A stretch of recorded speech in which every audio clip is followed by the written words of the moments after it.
service. We believe in giving our all for God and for country. Wherever and whenever duty calls, we dare, for we know that one day when we even pay the ultimate price of death in line of duty, we shall be remembered. Join us celebrate Ghana Navy Memorial Day from 11th to 14th September 2025 under the theme Sacrifice, Service and Sovereignty, the legacy of the Ghana Navy. A nation that does not honor its hero is not worth dying for. And these great men and women, they have committed all their life to serve their nation. I think it is a good occasion that we all need to honor them and to reflect. And this will also go a long way to inspire others to know that whatever commitments they are offering, whatever sacrifices they are doing for their motherland, they will be honored. Their memory will go down in the annals of the history. It is not easy for someone to voluntarily put himself or herself in harm's way in the interest of someone's life or the lives of a group of people or their freedom. And so for someone to do so and lose his or her life, it's only proper that we honor them. The least we can do is to remember them. And so we shall remember them. In moments like this, our thoughts and prayers go back to the families of those whose loved ones perished in the incident of the attack on Yogaga. And indeed, other service personnel of the Navy, the armed forces in general, who laid down their lives and gave the ultimate sacrifice to save Liberia from total state collapse, to help make Liberia what it is today. Wherever I am, when it's September 14th or thereabout, I make sure I'm around Keynote. Make sure, unless it's impossible. And I remember that there have been times that I've been there and the ceremony has been going through and it's raining. And I sit in the rain. People don't understand. I'll tell you, because I feel very honored in sitting down and paying homage to these people. It inspires me. They didn't waste, their lives were not in vain. It's because of such people that we are what we are today. Remembering our fallen heroes is both a sacred and moral obligation. These are people who paid the ultimate price, sacrificing their lives for others to live in peace and freedom. As a Navy, remembering them strengthens our identity and reinforces our values, which inspires the next generation to undertake similar commitments. We shall continue to remember them. Slated activities: Thursday 11 September, medical outreach. Friday 12 September, drill display competition by selected naval cadets in the Western region. Saturday 13 September, Ghana Navy Memorial Day lectures. Book launch titled The Scuttle, an account on the bombing of GNS Yogaga. Meritorious Service Awards by the Chief of the Naval Staff. An exhibition on Ghana Navy historical artifacts, photos and documents at the Grove ESSIPONG Beach Resort. 14th September 2025, the very climax of the celebration with a Memorial Day parade and a solemn wreath-laying ceremony at the Western Naval Command. This program will be graced by several distinguished personalities and hosted by the Chief of the Naval Staff, Rear Admiral Godwin, leaving us Besen. Ghana Navy Memorial Day. We salute our fallen heroes.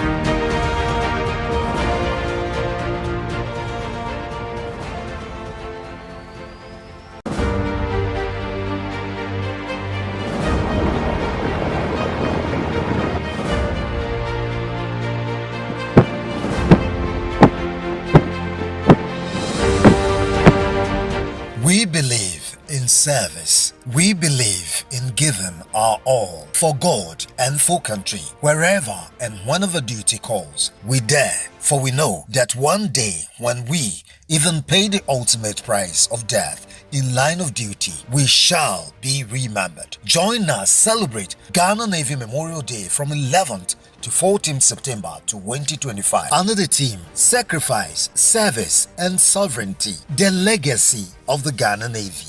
A nation that does not honor its hero is not worth dying for. And these great men and women, they have committed all their life to serve their nation. I think it is a good occasion that we all need to honor them and to reflect.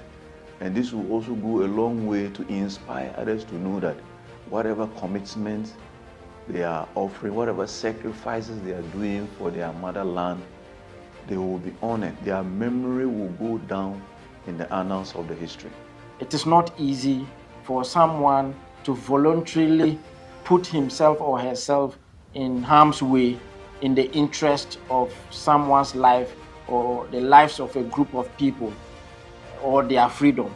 And so for someone to do so and lose his or her life, it's only proper that we honor them. The least we can do is to remember them. And so we shall remember them. In moments like this, our thoughts and prayers go back to the families of those whose loved ones perished in the incident of the attack on Yogaga. And indeed, other service personnel of the Navy, the armed forces in general, who laid down their lives and gave the ultimate sacrifice to save Liberia from total state collapse, to help make Liberia what it is today. Wherever I am, when it's September 14th or thereabout, I make sure I'm around Keynote. Make sure, unless it's impossible.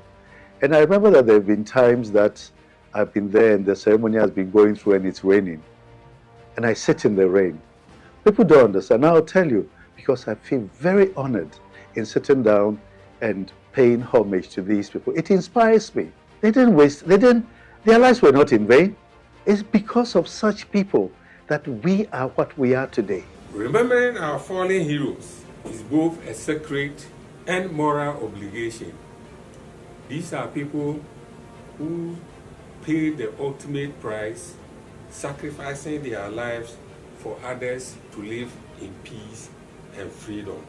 As a Navy, remembering them strengthens our identity and reinforces our values, which inspires the next generation to undertake similar commitments. We shall continue to remember them. Slated activities: Thursday 11 September, medical outreach. Friday 12 September, drill display competition by selected naval cadets in the Western region. Saturday 13 September, Ghana Navy Memorial Day lectures. Book launch title The Scuttle, an account on the bombing of GNS Yogaga. Meritorious Service Awards by the Chief of the Naval Staff. An exhibition on Ghana Navy historical artifacts, photos and documents at the Grove ESSIPONG Beach Resort. 14th September 2025, the very climax of the celebration with a Memorial Day parade and a solemn wreath-laying ceremony at the Western Naval Command. This program will be graced by several distinguished personalities and hosted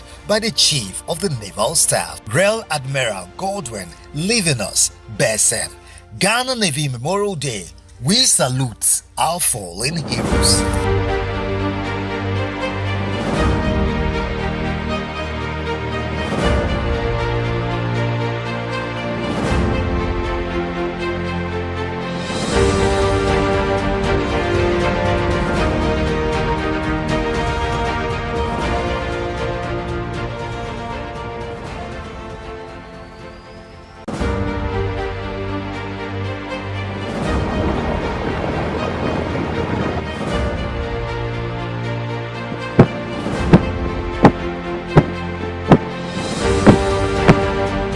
We believe in service. We believe in giving our all for God and for country, wherever and whenever duty calls. We dare, for we know that one day when we even pay the ultimate price of death in line of duty, we shall be remembered. Join us celebrate Ghana Navy Memorial Day from 11th to 14th September 2025 under the theme Sacrifice, Service and Sovereignty, the legacy of the Ghana Navy.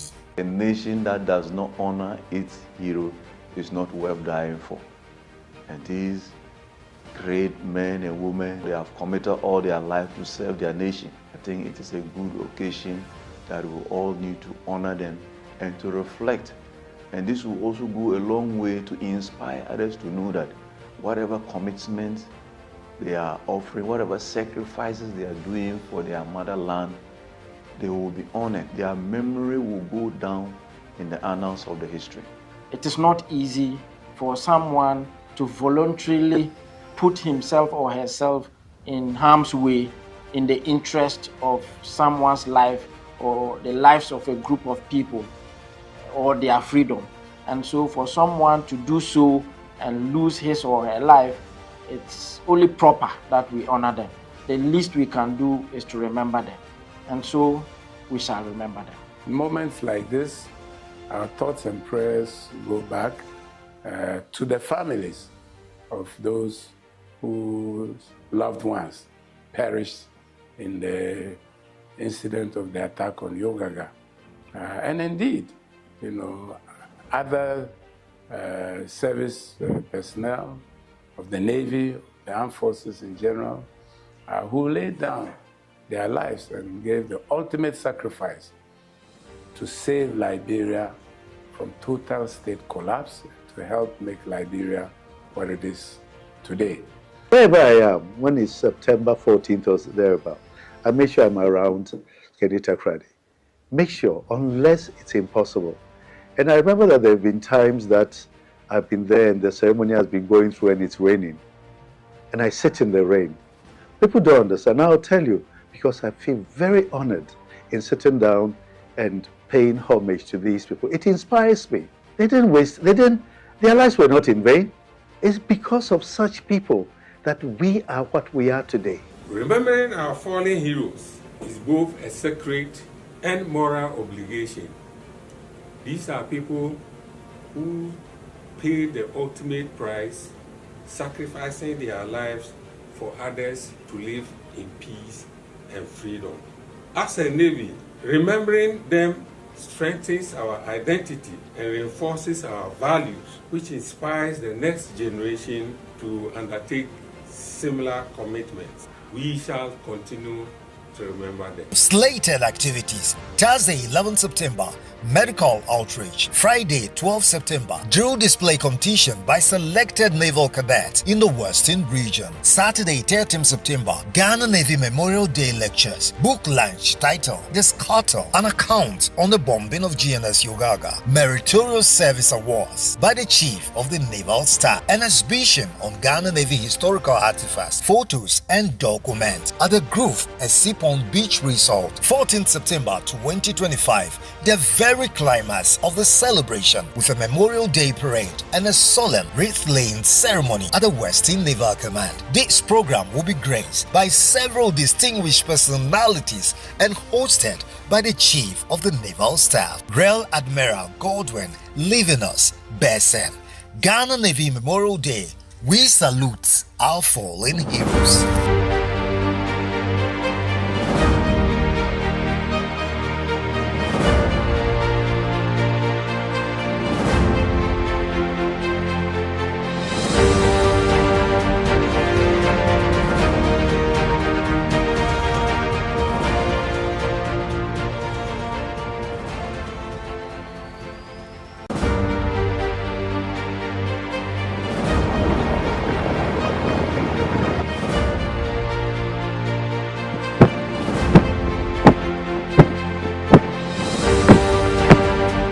We believe in service. We believe in giving our all for God and for country. Wherever and whenever duty calls, we dare, for we know that one day when we even pay the ultimate price of death in line of duty, we shall be remembered. Join us celebrate Ghana Navy Memorial Day from 11th to 14th September 2025 under the theme Sacrifice, Service and Sovereignty, the Legacy of the Ghana Navy. A nation that does not honor its hero is not worth dying for. And these great men and women, they have committed all their life to serve their nation. I think it is a good occasion that we all need to honor them and to reflect. And this will also go a long way to inspire others to know that whatever commitments they are offering, whatever sacrifices they are doing for their motherland, they will be honored. Their memory will go down in the annals of the history. It is not easy for someone to voluntarily put himself or herself in harm's way in the interest of someone's life or the lives of a group of people or their freedom. And so for someone to do so and lose his or her life, it's only proper that we honor them. The least we can do is to remember them. And so we shall remember them. In moments like this, our thoughts and prayers go back to the families of those whose loved ones perished in the incident of the attack on Yogaga. And indeed, other service personnel of the Navy, the armed forces in general, who laid down their lives and gave the ultimate sacrifice to save Liberia from total state collapse, to help make Liberia what it is today. Wherever I am, when it's September 14th or thereabout, I make sure I'm around Keynote. Make sure, unless it's impossible. And I remember that there have been times that I've been there and the ceremony has been going through and it's raining. And I sit in the rain. People don't understand. I'll tell you, because I feel very honored in sitting down and paying homage to these people. It inspires me. They didn't waste, their lives were not in vain. It's because of such people that we are what we are today. Remembering our fallen heroes is both a sacred and moral obligation. These are people who paid the ultimate price, sacrificing their lives for others to live in peace and freedom.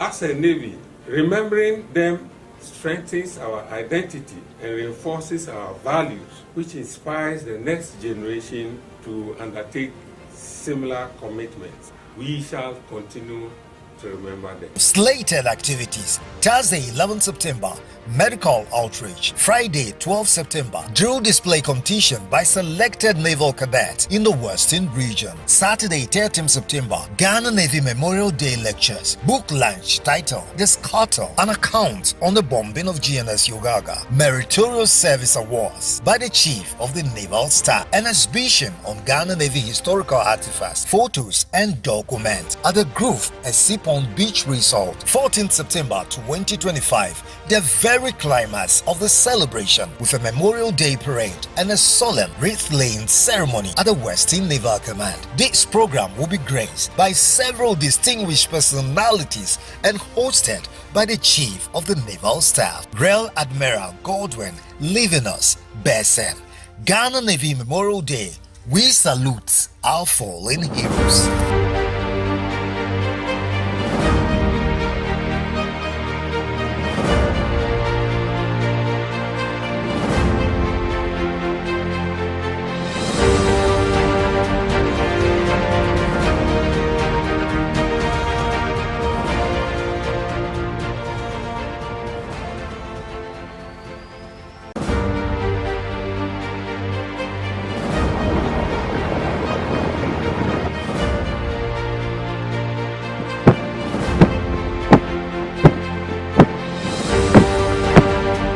We believe in service. We believe in giving our all for God and for country. Wherever and whenever duty calls, we dare, for we know that one day when we even pay the ultimate price of death in line of duty, we shall be remembered. Join us celebrate Ghana Navy Memorial Day from 11th to 14th September 2025 under the theme Sacrifice, Service and Sovereignty, the legacy of the Ghana Navy.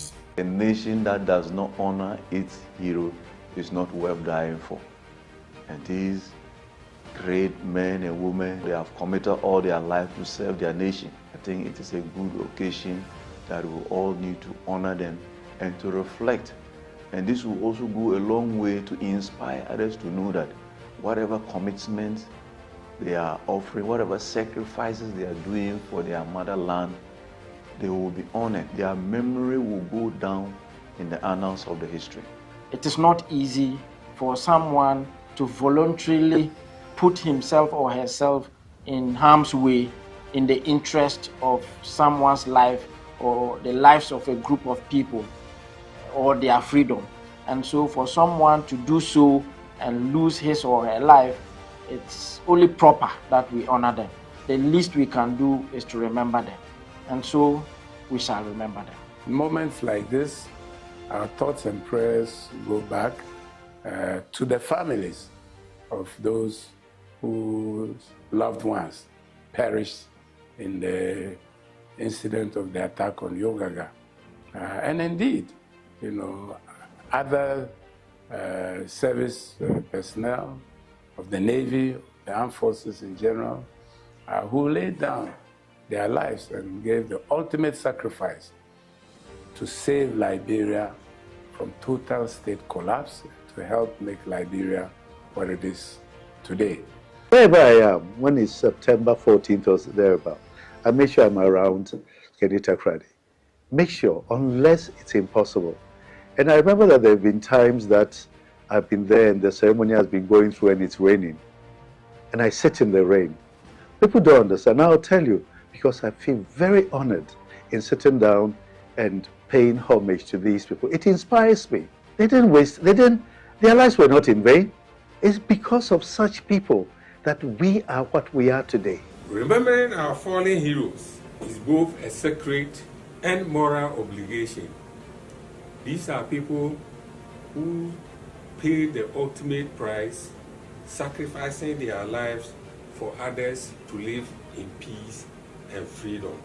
As a Navy, remembering them strengthens our identity and reinforces our values, which inspires the next generation to undertake similar commitments. We shall continue to remember them. Slated activities: Thursday 11th September, medical outreach; Friday 12th September, drill display competition by selected naval cadets in the Western region; Saturday 13th September, Ghana Navy Memorial Day lectures; book launch titled The Scuttle, an account on the bombing of GNS Yogaga; meritorious service awards by the Chief of the Naval Staff; an exhibition on Ghana Navy historical artifacts, photos and documents at the Grove ESSIPONG Beach Resort. 14th September 2025, the very climax of the celebration with a Memorial Day parade and a solemn wreath-laying ceremony at the Western Naval Command. This program will be graced by several distinguished personalities and hosted by the Chief of the Naval Staff, Rear Admiral Godwin, leaving us Besen. Ghana Navy Memorial Day. We salute our fallen heroes.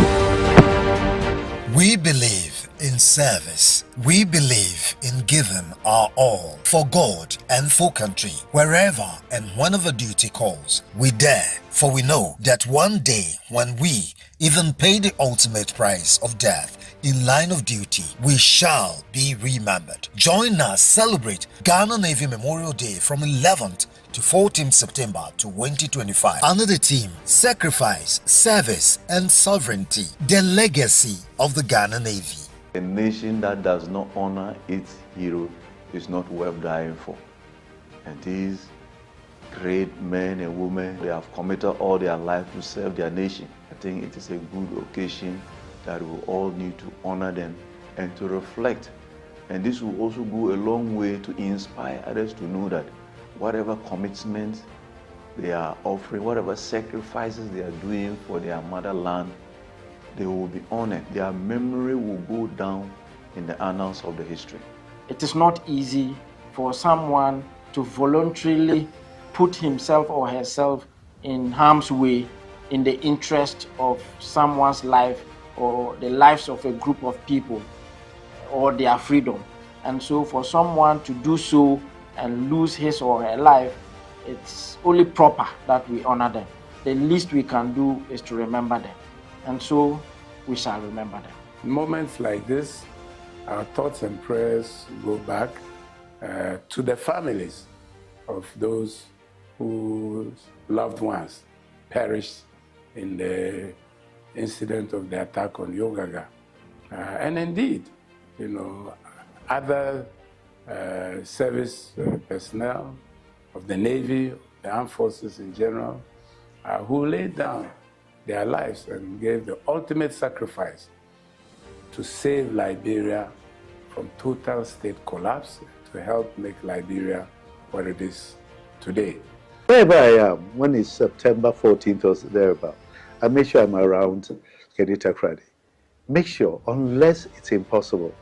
And I remember that there have been times that I've been there and the ceremony has been going through and it's raining.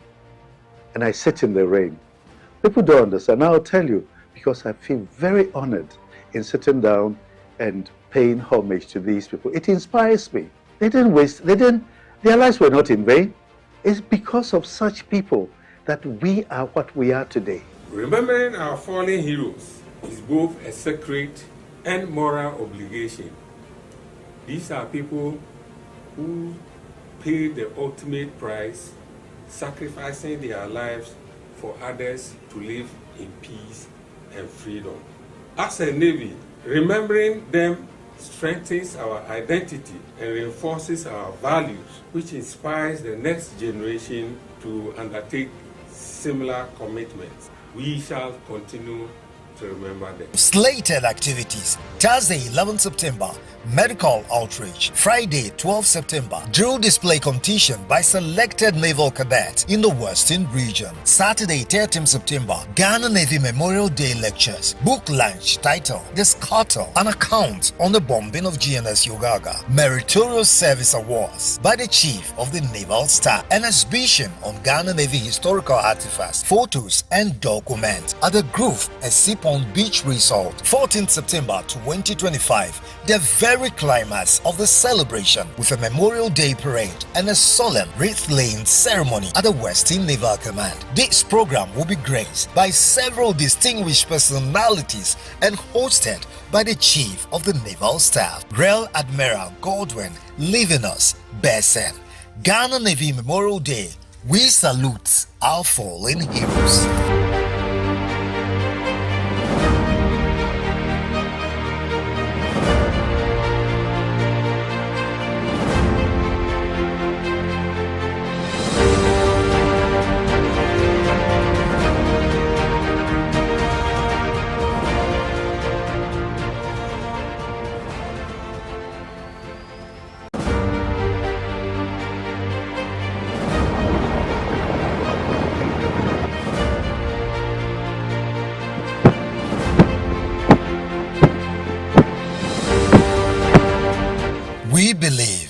service. We believe in giving our all for God and for country. Wherever and whenever duty calls, we dare, for we know that one day when we even pay the ultimate price of death in line of duty, we shall be remembered. Join us celebrate Ghana Navy Memorial Day from 11th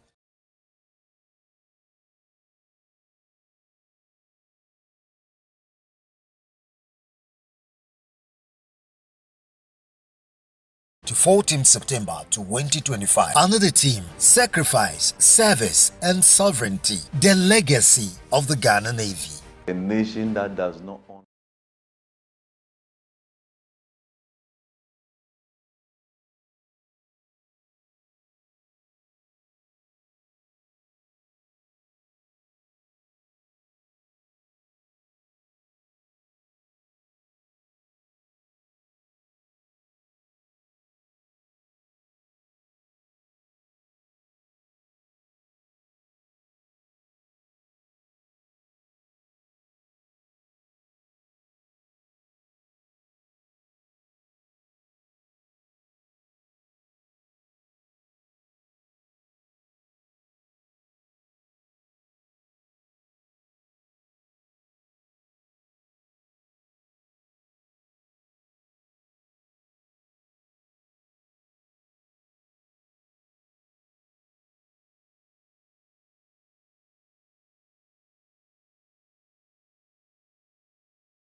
Very good. Midships. Midships. Real and midships, sir.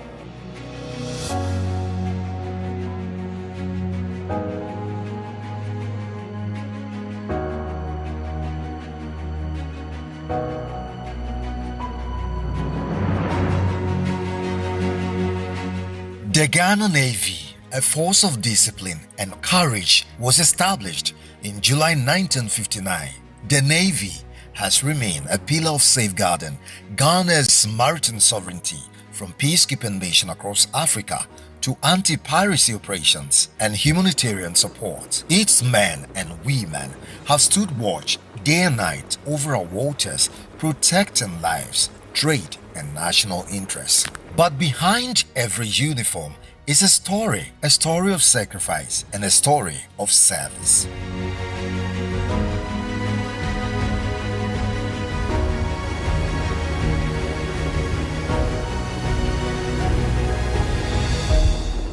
In a special documentary, we journey into one of the most solemn moments in our naval history, the attack on GNS Yogaga during the ESSIPONG mission in Liberia, an incident that claimed the lives of 4 brave sailors and left a mark on those who live to tell the story. I joined the Navy in 1967 as BT-33. My love for the Navy made me to shine. Very moment you are in the service, to move the ship, to brave the ship, you have already started serving your nation.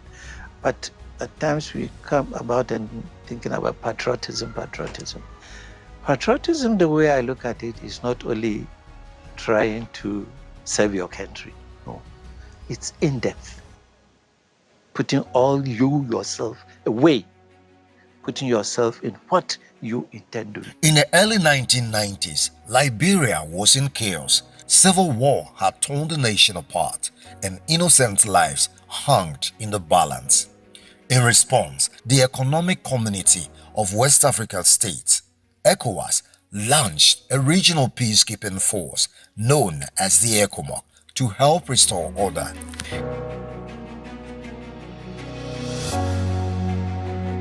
The Ghana Navy has been involved in international peacekeeping operations several decades ago, since its inception in 1959, notably under the umbrella of the United Nations, African Union, and the Economic Community of West African States. And this reflects Ghana's commitment to global peace and security. However, as a service, what immediately comes to mind is our participation in ECOWAS operations, which was christened ECOMOG in Liberia, Sierra Leone, with ships and personnel. And all these years, the Ghana Navy has played a supporting role to the Ghana Army, because most of these peacekeeping operations are land-based. So the Navy contributes personnel to form part of the Ghanaian contingent. Apart from this contribution, the Ghana Navy also nominates military observers and staff officers to take part in these UN peacekeeping operations. Ghana answered the call to be part of the ECOMOG task force. Among the vessels deployed were GNS Achimota and GNS Yogaga, carrying not just naval officers but also soldiers and supplies for the nation. Yogaga was tasked to escort the Ghana Merchant Navy vessel that was taking the troops to the area of action, and to escort the vessel to ensure that there's no attack on it. Yogaga was the first naval ship to enter Monrovia because the first commander, who is the late General Alqueno, was on board. Before all the ship entered the berth, they disembarked to their various positions in the Musrado County, and that is a part of Monrovia. The ship became the lifeline, mooring between Sierra Leone and Liberia, ferrying wounded personnel, food, and bringing hope to the peacekeepers. But on that fateful day when GNS Yogaga was bombed, hope was met with horror. Amidst the escalation tension in Liberia, the capture and killing of Samuel Doe at the free port served as a catalyst for action. In response, Flight Lieutenant Jerry John Rawlins, chairman of the PNDC in Ghana, decided to send a delegate led by Dr. Ibn Chambers to Liberia. Their mission was to assess the situation, encourage the troops, and bring some hope. It was only after returning to the ship that the bombing occurred, turning the moment of optimism into one of renewal, uncertainty. Well, actually, I was the leader of the delegation. It was a delegation sent by President, well, at that time, Chairman Rawlins, because this was in 1990.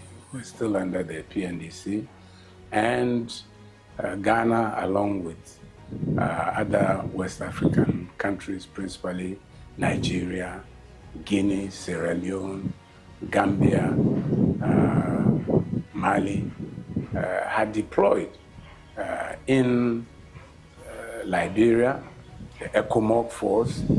And the background to our mission is that a week or so prior to it, the president of Liberia at the time, Sergeant Doe, had been killed at the free port. The free port of Monrovia was under Ghana, Gambat. So the Ghanaian battalion, which was guarding the headquarters, along with some other troops, but principally the Gambat. So when this happened, of course, President, the chairman of PNDC at the time, head of state, thought that it was necessary to send a delegation to go and see the troops and the commandant, who was also the force commander of ECOMOG, and discuss with them, try to understand what had happened, but more importantly, to boost their morale. As delegates from peace talks boarded GNS Yogaga, rebel force launched an attack, targeting the very symbol of diplomacy and safety. The bomb struck. 4 brave sailors paid the ultimate price. Their mission was peace, their reward, sacrifice. On that day, on the 14th, as a Coxswain, I was doing rounds when Achimota bet. Not quite long, the Ghana delegation also came on board, ready to take them to Sierra Leone onward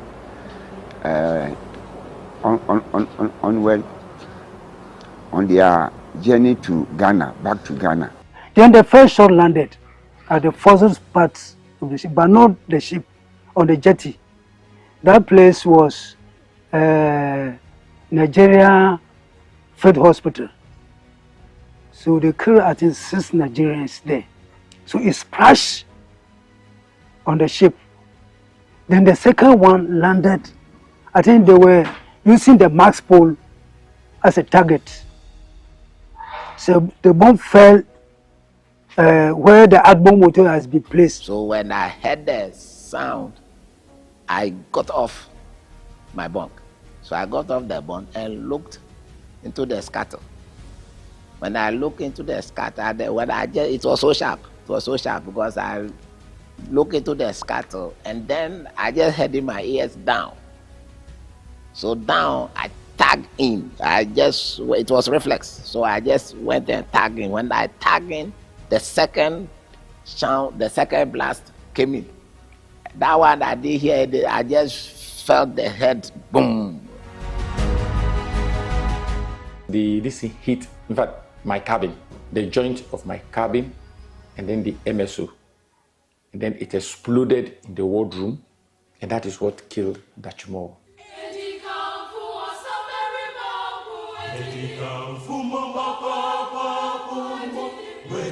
It was indeed a tragic moment where, for the first time, a Ghana Navy ship participating in an international conflict had to come to harm's way.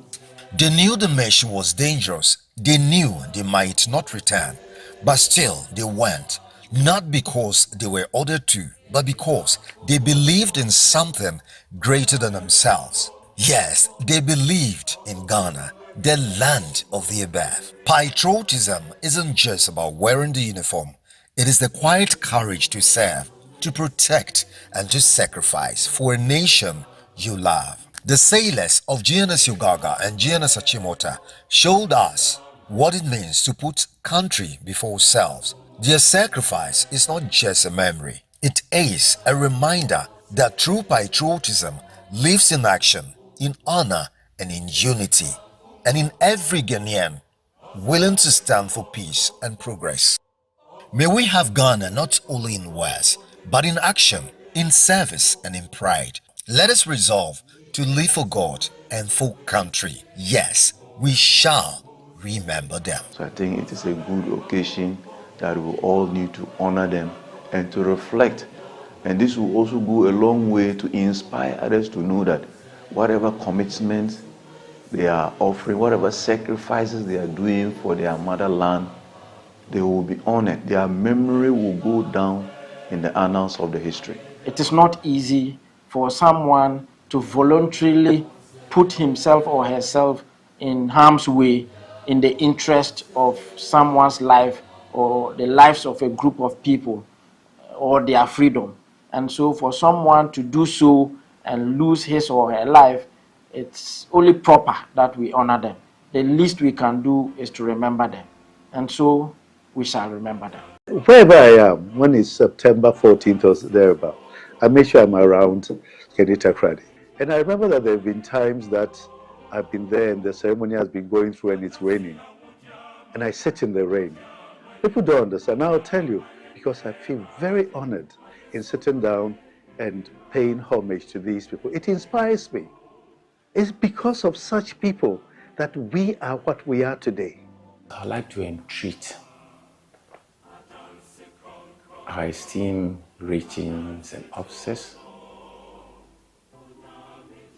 to sort of have a sense of pride to serve the colors with dedication and unwavering patriotism. They must be courageous in the face of adversities, in the defense of our dear nation, like what our predecessors did in the past. We shall continue to remember them.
Very good.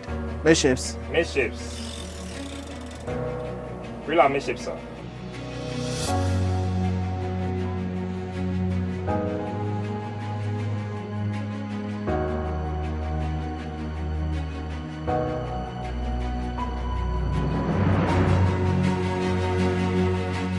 The Ghana Navy, a force of discipline and courage, was established in July 1959.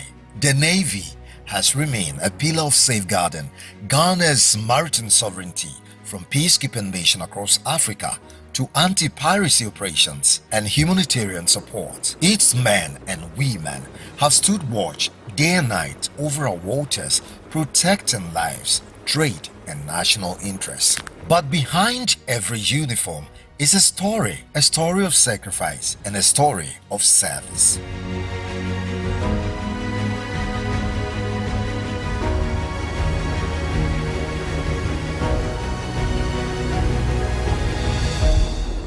In this special documentary, we journey into one of the most solemn moments in our naval history, the attack on GNS Yogaga during the ESSIPONG mission in Liberia, an incident that claimed the lives of 4 brave sailors and left a mark on those who live to tell the story.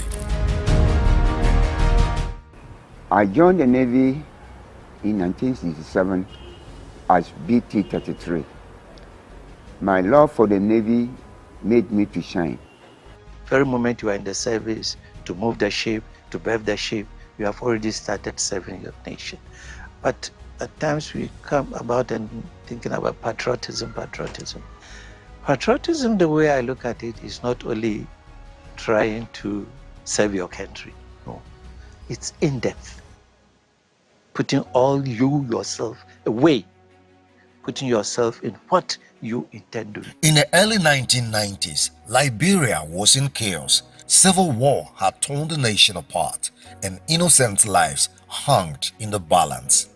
In response, the Economic Community of West African States, ECOWAS, launched a regional peacekeeping force known as the ECOMOG to help restore order.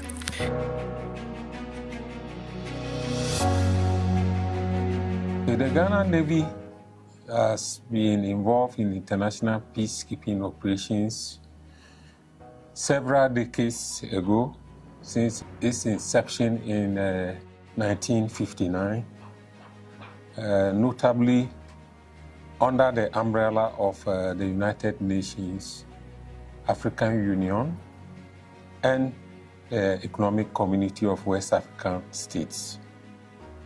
And this reflects Ghana's commitment to global peace and security. However, as a service, what immediately comes to mind is our participation in ECOWAS operations, which was christened ECOMOG in Liberia, Sierra Leone, with ships and personnel. And all these years, the Ghana Navy has played a supporting role to the Ghana Army, because most of these peacekeeping operations are land-based. So the Navy contributes personnel to form part of the Ghanaian contingent. Apart from this contribution, the Ghana Navy also nominates military observers and staff officers to take part in these UN peacekeeping operations. Ghana answered the call to be part of the ECOMOG task force.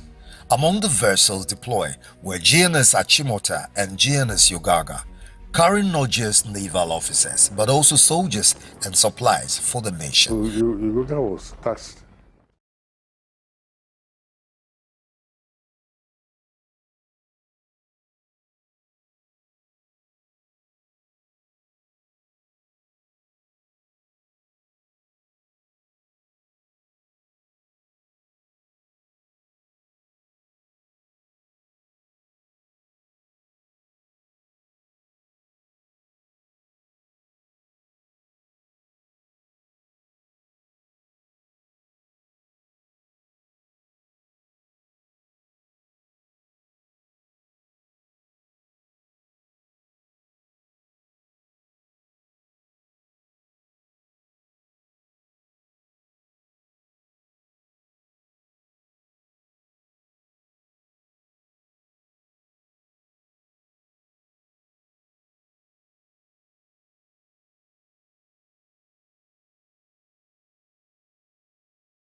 to escort the Ghana Merchant Navy vessel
officers, members of the Retired Naval Personnel Association, officers, masters, coxswains, ratings, and defense civilian staff, the media, distinguished guests, ladies and gentlemen. Good morning, and I welcome you to the Ghana Memorial Day Lecture. The Ghana Memorial Day is an annual event held on every 14th of September, and this year marks the 11th. This year marks the 11th of the celebration.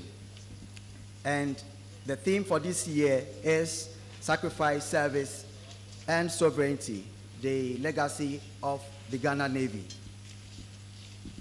Distinguished guests, ladies and gentlemen, we shall proceed with the program with your kind permission as I invite the Director, Naval Religious Affairs, Commander Benedict Coxswain, for the opening prayer.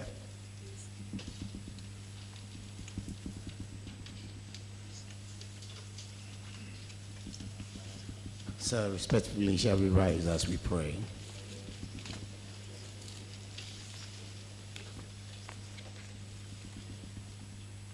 We have every reason to give you praise and thanks, our dear Lord, for giving us grace to gather here today to celebrate this very important day and moments. We thank you that from Thursday we have engaged in various activities that have sought to affect our community and to bring young ones to understand the need to sacrifice for our nation. Today we have gathered here for this Naval Lecture Day. And by your grace, you have brought us from very far and near to gather to think through ways that we can make our sacrifices count and what we ought to do as a people to ensure that those who have gone ahead of us did not sacrifice in vain. We pray that, Lord, as we go through this morning's gathering, your presence will go with us. All the speeches and all our interactions, may we be led by your Spirit. At the end of the day, may your name be glorified in all that we do here. We ask this through Jesus Christ, our Lord and Savior. Amen. Please sit. Please remain standing for the Navy anthem.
Please be seated.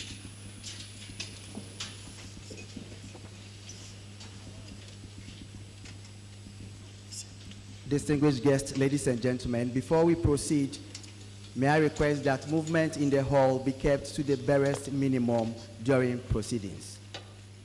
To set the tone for the lecture, it is my singular honor to invite the Chief of the Naval Staff, Rear Admiral Godwin Besson, for his welcome address.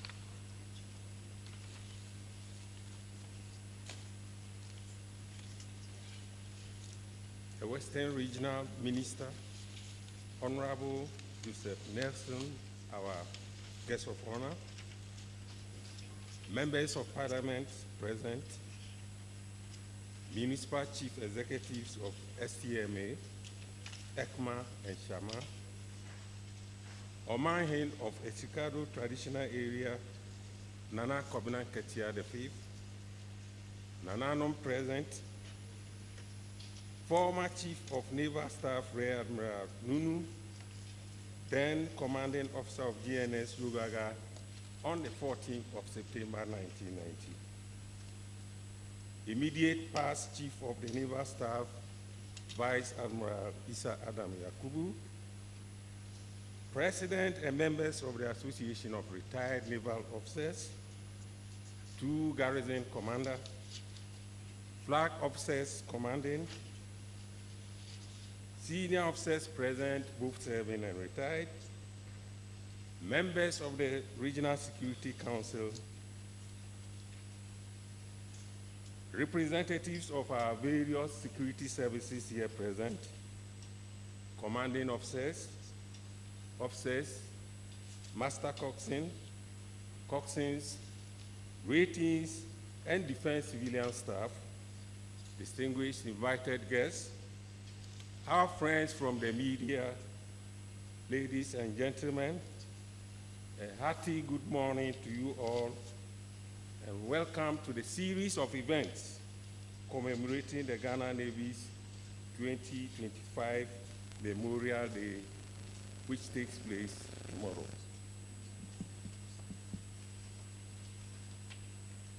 It is indeed an honor on behalf of the Ghana Navy to welcome you all to these Memorial Day lectures. The Ghana Navy has had its share of trying times, and the fatal incident in Liberia on 14th of September 1990 was one of them. Today's lectures form an important part of our Memorial Day activities and seek to highlight the contribution of the Navy's forebears and provide a unique opportunity to connect the younger generation with veterans and older citizens who lived through these trying times. Such interactions bring life to history, allowing us to appreciate the realities behind the historical facts. These memorial lectures are not only tributes to those who have laid down their lives in the line of duty, but also a platform to deepen our national understanding of the values they stood for: courage, loyalty, discipline, and selfless service. I am particularly pleased to welcome our guest speakers, whose experience and perspectives will no doubt enrich our understanding of the sacrifices made by our service personnel and the relevance of their legacy. To set the tone for today's discussions, we are honored to have the Omanhin of the Scuttle Traditional Area, Nana Kobina Ketia V, deliver the keynote address, to enable us to reflect on how sacrifice, service, and sovereignty have underpinned the Ghana Navy's legacy and their relevance to nation building. The Association of Retired Naval Officers, ANO, will also share insights on the importance of leadership, both afloat and ashore, in sustaining professional excellence and the naval tradition. We will then have the Retired Naval Personnel Association, REMPA, to discuss the unsung contributions of our ratings, whose strength, dedication, and technical expertise form the backbone of Ghana Navy's operations. From its humble beginning as a colonial naval volunteer force to its contribution to peacekeeping and maritime security, the Ghana Navy has stood as a pillar of sovereignty and national stability. The men and women we remember today gave their all, not for personal gain, but for the greater good of our country and for peace in our sub-region and beyond. To our youth and students present, the future is yours. Let these lectures not just inform your minds, but inspire your hearts. Let them instill in you a deep appreciation for the price of peace and the responsibilities of citizenship. As we engage in today's lectures, let us all draw insight from the past so that we can better navigate the present and prepare for the future. We should be challenged to confront difficult questions about national security, military-civil relations, patriotism, and the role of the Ghana Navy in a democratic society. Distinguished guests, it is appropriate at this point to acknowledge the contribution of all the Navy's benefactors, who are simply too many to mention. However, I would like to particularly appreciate Mr. Justice Amo, CEO of ESSIPONG Beach Resort, for his generous support towards these memorial lectures. Once again, you are warmly welcome, and I look forward to the rich, insightful discussions that will characterize today's program. Thank you very much, and may God bless our homeland, Ghana. Thank you.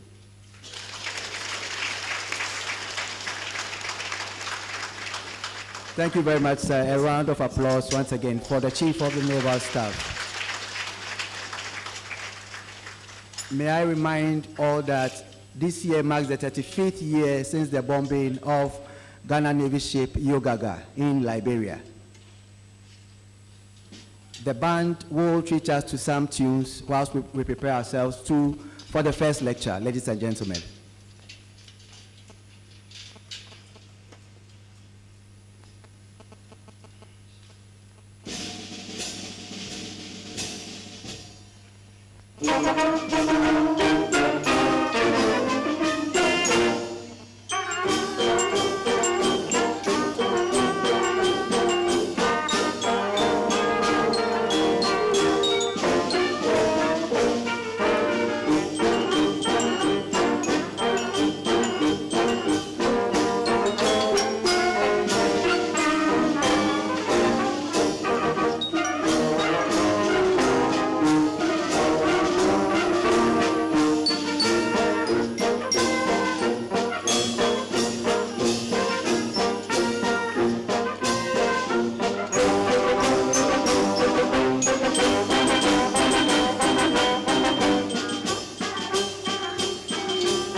Thank you, Band.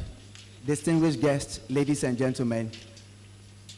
Our first lecture will be delivered by a representative of the Retired Naval Personnel Association on the theme, Silent Strength, the Sacrifices and Service of the Unsung Heroes in Naval Operations. Shall we welcome ex-Chief Petty Officer Class 1, Osei Bosu Emmanuel.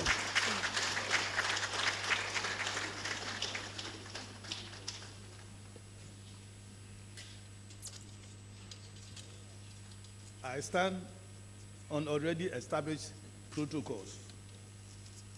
Good morning, sir, and welcome to presentation on Silent Strength, the Sacrifices and Service of the Unsung Heroes in Naval Operations.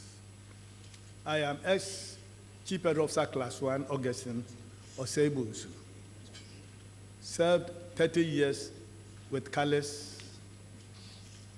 veteran for 23 years, president of the Retired Naval Personnel Association in Sekondi Takoradi Metropolis. And I will be your presenter today. We will commence the presentation with a quote from Joseph Campbell, a renowned American writer, who says, and I quote, "A hero is someone who has given his or her life to something bigger than oneself," unquote. Naval operations play a critical role in maintaining national security and protecting our interests at sea. Behind these successful operations are countless unsung heroes who work tirelessly to ensure the safety and efficiency of our naval forces. While the contributions of some categories of personnel are often recognized, the sacrifices and service of non-commissioned personnel or ratings frequently go unheralded. I, being afforded this opportunity, seek to honor our unsung heroes with this presentation. Who are unsung heroes? Among these unsung heroes are the ratings, the non-commissioned personnel, who form the backbone of our naval operations, working tirelessly in various fields such as engineering, logistics, and operations. Their technical expertise and commitment to duty ensure the smooth functioning of naval vessels and equipment. Ratings are not giving command, but they enable it. The selfless and devotion to duty are a testament to their character and commitment to our nation, Ghana.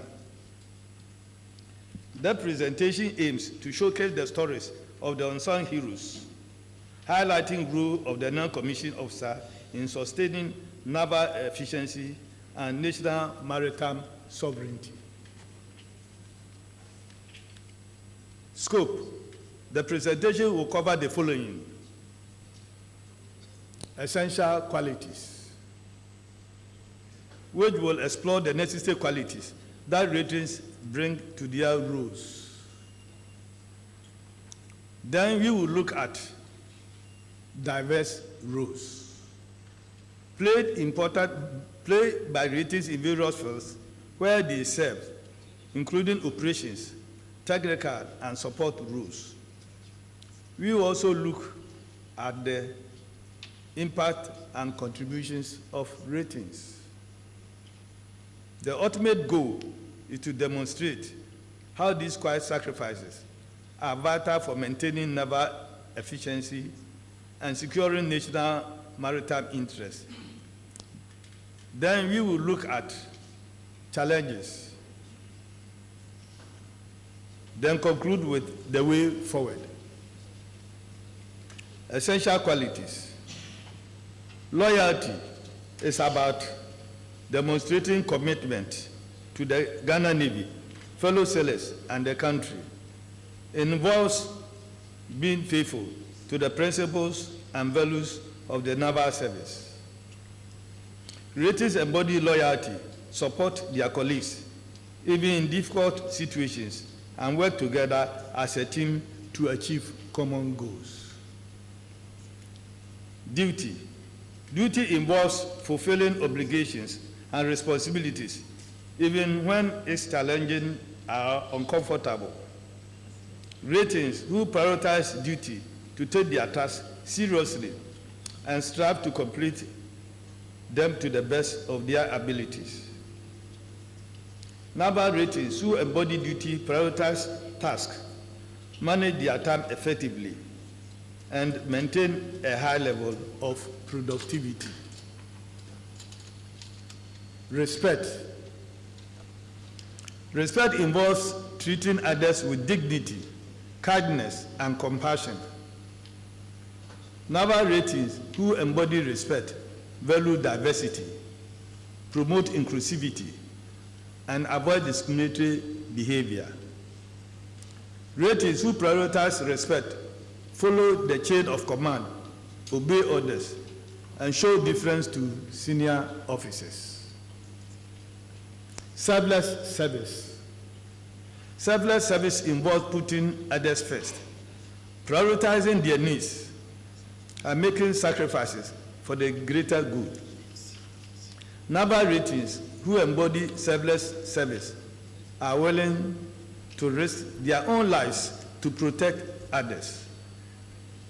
Naval ratings who prioritize selfless service prioritize team goals over personal interests, work collaboratively with others, and strive to achieve common goals, or objectives, Diverse roles.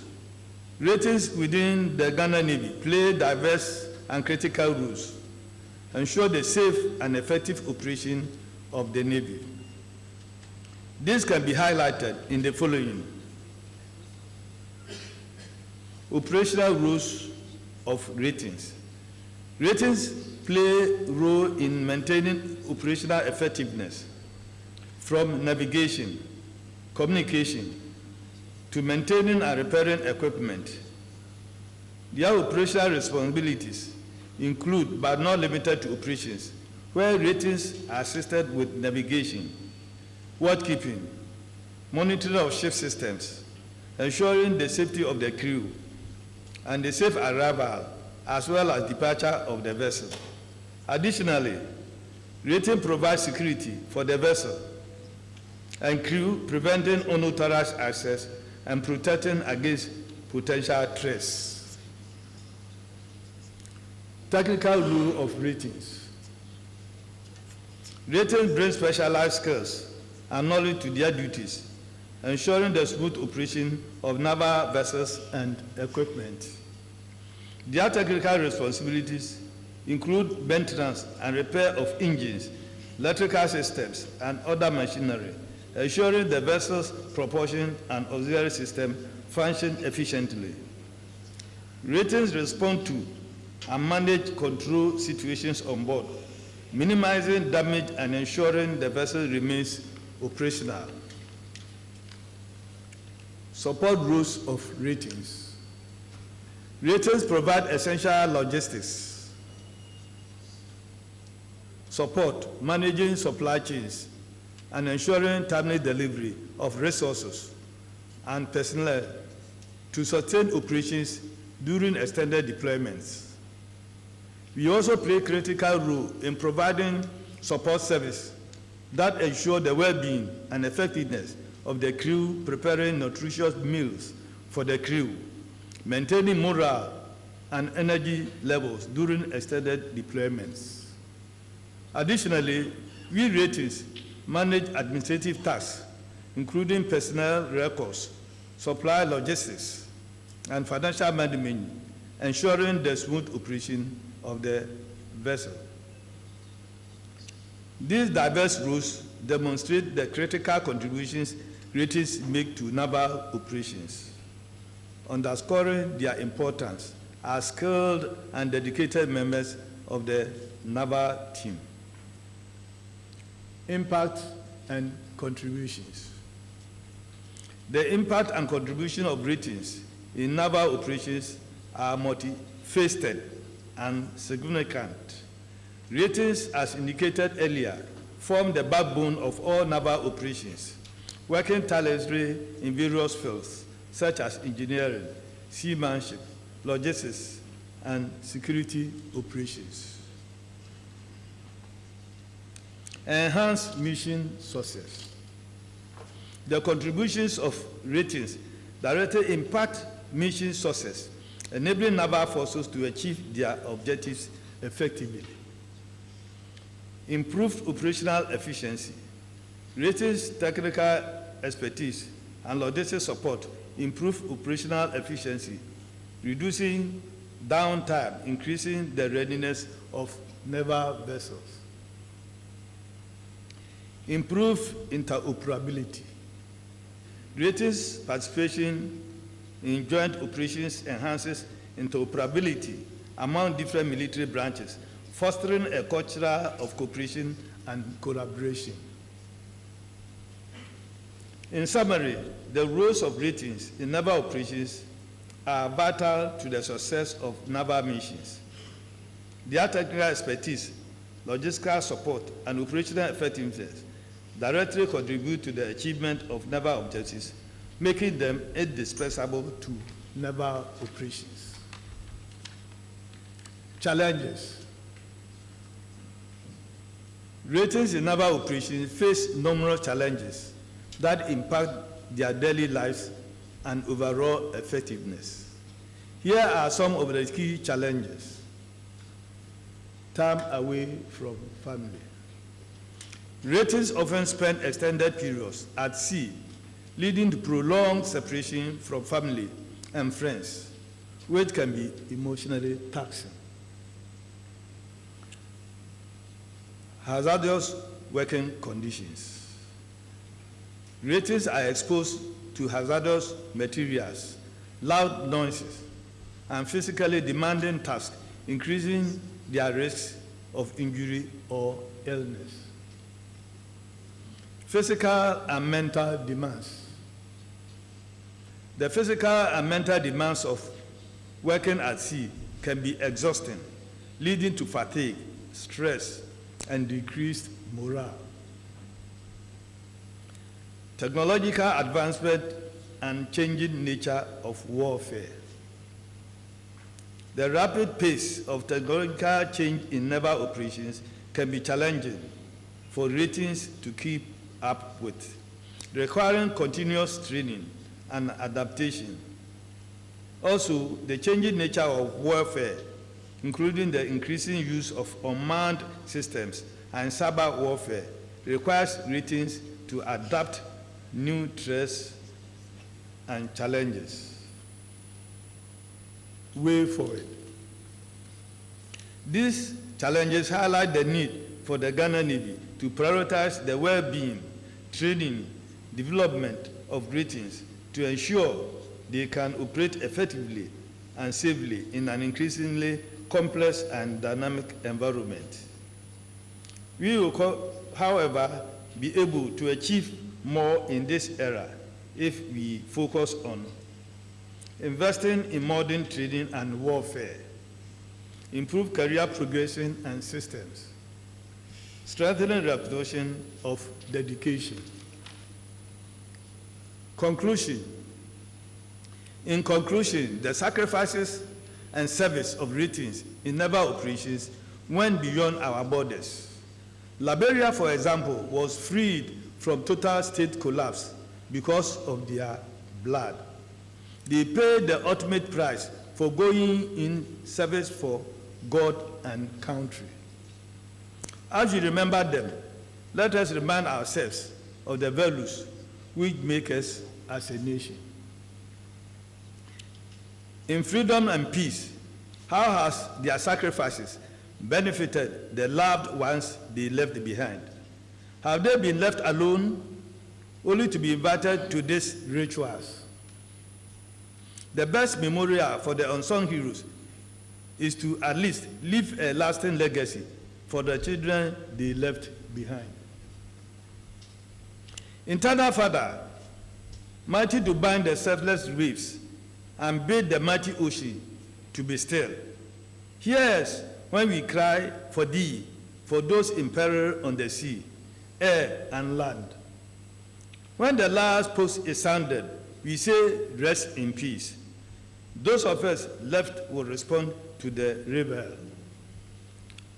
Our unsung heroes, we remember your sacrifices in the silence of our strength. Thank you.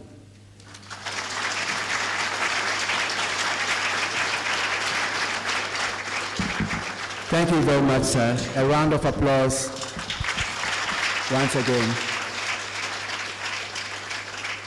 Thank you for the enlightening presentation. The band will once again give us a brief music whilst we await the second lecture.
Indeed, we shall fear no foe with God on our side. Distinguished guests, ladies and gentlemen, from one inspiring thought to the other, our next lecture will be delivered by a representative from the Association of Retired Naval Officers on the theme, Leadership Afloat and Ashore, honoring the legacy of Naval Command through sacrifice and service. With a round of applause, ladies and gentlemen, let's receive Commodore Mark Yorson, retired.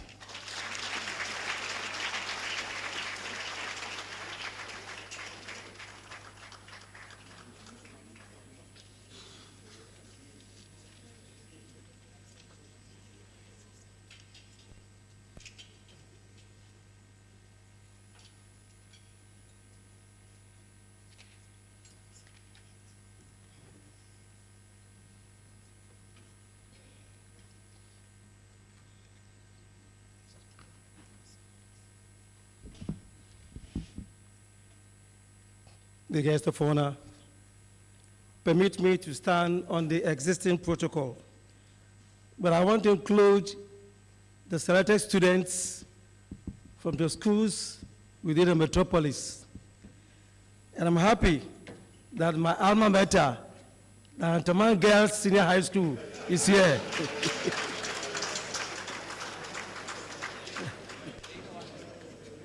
So, you know where I'm coming from. And also my former headmistress, Mrs. Mercy Okulu, is also here. Agis, are you here? Agis, are you here? Oh, the students. Are you here?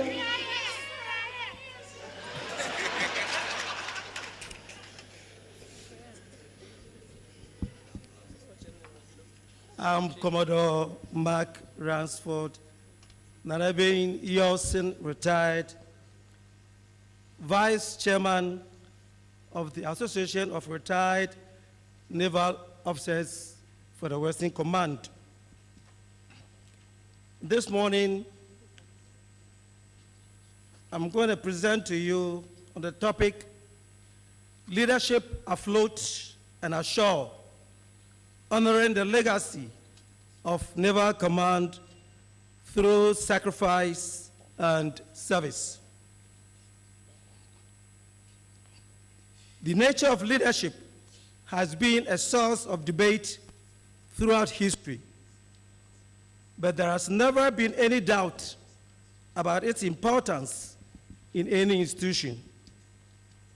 Historically, mankind has always subjected themselves to some forms of leadership from the beginning of time. The art of influencing and directing men in such a manner as to obtain their willingness, loyalty, obedience, confidence, and request to accomplish a mission can be termed as leadership. In the Navy, leadership is defined as the art of accomplishing the Navy's mission through people. Successful command resolves itself into, in the final analysis, to exercise authority over others properly. And I'm using the word properly in its basic sense of befitting one's nature, one's qualities, in short, one's self. To exercise authority over others, then, as befits the nature of the commander on the one hand, and as befits the nature of the commanded on the other, is to attain success in the exercise of command. High command is the function of enjoying obedience upon others that derives from the authority vested in officers in high rank. In the Navy, command refers to the authority and responsibility to direct and control naval operations and resources, both afloat and ashore. Sacrifice and service are core values of the naval profession, reflecting the importance of putting others before oneself and serving a higher purpose. The shared experiences and sacrifices of naval personnel foster strong bonds and unit cohesion, essential for effective teamwork and mission success. The challenges and sacrifices of naval service can lead to personal growth, developing resilience, leadership skills, and a sense of purpose. Embracing sacrifice and service, naval personnel demonstrate their commitment to their country, their fellow sailors, and the naval profession. The purpose of this presentation is to explore the principles and values of naval leadership, highlighting the importance of sacrifice, service, and effective command in achieving mission success. My aim, therefore, this morning is to examine the role of naval leadership and command in achieving mission success with a view to establishing legacies of naval command. In the presentation, I'll cover the following: some key aspects of naval leadership, command afloat and ashore. I will go on and talk about leadership experiences afloat and ashore. And we'll look at how effective leadership can impact on operations, discipline, and succession planning. We then go on the ultimate sacrifice and service. I will end up with legacy of naval command. Let's talk about some key aspects of naval leadership. Leadership is an art whose practice as a result of experience is based on certain principles and attitudes rather than on abstract or inspirational concepts. It is defined as the art of accomplishing the Navy's mission through people. It is the sum of those qualities of intellect, human understanding, and moral character that enable a person to inspire and manage a group of other people successfully. Effective leadership, therefore, is based on personal example, good management practices, and moral responsibility. The expansion of our Navy, the introduction of sophisticated modern equipment, and the requirement of operational schedules have forced junior officers into position of immediate responsibility with no time for apprenticeship. Leadership is more important than ever in our smaller, higher quality, heavily taxed Ghana Navy. Fortunately, the Ghana Navy provides some very solid preparation and training in the art and science of leadership. There is no single path to effective leadership, no perfect technique that will work in every situation. You must adapt your style and approach to your own personality, to the individuals you are trying to lead, to the command atmosphere in which you are working, and finally, to the short and long-range mission of your command. Above all, be yourself. Develop a style of leadership that works for you, and constantly seek to improve your ability to motivate the outstanding young men and women assigned to you. I don't intend to go into the principles of naval leadership. However, some key aspects, core values, and codes of naval leadership will be discussed. Let's take a look at some key aspects of naval leadership. 1, strategic vision.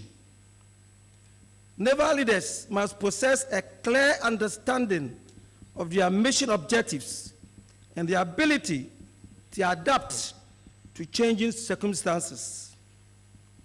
The leader must bear in mind the strategic vision and mission of higher command. 2, operational acumen. Effective naval leaders demonstrate expertise in tactical decision-making, often under intense pressure. And the third aspect is inspiring and managing teams. Naval leaders must foster a sense of unity and purpose among their crew, promoting collaboration and resilience. Now let's talk about core values. the service core values. At the very heart of the leadership challenge is communicating the core values of the naval service. Much of good leadership is grounded in 3 simple words: honor, commitment, and courage. Each is enshrined in the oath of office taken by all officers and ratings. Let's take a look at honor. The first words of the oath are, "I will bear true faith and allegiance." This means all naval personnel should conduct themselves in the highest ethical manner in all relationships with peers, superiors, and subordinates. Be honest and truthful in all your dealings with everyone. Remember, your honor is the most important thing you possess. Commitment. A second key part of the oath is, "I will obey the orders." As a naval leader, you must not only obey others, but demonstrate loyalty up and down the chain of command, and constantly show respect for all people working for you without regard to race, religion, or gender. You must be committed to positive change and constant improvement, to working together as a team player, both ashore and afloat, and to the highest degree of moral character, technical excellence, quality, and competence. Now, courage. The final section of the oath says, "I will support and defend." Courage is important to a leader, both as a physical quality in the face of challenging situations and as a moral attribute in the day-to-day operation of an organization. It takes courage to lead personnel into combat and courage to try to change old ways of doing business. In many ways, all that you do as a leader in both war and peace will turn on your ability to convey courage as a leader. I'll talk about some quotes for naval leaders. Quotes for naval leaders. A few basic truisms about our code of naval leadership are worth bearing in mind. First, leadership is the essence of the profession. It is the ability to inspire people and make them feel confident that they can do their job no matter how tough it gets. Leadership provides direction, sets priorities, and upholds standards. The second, people are the Navy's most valuable asset. As a leader, your personnel are by far your most valuable asset, no matter how expensive the machinery and systems entrusted to your care. Each person has been extensively trained and prepared for his or her job. Each represents an investment by our nation in its security. A positive atmosphere will aid in retaining your valuable people. Third, provide recognition to deserving people. When people do well, be sure they are rewarded, both informally by your personal comments and reactions, and formally through letters of appreciation and commendation and medal nominations. Our officers and ratings work incredibly hard, both at sea and ashore. Awards and other recognition mean a great deal to the officers and ratings and will help create a positive command atmosphere. The fourth, listen to your people. Cooperation and teamwork are vital for readiness and accomplishing the mission. So encourage open communication up and down the chain of command. Involve your subordinates in all aspects of planning, decision-making, and problem-solving. However, remember, you are in charge and must be decisive when the chips are down. The fifth code: accept change and plan for uncertainty. There is an old saying that you must always have a plan B. This means that even when everything has been carefully planned, the nature of naval operations is such that something will change or go wrong. You must therefore be ready with a backup plan. Don't become frustrated or upset. Try to think through the crisis and come up with a solution, working with your team and your chain of command. Now I'll talk about command afloat and ashore. In the Navy, command is a position of great responsibility and authority, requiring strong leadership, decision-making, and management skills. It has the formal authority to direct and control naval operations, personnel, and resources.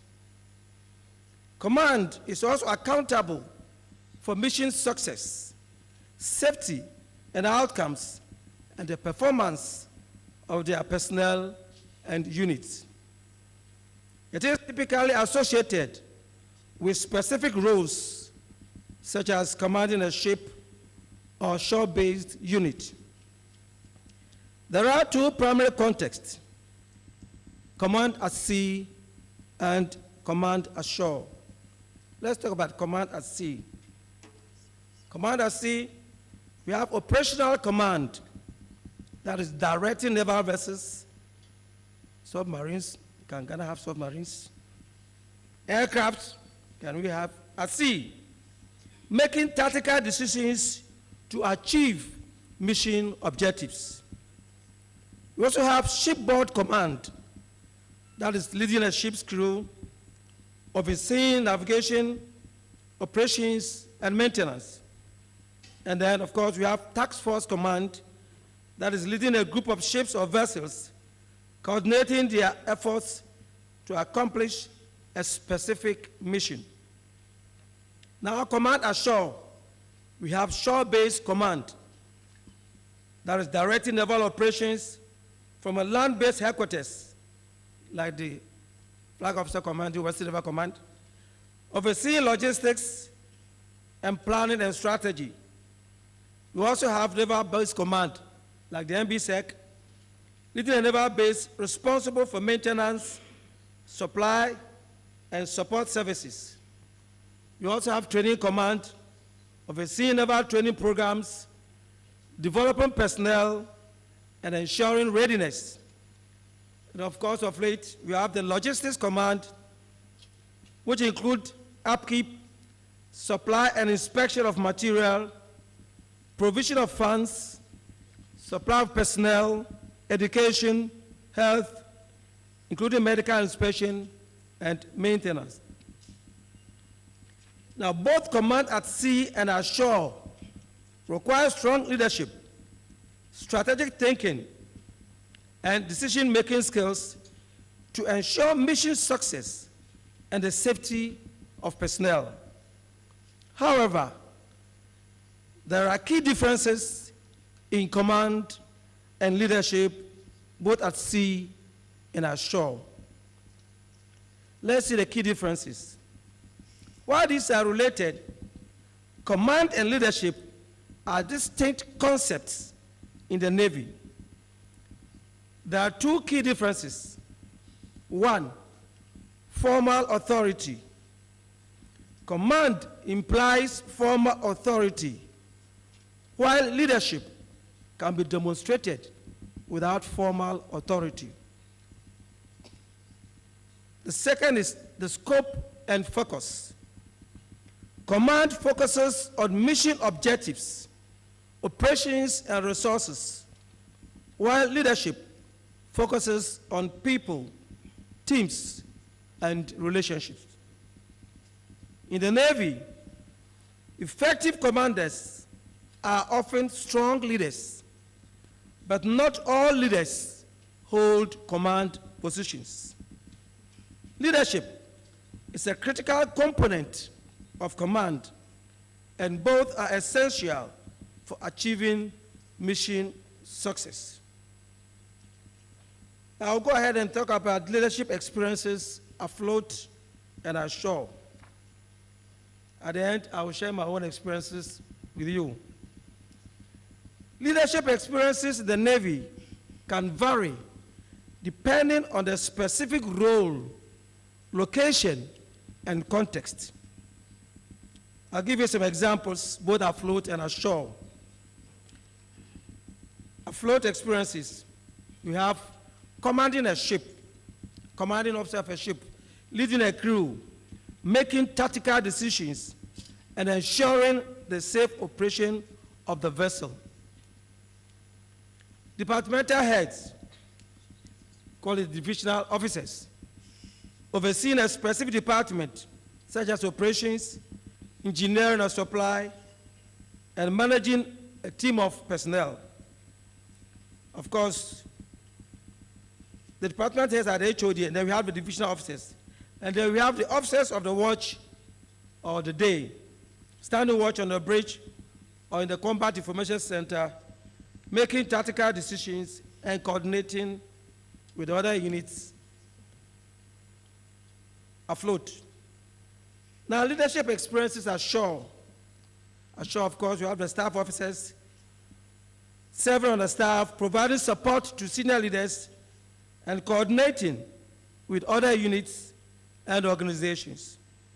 We have the training officer, developing and delivering training programs, ensuring personnel are equipped with the necessary skills and knowledge. Then departmental health, same as afloat, overseeing a specific departments such as training, logistics of personnel, and managing a team of personnel.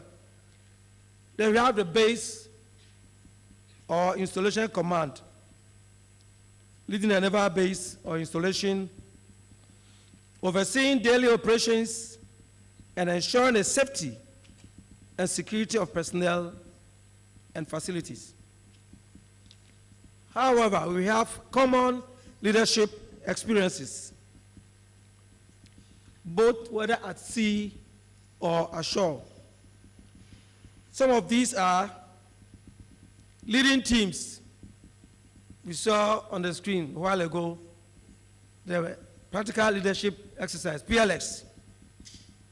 It's a leadership exercise, and so we are leading a team, guiding and directing teams of personnel, providing support, guidance, and evaluation. These are both afloat and ashore.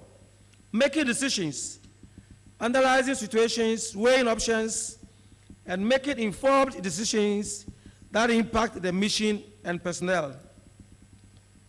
Communicating effectively, clearly and concisely communicating with personnel, stakeholders, and other units to achieve mission objectives. Developing subordinates. You provide, as a leader, you provide guidance, training, and evaluation to help subordinates develop their skills and abilities. These experiences help naval leaders develop the skills and the competencies necessary to lead effectively in a variety of contexts. Now, how does effective leadership shape naval operations, discipline, and succession planning? Effective leadership plays a crucial role in shaping naval operations, discipline, and succession planning. Let's take a look at naval operations. 1, clear decision making. Leaders provide clear directions, prioritize tasks, and make informed decisions to achieve mission objectives. 2, strategic thinking. Leaders anticipate challenges, adapt to changing circumstances, and develop effective plans to accomplish their mission. 3rd, teamwork and collaboration. Leaders foster a culture of teamwork, encouraging collaboration and communication among team members to achieve common goals. Now look at discipline. Discipline. It goes also to the senior high school students, not only to the Navy, all of us. Discipline. 1, setting standards. Leaders establish and enforce high standards of behavior, performance, and conduct, promoting a culture of discipline and accountability. Leading by example. Leaders demonstrate the behaviors and values they expect from their team, setting a positive tone and promoting a culture of discipline. 3rd, fair and consistent enforcement. The school prefects who don't punish their favorite, listen. Fair and consistent enforcement. Leaders ensure that discipline is fair, consistent, and applied equally to all personnel, promoting trust and respect. So take note. Now we look at succession planning. 1, identifying and developing talent.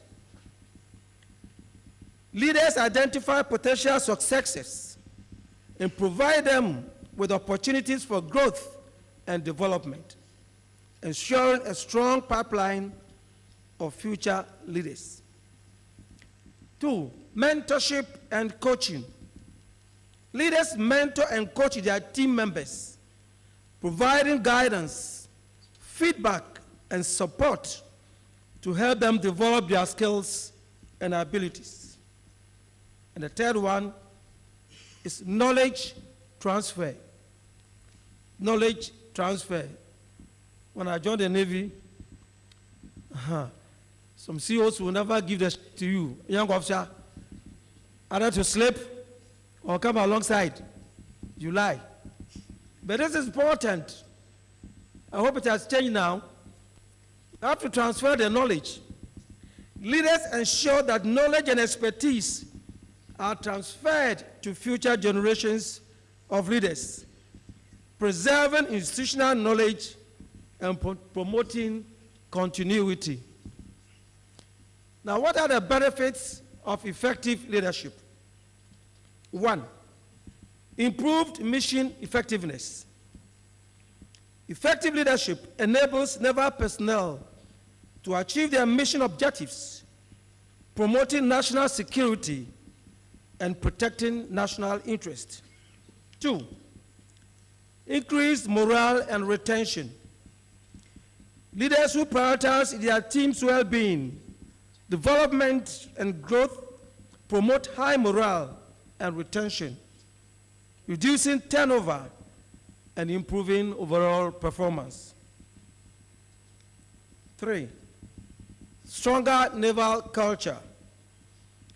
Effective leadership fosters a strong naval culture, promoting values such as honor, courage, and commitment, and ensuring that naval personnel are equipped to meet the challenges of their role. Now let's come to sacrifice and service. Sacrifice and service. Service in the Navy is honorable. Sacrifice is sacred. Whether you have seen combat or not, your service to your country, Ghana, is honorable.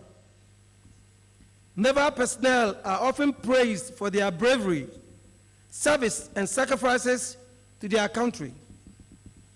By the tri-service nature of the Ghana Armed Forces, we are all called to serve to defend our nation, Ghana, by sea, land, and air. We provide services to create the enabling environment for political, social, and economic development by ensuring peace, stability, and support to the civil authorities.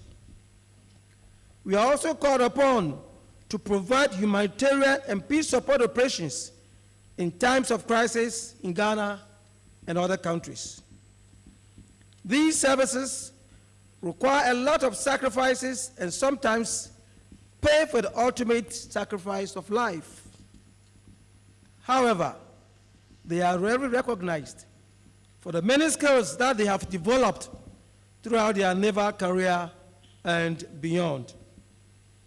Leaders must reconcile the conflict between caring for their crew and making tough decisions that may put them in harm's way. They carry sacrifices beyond visible scars and awards. Now, what do the naval personnel sacrifice? There are a lot of things a naval personnel sacrifice. Here are some of them that everyone should know about their brave hearts. 1, time away from family. They pass their time away from their loved ones, which is one of their most significant sacrifices. They can be separated from their loved ones by deployment, patrols, training exercises, postings, and drafts for months or even years. The emotional impact of missing birthdays, anniversaries, and everyday family moments can be lasting. Second, physical and mental health. They make great sacrifices to maintain their physical and mental health. The stress, the harsh environment, and exposure to combat can cause long-term health problems. They often suffer from mental health issues, traumatic head injuries, and other mental disorders. These conditions can affect their quality of life even after returning home. And here I have a typical example. In the Sierra Leone conflict, I was the XO on board GNS Yogaga under the command of late Admiral Kwashi. Whilst alongside Freetown Harbor, in the night, we performed duties. And 2 ratings were to change duties. They were handling MG3, machine gun. No matter what happened, we had a shot, boom, and it went into the thighs of one rating, splitting the thighs apart. As at now, the rating still lives with that deformed leg. These are some of the sacrifices. The second, loss of comrades. Many have suffered the loss of a fellow officer or rating. It is a deeply felt loss when a naval personnel dies. The bonds formed in the crucible that is military service are unique. They often carry these losses and are plagued by survivors' regret or the memories of their fallen friends. This is one of the sacrifices paid for with their lives, and we will remember them. Again, this Memorial Day, that very day, the 14th of September, the Feast of the Holy Cross, I was a gunner officer on board GNS Yogaga. We are alongside in Freeport, Monrovia. Achimota tied on us. We had embarked Ghanaian delegation. We were asked also to embark some wounded, civilian wounded and injuries to Freetown Hospital. Whilst alongside Then the shells landed, and one landed on Yogaga. I was sitting right in the wardroom. I just got up, 5 seconds, it landed there, and we lost some officers. The one whom we lost that is really painful is one officer, Sub-Lieutenant Apio Fukuo. He did not join the ship when we sailed from Sekendi, but realized in Freetown that we needed his expertise. He was an engineer. So he was flown down from Ghana to join us. Do you know what? That very week, his wife has just delivered. He did not even stay in to name the child. He flew to join us, and he was the first casualty. These are the sacrifices of the services. Another one, strained personal relationships. Relationships can be affected by the demands of naval service. The needs of naval life can strain relationships. Divorces and family tensions can leave many personnel with a problematic past. The fifth, adjustment to civilian life. Reintegrating into civilian life after end of service poses its own set of challenges.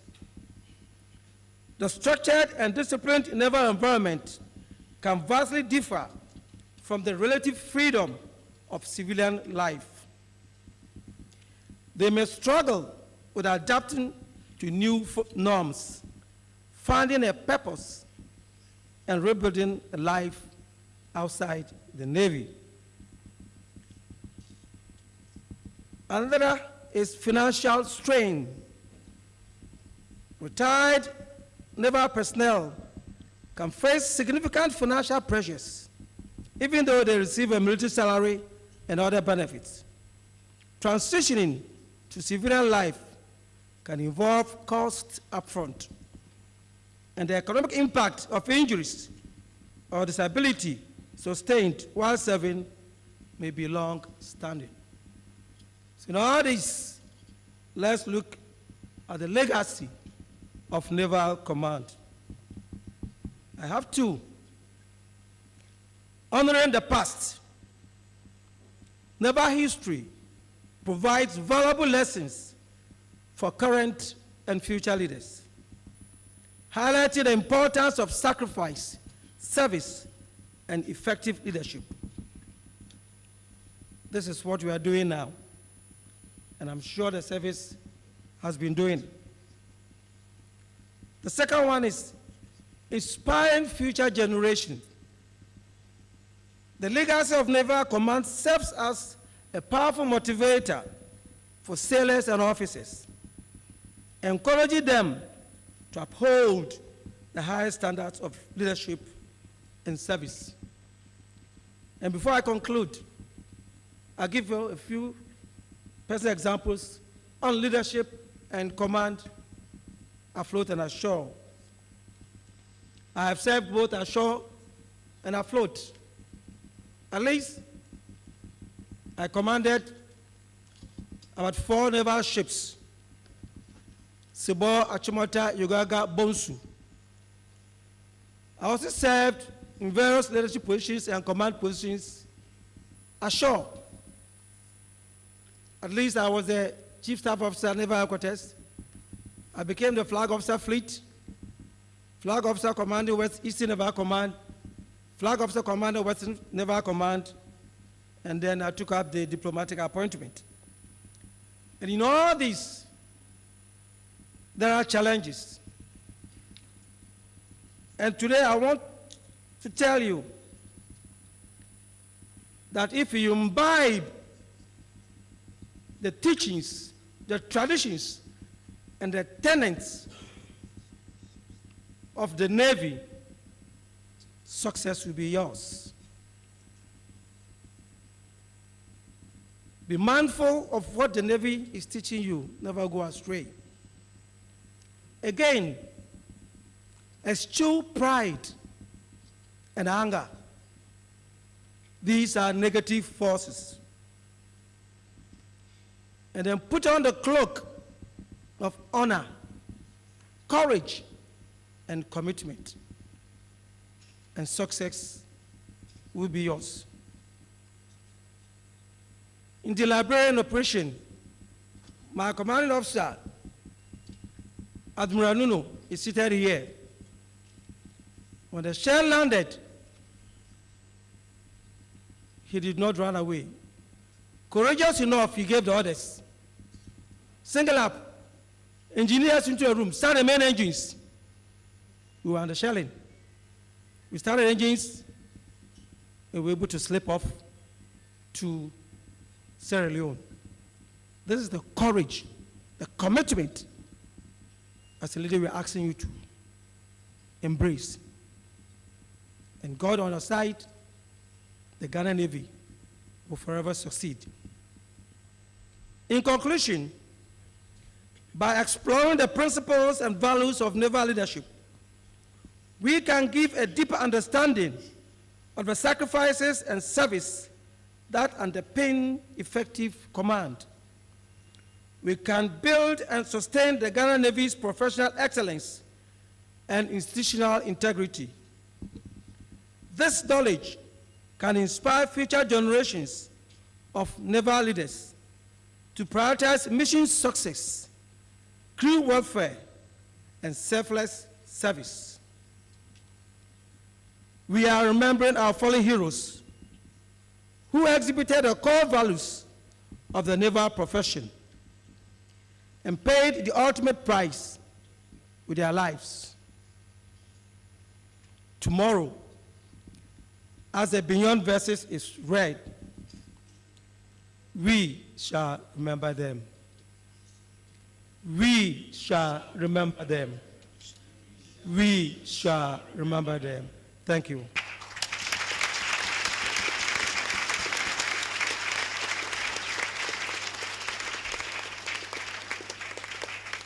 Thank you very much, sir, for that insightful lecture.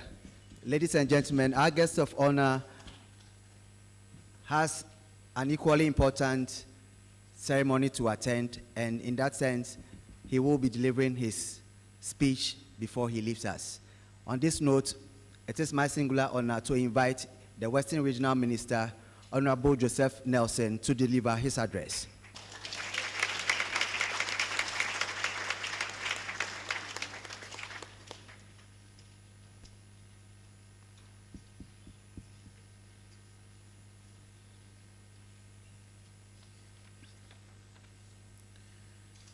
Thank you, Mr. MC. I think that some elaborate protocol has been established. I don't want to attempt to establish another one so I don't leave anybody out. So indulge me to adopt what has already been established.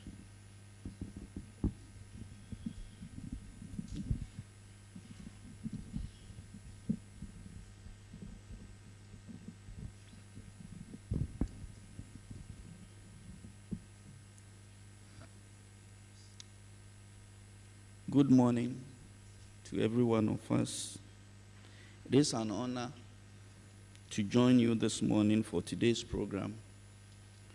I'm grateful to the Ghana Navy for this invitation.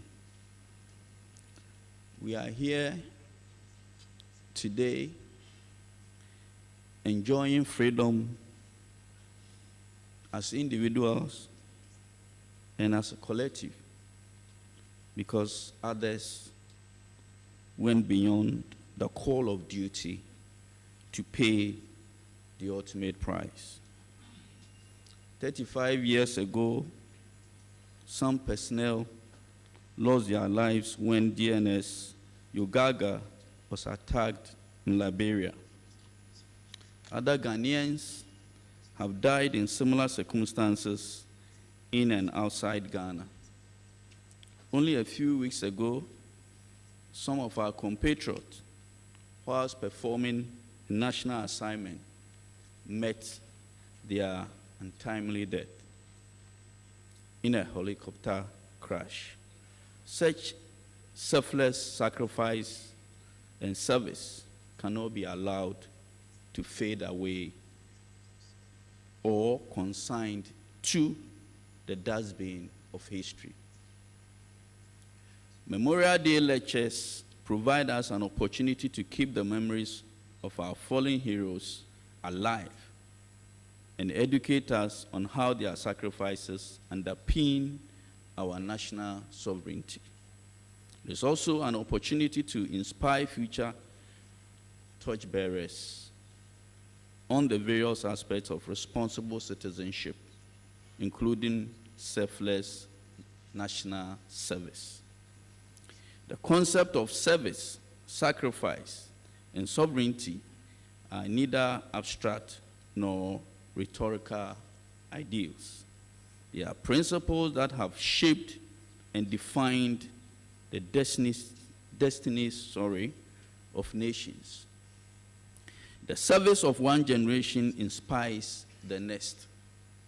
The sacrifices of the fallen reminds us of the cost of freedom, and the sovereignty they defended calls on us to remain vigilant and united. I must emphasize that this call is directed not only to personnel in uniform, but to all Ghanaians without exception. These important concepts are interrelated. This is because without service, there will be no nation to build. Without sacrifice, service will be half-hearted, and without sovereignty, both service and sacrifice become meaningless. Narrowing this down to roles of the Ghana Navy, I find that it is the custodian of our maritime sovereignty, the highest expression of service and the embodiment of sacrifice. Distinguished ladies and gentlemen, today's discussions should let us resolve to serve our nation with integrity, loyalty, and commitment. To embrace sacrifice when the demands of freedom and progress require it, and to defend sovereignty with vigilance, not only with arms, but with unity, justice, and responsible citizenship. Although the threat to our peace and security may be ever present, if we hold fast to the ideals of sacrifice and service, Ghana's sovereignty will be guaranteed.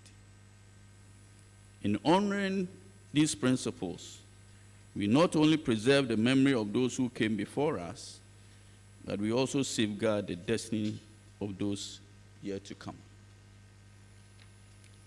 I'd like to end by commending the Ghana Navy for instituting these lectures and providing this important platform. Of course, listening to the lectures that have come, I believe that all of us have picked some valuable lessons for our lives, whether we are servicemen or civilians. To the crew of the Ghana Navy ship Achimota, I say congratulations and best wishes. It is my firm hope that the various presentations and insightful deliberations have honored the memories of our fallen heroes and will make us better citizens. Thank you so very much.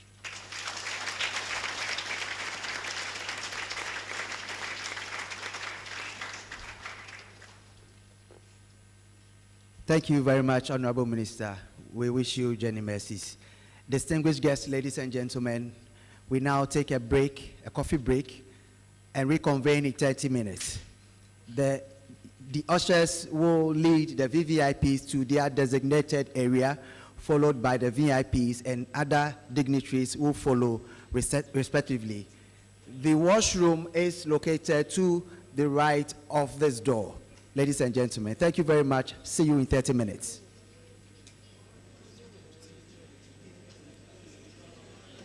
Where's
myself to the service of Ghana with all my strength, with all my heart.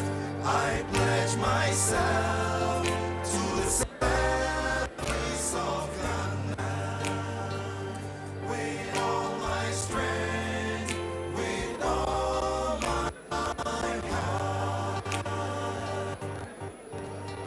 And I promise to hold in high esteem our heritage won for us. And I promise to hold in high esteem our heritage won for us. Through the blood and toil of our fathers. And I pledge myself in all things to uphold and defend the good name of Ghana. So help me God. So help me God. Oh, oh, oh, Ghana, my motherland. I will serve you with my strength, my heart, my everything, yeah. So help me God, so help me God. Oh, let's come together, let's give Ghana all.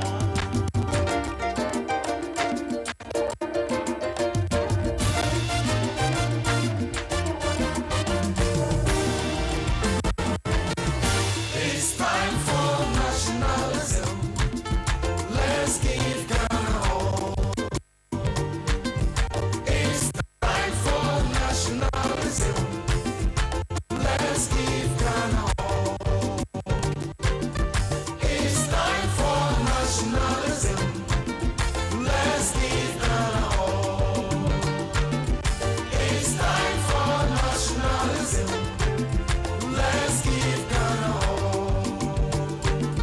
I pledge myself to the service of Ghana with all my strength, with all my heart. I pledge myself to the service of Ghana with all my strength, with all my heart. And I promise to hold in high esteem our heritage won for us. And I promise to hold in high esteem our heritage won for us. Through the blood and toil of our fathers. And I pledge myself in all things to uphold and defend the good name of Ghana. So help me God. Ghana, Ghana, Ghana, help me. This is the only land I have. So I will serve you with the very heart I am. I'm a soldier, and as duty bound, I'll serve you till the very core of my soul. Yeah. Do it for Ghana, do it for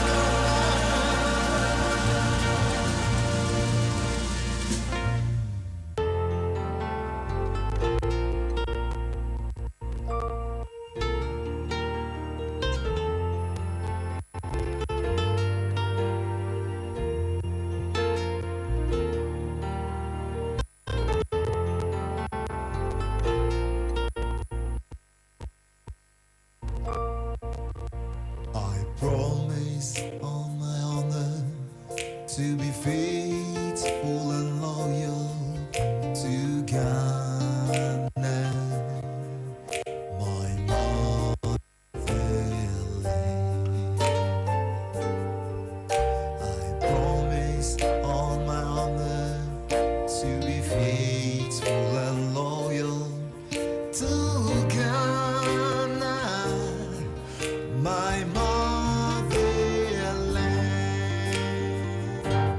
pledge myself to the service of Ghana with all my strength, with all my heart.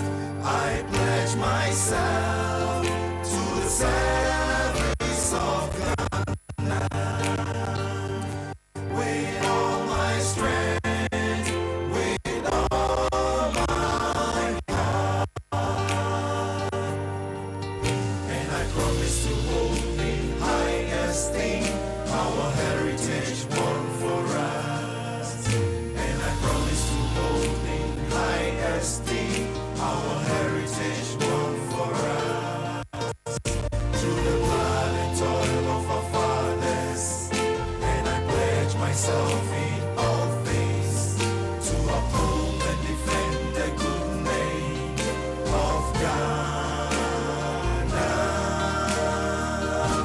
So help me God. So help me God. Oh, Ghana, my motherland. I will serve you with my strength, my heart, my everything, yeah. So help me God, so help me God. Oh, let's come together, let's give Ghana all.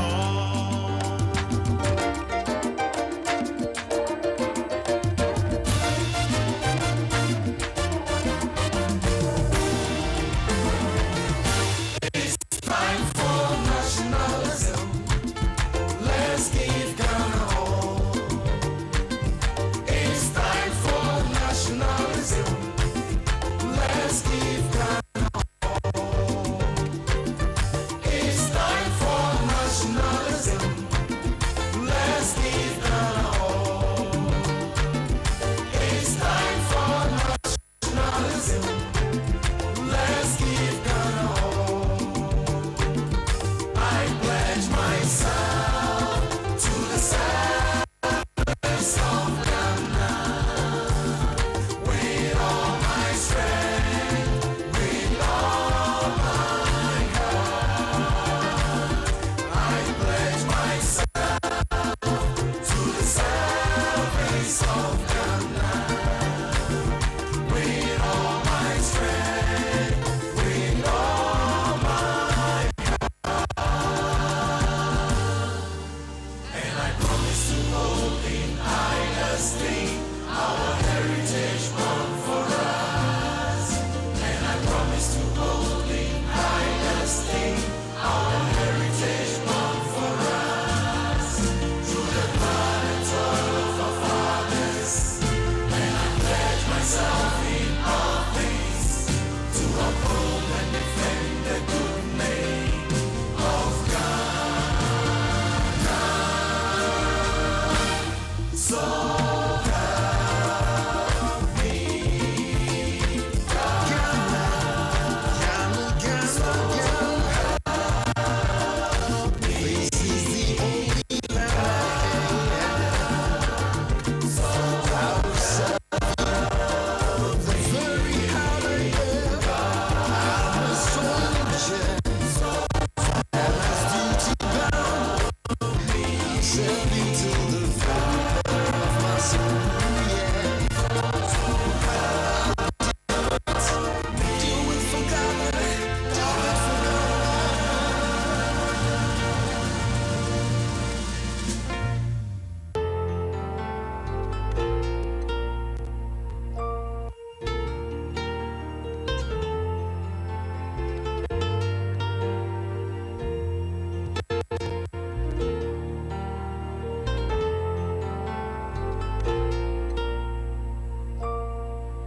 I promise on my honor to be faithful and loyal to Ghana, my motherland.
dynasty, our heritage won for us through the blood and toil of our fathers.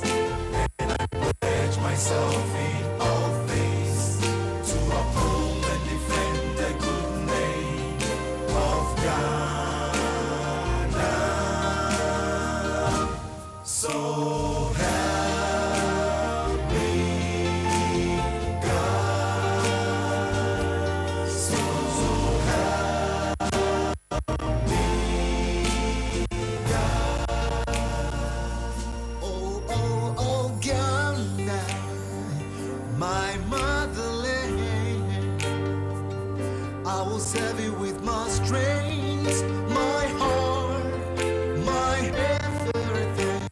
Yeah. So help me God. So help me God. Oh, let's come together. Let's give Ghana all.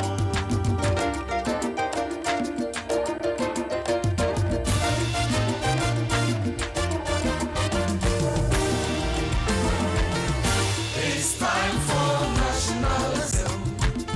Let's give Ghana all. It's time for nationalism. Let's give Ghana all. It's time for nationalism.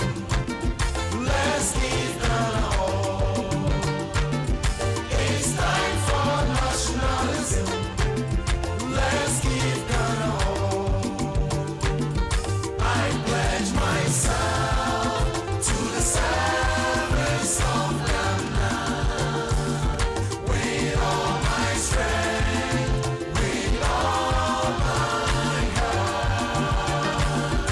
I pledge myself to the service of Ghana with all my strength, with all my heart. And I promise to hold in high esteem our heritage won for us. And I promise to hold in high esteem our heritage won for us through the blood and toil of our fathers. And I pledge myself in all things to uphold and defend the good name of Ghana. So help me God. Ghana, Ghana, help me. This is the only land I have. So I will serve you with the very heart I am. I'm a soldier, and as duty bound, I'll serve you till the very end of my soul. Yeah. I'll do it for Ghana, do it for Ghana.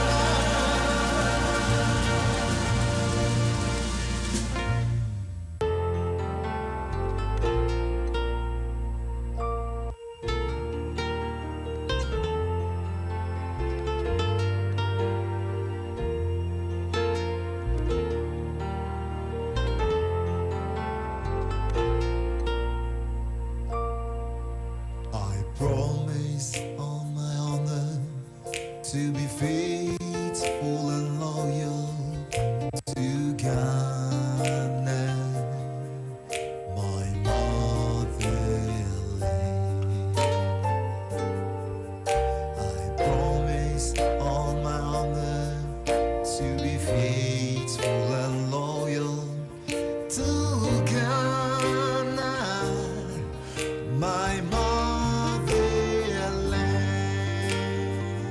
I pledge myself to the service of Ghana with all my strength, with all my heart.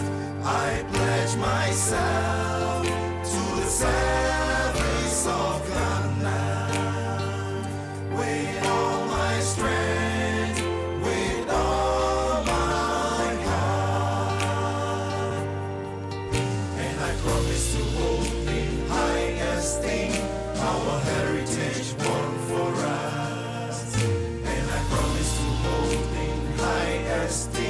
our heritage won for us through the blood and toil of our fathers. And I pledge myself in all things to uphold and defend the good name of Ghana.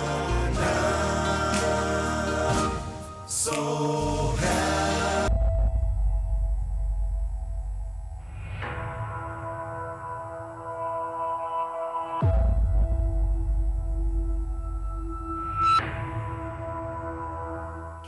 The ship is what we are all recruited to man. And I'm a proud seaman because my first 12 years of service was spent on board ships. I'm a very proud sailor, and I must say that if I had not joined the Navy, I don't think there's any other service I would have loved to join. Boat 5.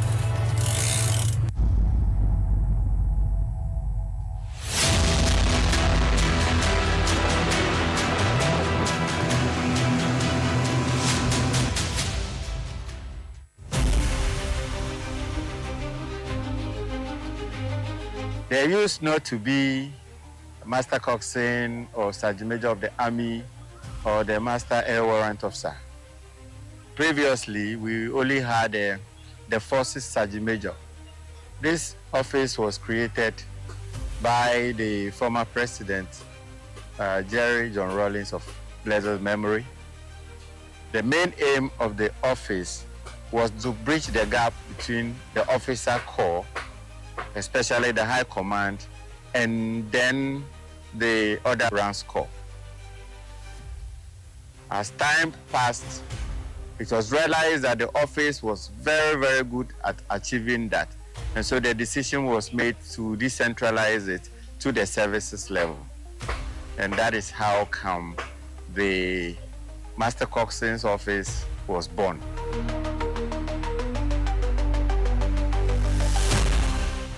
It is significant because, one, there needs to be somebody that will represent all ratings at the highest echelon of office. That is the Ghana Navy High Command. And it is important that that other rank passes through the ranks as an ordinary seaman, climbs up through able seaman, becomes an LS, senior rating, becomes a chief petty officer, and then after chief petty officer class 1, there are other steps he has to take. By this, that person would have been very well empowered, very experienced, because a lot of the things or duties and assignments he would be doing would relate to the things he himself has gone through over the period. Because one, he's going to be a voice of the men to higher command. Two, he's also going to carry instructions of higher command and then send them to the men, to get the grassroots. And so, looking at it, this office is created to bridge, one, communication gap, two, to also create opportunity for the grievances of the men or the ratings to be channeled smoothly to higher command. So basically, that is the reasoning behind the forming of this office called Master Coxswain's Office. The roles that the Master Chief of the Navy is supposed to play are multidimensional. There are many, and sometimes there is a silence on them. Apart from the rules that are written in the books and the documents, there are other things that, of course, the Master Coxswain is free to pursue once it inures to discipline and good order of the service. The discipline of the men and their welfare is in the ambit of the Master Coxswain's roles and duties. And so all the time, whatsoever actions and decisions the Master Coxswain takes are going to be governed, one, interest to the service, and then two, the welfare and well-being of the men. Of course, there are other rules The master coxswain will not work in isolation. He works with others. And so once he's working with others, it is important to be able to win the trust of those people.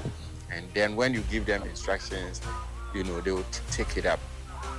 There are other service sergeant majors, like the SMA, the sergeant major of the army, the MAO, and then the forces sergeant major himself. There is always supposed to be a liaison between the Navy and those other services. And so it is the responsibility of the master coxswain to deal with these people, create a good rapport, and conveniently work with them. He is also responsible for making sure that at parades where the Navy is represented, the drills are properly done, the numbers are up, turnout is good, and everything that goes on with parade. The master coxswain attends functions. He is a face of the other ranks. He goes to high ceremonies. He represents the Navy. I think there are a lot more of that we can talk about. One thing that is very, very important is that there has always been a gap when it comes to reporting of issues by officers to higher command. Perhaps it might be as a result of the officer not going through the ranks like us. He's an officer empowered to do so. But for the master coxswain, because he has been with the men, he grew through the ranks and became who he is able to articulate command's view to the men, and they really understand him better. The same way, he's able to bring those grievances and concerns that men bring to the CNS, and then the CNS takes action on it. There is one thing I learned in the early years of my service, and that has to do with presence. Presence. You see, you can give verbal instructions, delegate people to do things, but most times we underrate the effect of a person's presence at a place. And so, by virtue of the nature of work that the master coxswain does, sitting in his office and expecting that the things will be done at the front line does not achieve results. And so one must move from his comfort zone, which is the office, and then go to the field where the men are. The master coxswain is supposed to be abreast with the conditions of work of the men. So visits to units and commands is one of the ways the master coxswain lets people know that he is with them. Whatever they are going through, he's ready to also go through with them. So I'll give you an example. Of course, I traveled to one of our units that is outside. It's an outpost, a little outpost, just about 10 or so personnel. And it's far off at the border area, and I went there as part of my visit. Incidentally, where they were sleeping was a problem. They were sleeping actually in a condemned block, and they had several welfare issues. Unfortunately, those issues never got to high command. So when I got there and got myself informed about the conditions that they were going through, I came back to Accra, to my office, and I wrote a report to the chief. And it is important to note that within a few months, 2 months or so, of the report gotten to the old man, a new 4-bedroom accommodation was procured. I think it was rented and furnished, and so they are conditioned. So it is important the master coxswain must move around.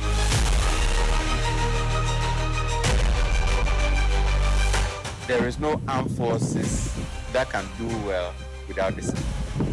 Discipline is the bedrock for any successful armed forces, and the Navy is no exception. So the expectation is that personnel in the Navy must put up a very high standard of discipline. And like I said in our initial conversation, one of the cardinal roles the Master Coxswain is supposed to play is to ensure that all men in the Navy are very disciplined. Those RSMs, Coxswains at all levels are trying their very best to bring back these values which we seem to be losing.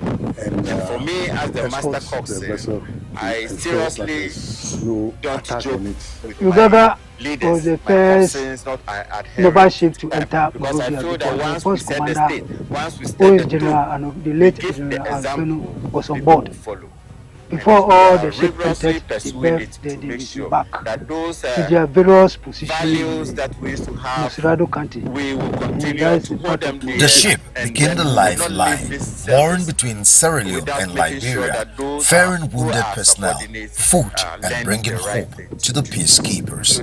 But on that fateful day when GNS Yogaga was bombed, hope was met with horror amidst the escalation tension in Liberia. The capture and killing of Samuel Doe at the free port served as a catalyst for action.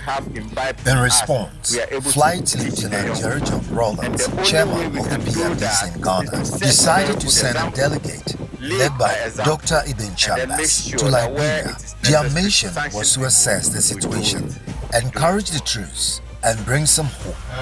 It was only after returning to the ship that the bombing occurred, turning the moment of optimism into one of renewal uncertainty. Well, actually, I was the leader of the delegation. It was a delegation sent by President at that time, Chairman Rollins, because this was in 1990. We're still under the PNC, and Ghana, along with other West African countries, principally Nigeria, Guinea, Sierra Leone, Gambia, Mali, had deployed in Liberia, ECOMOG force, and the background to our mission is that a week or so prior to it, the president of Liberia at the time,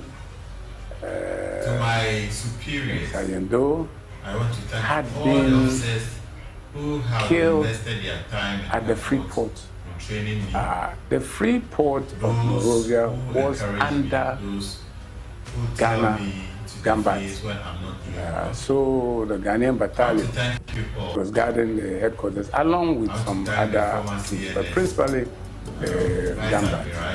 So when this happened, of course, President Chairman of PNDC at the time, head of state, felt that it was necessary to send a delegation to go and see the troops, the commander, who was also the force commander of ECOMOG, and discuss with them, try to understand what had happened, but more importantly, to boost their morale.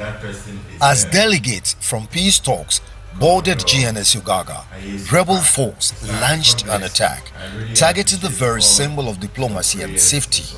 The bomb struck 4 brave sailors, paid the ultimate price. Their mission was peace, their reward, sacrifice. On that day, on the 14th, as a Coxswain, I was doing rounds when Achimota begged. Not quite long, the Ghana delegation also came on board ready to take them to Sierra Leone onward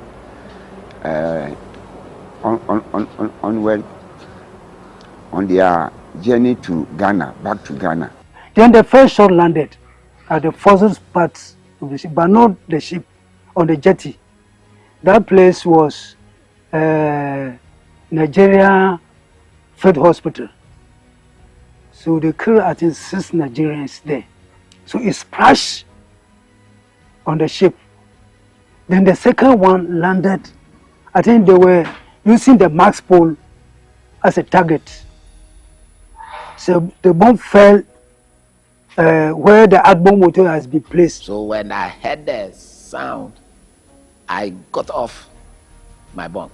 So I got off the bunk and looked into the scuttle. When I looked into the scuttle, it was so sharp. It was so sharp because I looked into the scuttle and then I just headed my ears down. So down, I tagged. Antoa the first, and indeed the people of Ejoso upon the ship. Secondly, this homecoming will also serve as a forum through which the Ghana Navy, the Ghana Armed Forces, and the people of Ejosoman will discuss matters of mutual interest for the advancement of the cordial and peaceful relationship between the military and the people of Ejosoman and Asanteman in general. As part of the Ghana Navy's contribution to the revamping of the Nanaya Santua Museum, the ship company will present a miniature of the ship to be kept at the museum. Ananum, distinguished guests, friends of the media, ladies and gentlemen, permit me once again, on behalf of the Ghana Navy High Command, express our appreciation and thanks to you all for this wonderful and colorful display of rich tradition and culture of Ejosoman. Long live Anaya Santua, long live Ejosoman and Asanteman, long live Ghana and the Ghana Armed Forces. Thank you and God bless you all. Thank you. On behalf of the Ghana Navy High Command and on behalf of the leader of the delegation, I, the commanding officer of Ghana Navy ship Nanaya Santua, Lieutenant Commander Yusuf Benin, on this day, 9th of June, in the year of our Lord 2016, wish to humbly present this miniature model of Nanaya Santua to you, to be kept at the Nanaya Santua Museum, so that those who cannot find time to come to Sikendi to come and have a look at the actual ship can come and have a look at it.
Midamina must say, send your Mashamina Lenimonium.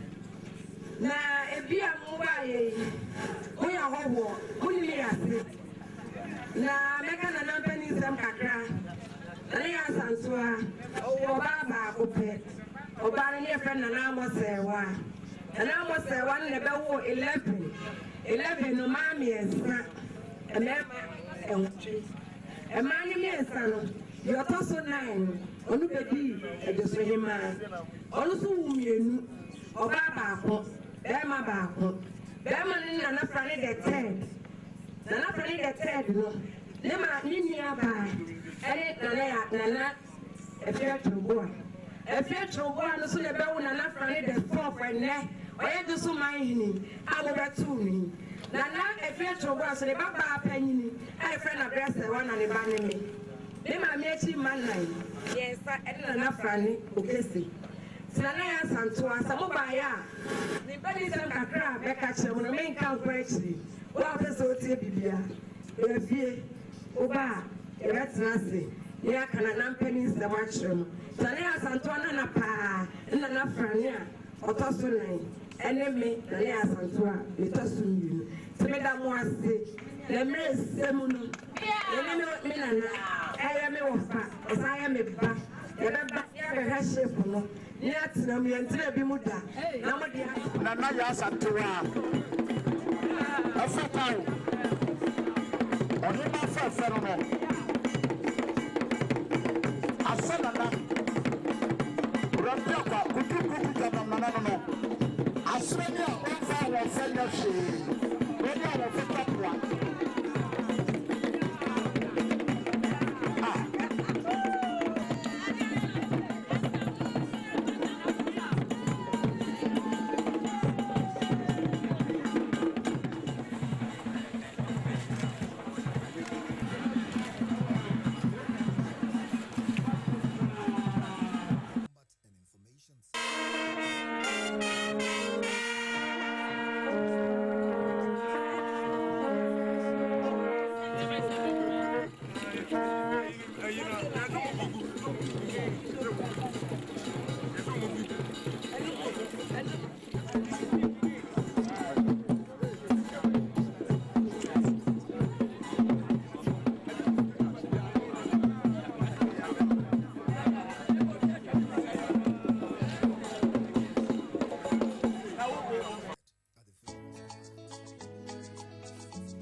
Captain or commanding officer of Ghana Navy ship Nanaya Santua.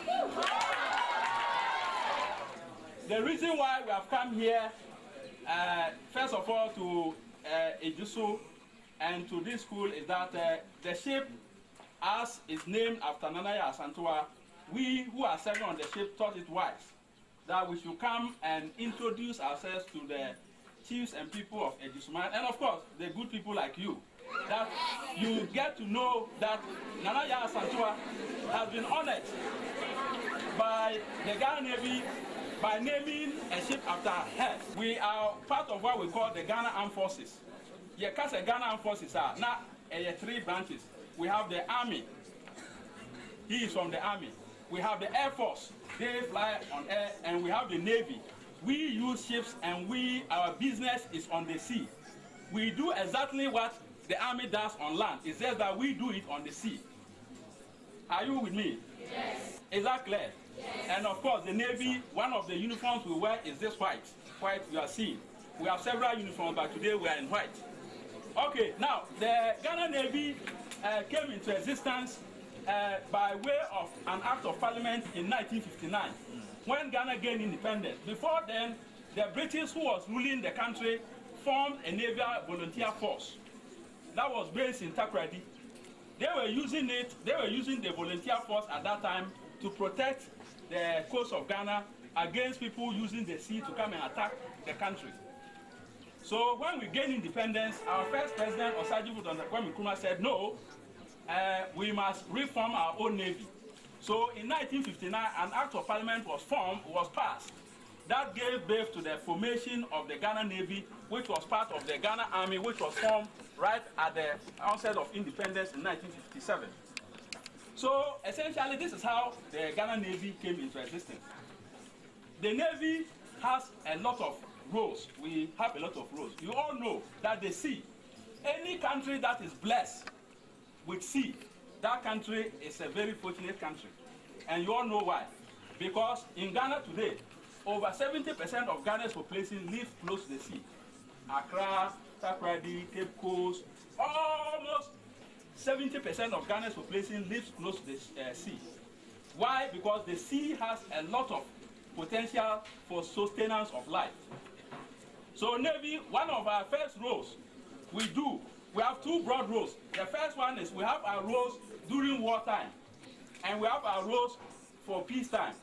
Now, wartime roles. Our wartime role is that if another country decides that he wants to attack Ghana, and he's looking at using the sea as a means to come and attack us, we in the Navy, it's our job. The Constitution of Ghana mandates the Ghana Navy to use the equipment, the ships that they have given us, warships, to fight and defeat that enemy that is trying to use the sea as an avenue to come and attack Ghana. That is one of our roles. Number two, we are to support the Army and the Air Force in operations on land. When there's land battle and the Army and the Air Force requires the Navy support, we will come and work with them to ensure that we take care of that business. Number three, we are to ensure that Ghana's shipping, you all know the food and the clothing we wear, most of them are not made in Ghana. All of them come by sea to reach us here. We import most of our things. And the only way those things reach us is by sea. So it is our duty to ensure that just as some bad guys on the road will go and mount a roadblock like armed robbery and stop a vehicle and collect all their things, the same thing we have some bad people at sea doing the same thing. So part of our job is to ensure that when war breaks out, our enemy will try to stop us from importing food so that we will grow hungry and will give up the fight. It's our duty in the Navy to ensure that we keep Ghana's shipping, sea lanes of communication, we call them trade. They try to smuggle cocaine and some arms and ammunition and bring it to the country so that this country will not be safe. So the Navy also does that. We go out there and see, we patrol with our ships, and we look for all these bad people, and when we see them, we arrest them, confiscate those things, and then bring those people to land, and the government, through the appropriate agencies, will prosecute those people and put them behind bars.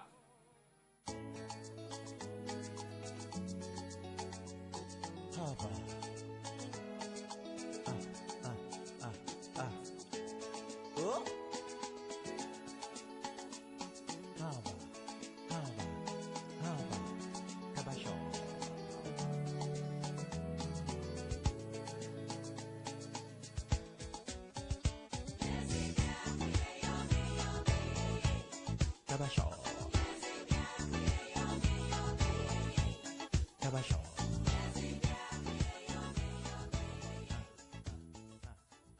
From the Ejusoman Senior High School, the crew paid a visit to the Ministerial Palace to interact with the Ashanti Nana Utumfuo Osei-Tutu II.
Ziom.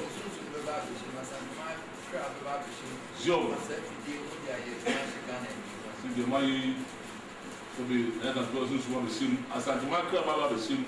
Nobody do my party. I said that my end now. The money you put my young part. The big move up a swapper, moves and pack. Ziom. See how I'm going to move on. There's a PC, a yes, CPD, or no other back on the bed.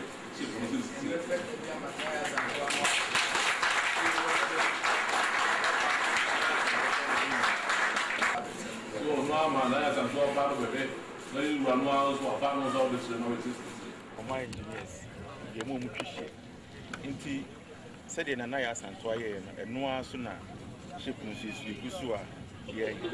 Inti, the Mecca man said, Bema be a bit my who meet me here, I'm an outpost.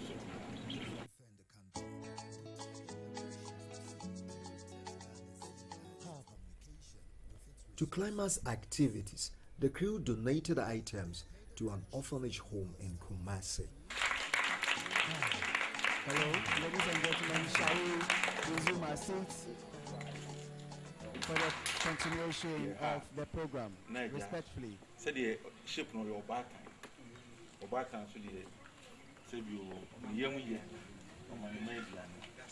Inti, some by na Naya Santua ship no year Juma woman and Yaba say Colao another so Rabbi until the night didn't worship and no one been any of the other. Now, the best catch them also say, and yet, no one ship no ya adopted Sarah home as our home.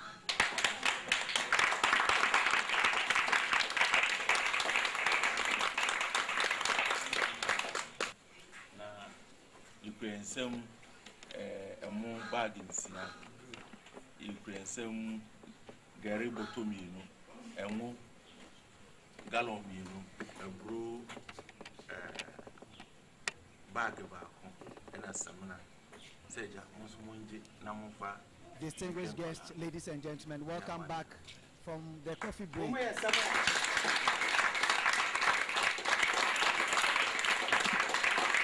As we settle, respectfully, let's turn our attention to the screen for a documentary that honors our heroes. The documentary, please.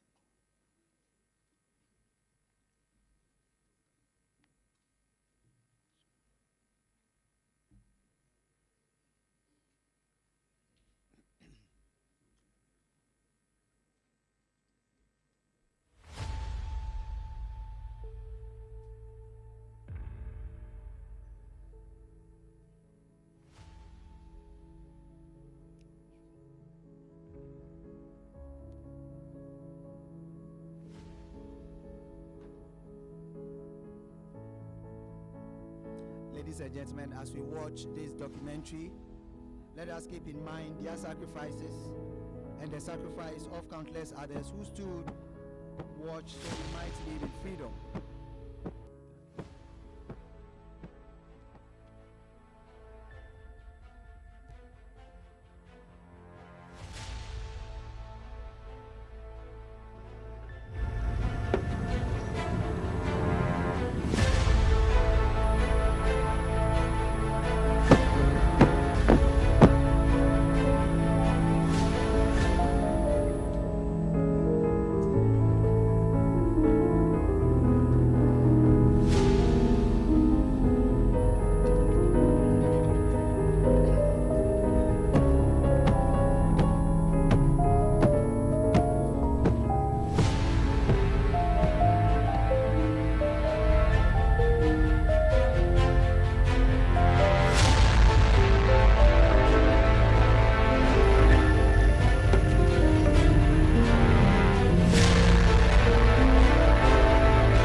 Very good.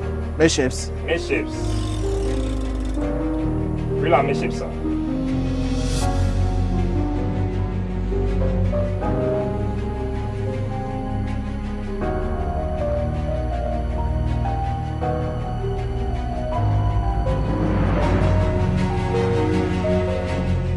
Ghana Navy, a force of discipline and courage, was established in July 1959. The Navy has remained a pillar of safeguarding Ghana's maritime sovereignty from peacekeeping missions across Africa to anti-piracy operations and humanitarian support. Its men and women have stood watch day and night over our waters, protecting lives, trade, and national interests. But behind every uniform is a story of sacrifice and a story of service.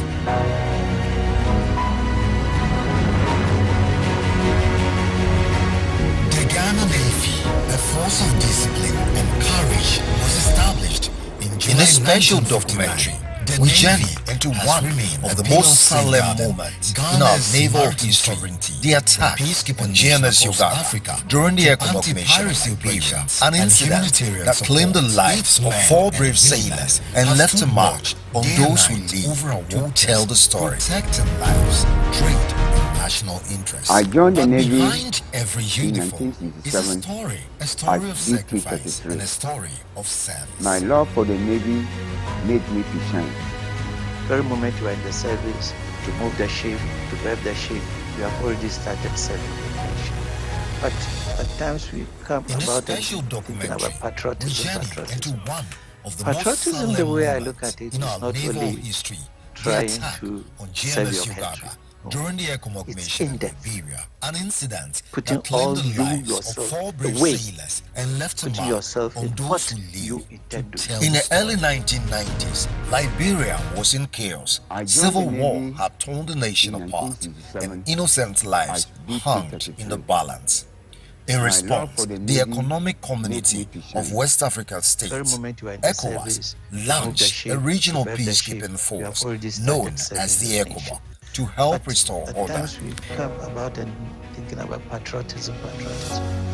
Patriotism, the way I The look at Ghana it, Navy has been involved in international peacekeeping operations several decades ago, since its inception in 1959, notably under the umbrella of the United Nations, African Union, and the Economic Community of West African States.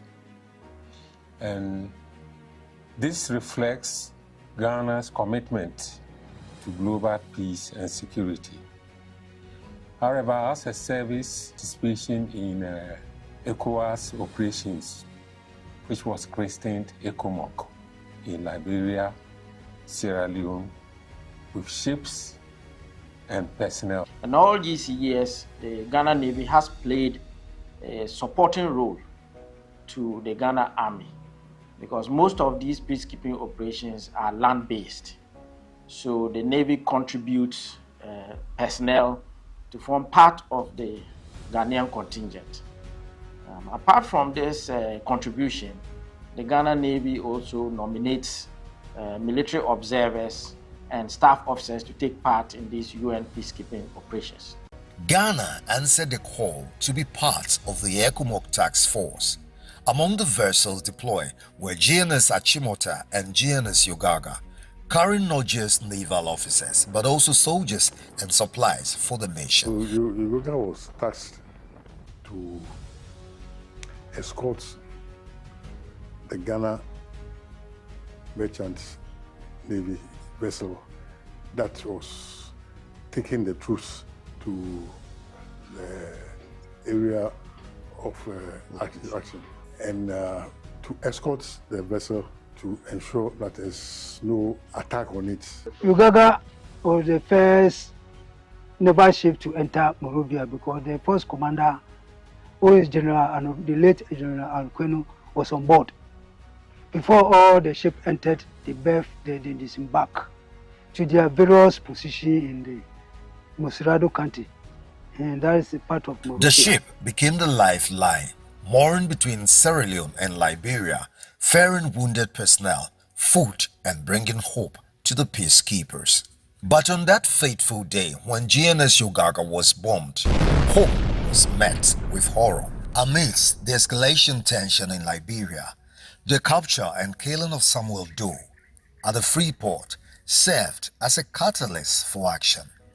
In response, Flight Lieutenant Jerry John Rawlins, chairman of the PNDC in Ghana, decided to send a delegate led by Dr. Ibn Chambers to Liberia. Their mission was to assess the situation, encourage the troops, and bring some hope.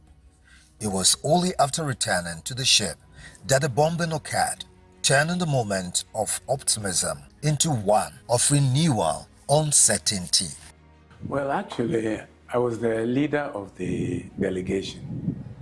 It was a delegation sent by President, well, at that time, Chairman Rawlins, because this was in 1990. We were still under the PNDC, and Ghana, along with other West African countries, principally Nigeria, Guinea, Sierra Leone, Gambia, Mali, had deployed in Liberia, the ECOMOG force, and the background to our mission is that a week or so prior to it, the president of Liberia at the time, Sergeant Doe, had been killed at the free port. The free port of Monrovia was under Ghana, Gambat.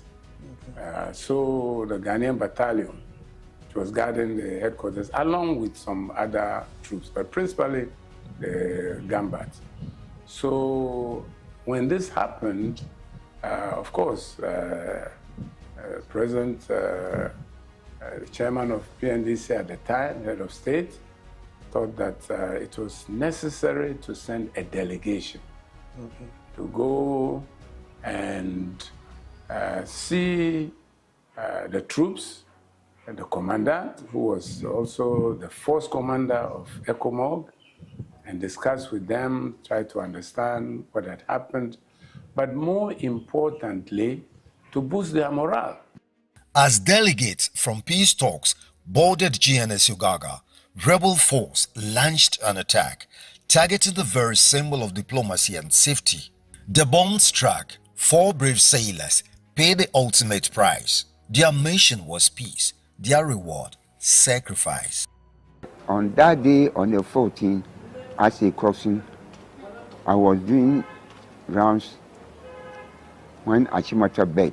Not quite long, the Ghana delegation also came on board, ready to take them to Sierra Leone onward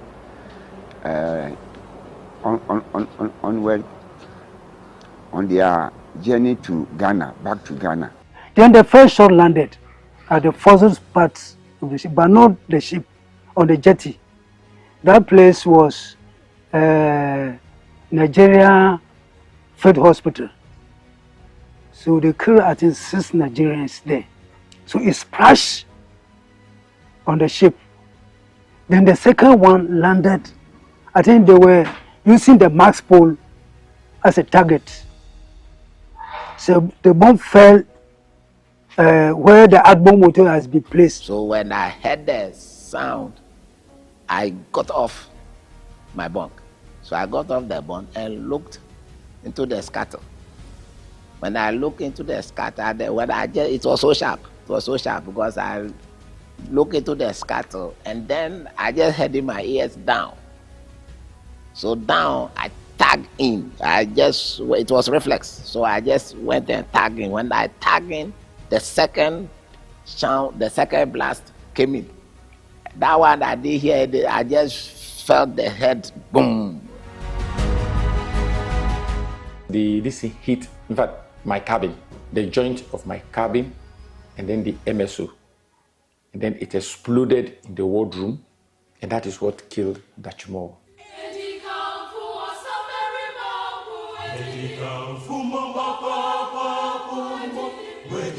It was indeed a tragic moment where, for the first time, a Ghana Navy ship participating in an international conflict had to come to harm's way. They knew the mission was dangerous. They knew they might not return. But still, they went. Not because they were ordered to, but because they believed in something greater than themselves. Yes, they believed in Ghana, the land of the above. Patriotism isn't just about wearing the uniform. It is the quiet courage to serve, to protect, and to sacrifice for a nation you love. The sailors of GNS Yogaga and GNS Achimota showed us what it means to put country before selves. Their sacrifice is not just a memory. It is a reminder that true patriotism lives in action, in honor, and in unity, and in every Ghanaian willing to stand for peace and progress. May we have Ghana not only in words, but in action, in service, and in pride. Let us resolve to live for God and for country. Yes, we shall remember them. So I think it is a good occasion that we all need to honor them and to reflect. And this will also go a long way to inspire others to know that whatever commitments they are offering, whatever sacrifices they are doing for their motherland, they will be honored. Their memory will go down in the annals of the history. It is not easy for someone to voluntarily put himself or herself in harm's way in the interest of someone's life or the lives of a group of people or their freedom. And so for someone to do so and lose his or her life, it's only proper that we honor them. The least we can do is to remember them. And so we shall remember them. Wherever I am, when it's September 14th or thereabout, I make sure I'm around Kenita Kradi. And I remember that there have been times that I've been there and the ceremony has been going through and it's raining. And I sit in the rain. People don't understand. I'll tell you, because I feel very honored in sitting down and paying homage to these people. It inspires me. It's because of such people that we are what we are today. I'd like to entreat our esteemed ratings and officers to sort of have a sense of pride, to serve the colors with dedication and unwavering patriotism. They must be courageous in the face of adversities, in the defense of our dear nation, like what our predecessors did in the past. We shall continue to remember them.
That was a wonderful piece.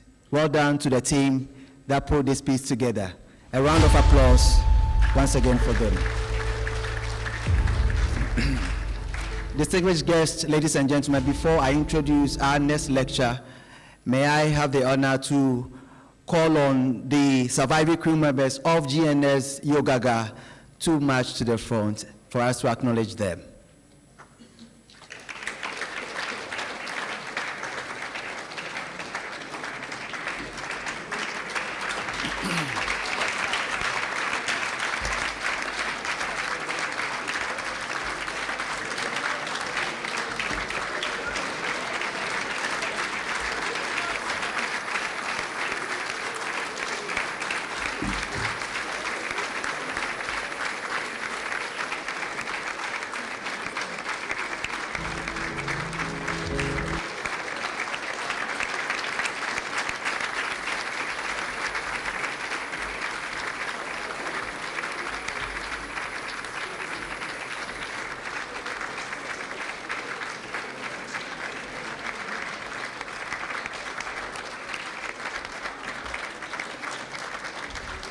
Let's keep the clap ongoing.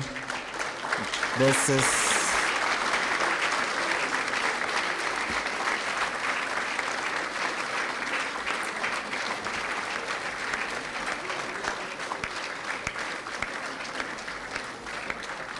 Thank you very much.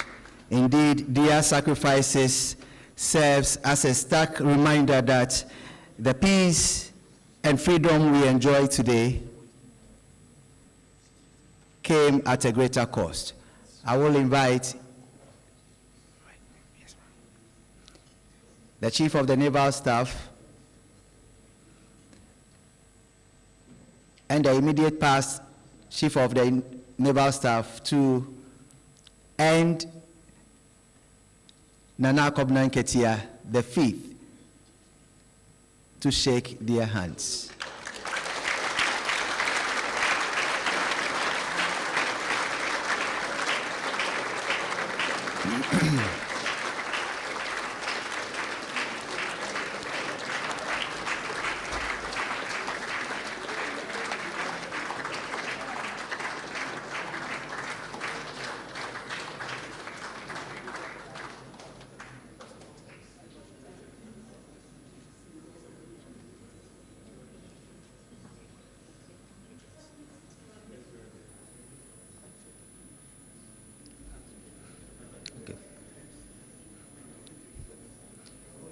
They'll join the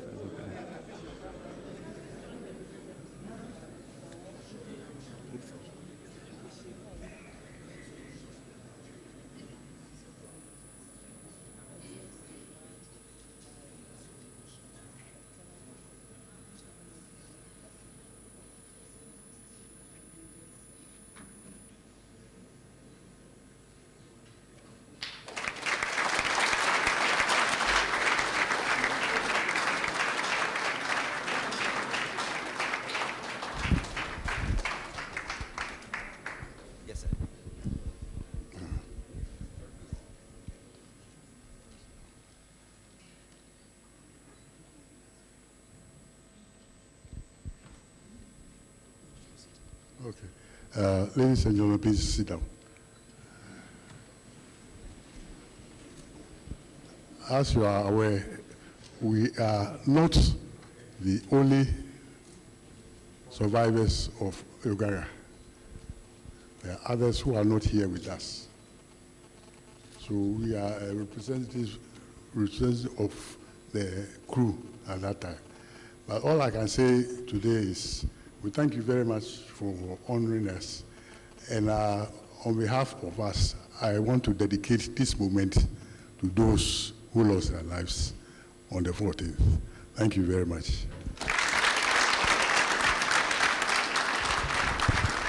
Thank you very much, sir. You may respectfully resume your seat. A round of applause for them once again.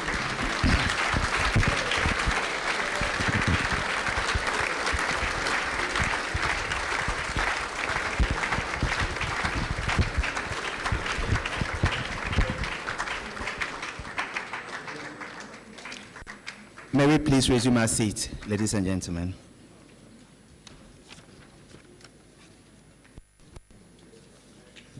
Distinguished guests, ladies and gentlemen, before I introduce our next lecturer, please permit me to read a brief profile of him.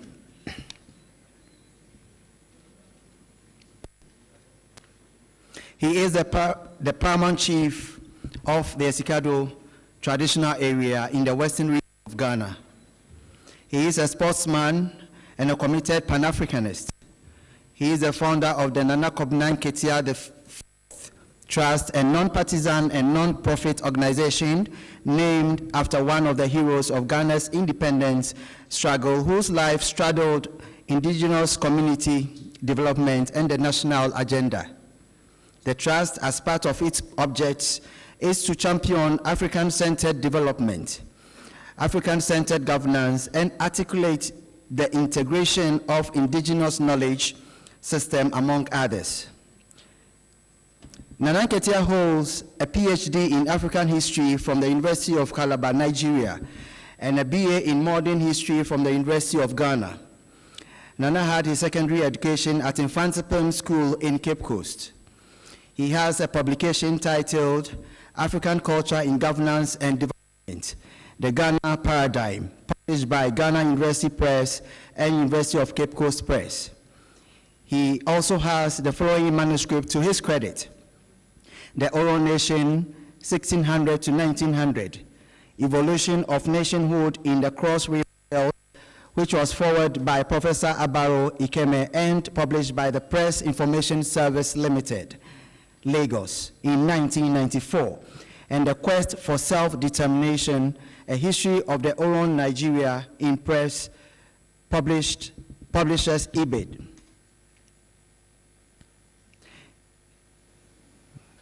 Nana Nketia V has chaired and served on a number of boards at the national community level. He is currently the president of the Western Regional House of Chiefs.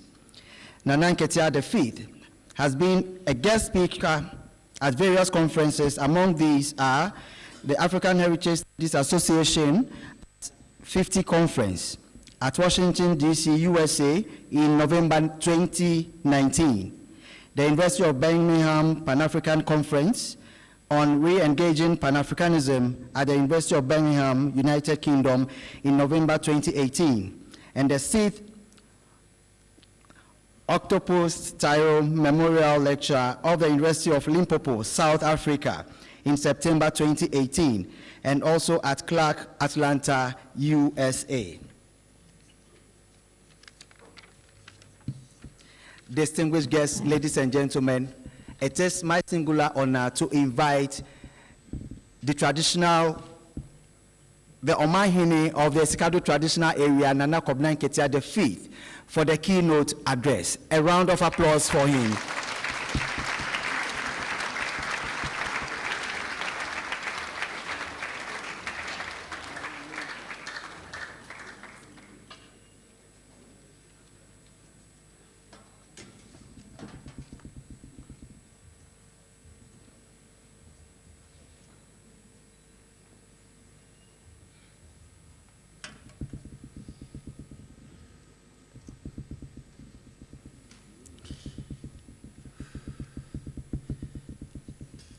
I'm not very good at protocols.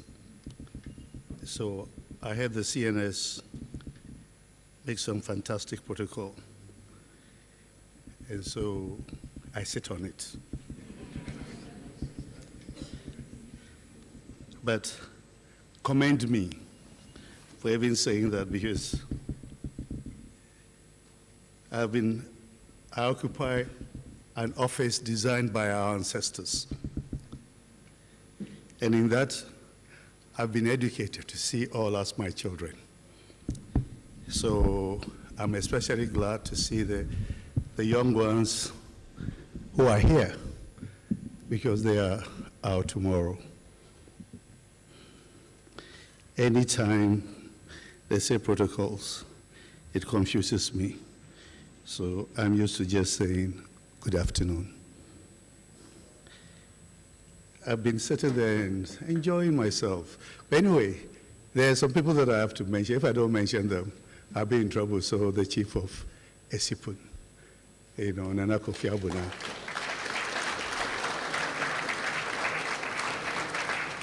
And of course, a very special person who, when he heard about today, he traveled, or he left Wase Kropon at 5 a.m. just to participate in this program. Tetrete Okwamwa Sechim, the second. I'm very confident that in future there will be more chiefs here, and so on. I had a good laugh when the MC started off when we were going to have coffee break. But because of what he said, I dodged the coffee. He says the VVIPs should go somewhere. And as I was sitting, I was wondering what that meant. Because, Fela refers to the VIPs as vagabonds in power. And then my very good friend, Chinwezu, who resides here in Ghana, refers to VIPs as vampires in power.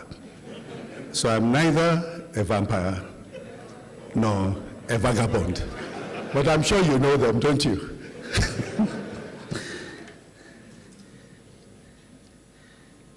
It's quite illuminating sitting here and listening to the ratings talk. And I never knew that my own little brother, Commodore Yosen, was on the Yogaga. So when he spoke, I was just amazed.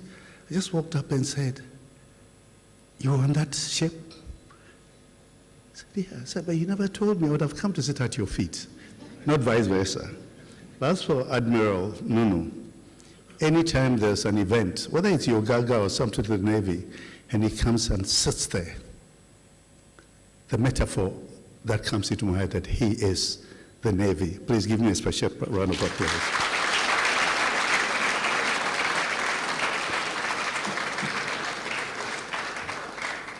It's been 35 years of the Yogaga experience, and the FOC ordered me to be here. I'm sure you understand the word order. To be here, compelled me to reflect on the triad: service, sacrifice, and sovereignty. It is indeed an honor to speak on this theme that resonates deeply within our own history and through the legacy of Ghana, of the Ghana Navy. One of the things we don't do is we don't interrogate things. And sometimes when you hear a Ghanaian talk or an African talk, look, this event is a national event.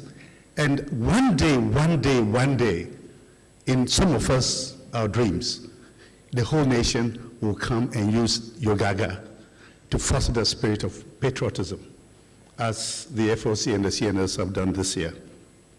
See, what I mean by interrogate events, we just go to events, oh, the Big Six. The Big Six, who did what? The leader of the UGCC was here in Sekondi. Interrogate it. Why was he not arrested? Then you start getting answers. If you just know the Big Six, then you are just following everybody. So don't follow. Interrogate. Any day can be marked for the Armed Forces Day or Liberation Day, but all of them have a significance. A few days ago, you saw the awe and majesty of China on a particular day, the day of their liberation from the Japanese thing and the end of the Second World War. A few months ago, you saw the same thing with Russia, and you just enjoyed it. But you see, I enjoyed it particularly when those in white were doing the good stepping and going up and down. It was just magnificent. But you know that I'm attached, one way or the other, to those who go step to the sea, mainly because my people were seafarers. So I'm only talking about my fisherman things.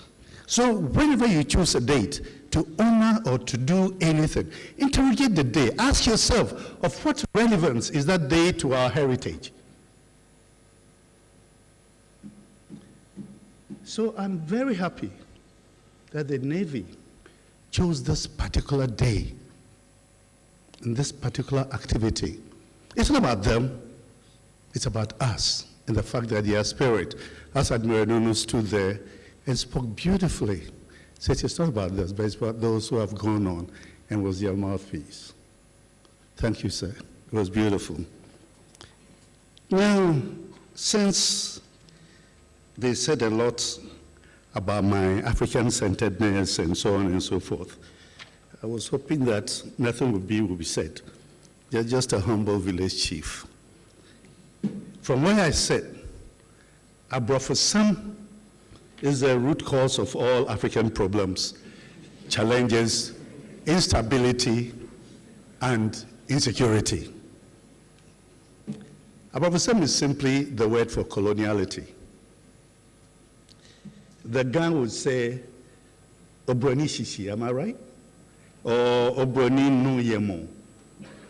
The ever, and I like the ever word, Ayevu Nyatefe. If somebody understands ever here very well, when you leave, ask the ever man, what is the meaning of Ayevu? And you'll be shocked by what he or she will say. The customs of the white man. The Hausa will say Halin Baturi, Aldun Baturi, you know.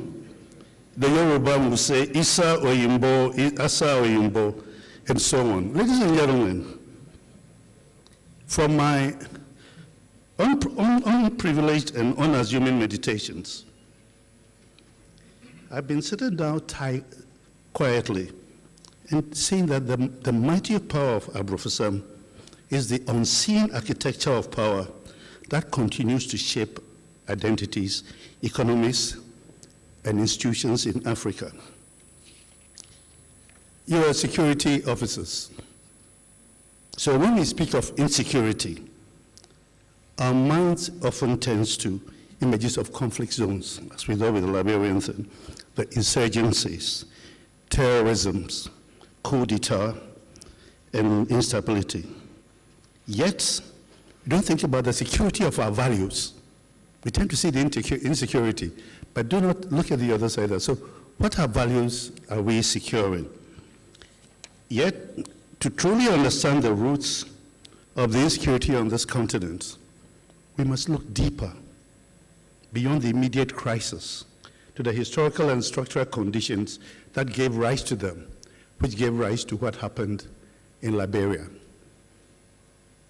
You see, with a lot of fanfare, this African space, and that's what I always call Ghana, it's an African space, celebrates a day of independence. And I always love, I say, it's the only day that we celebrate independence. The rest is 364 days, we don't.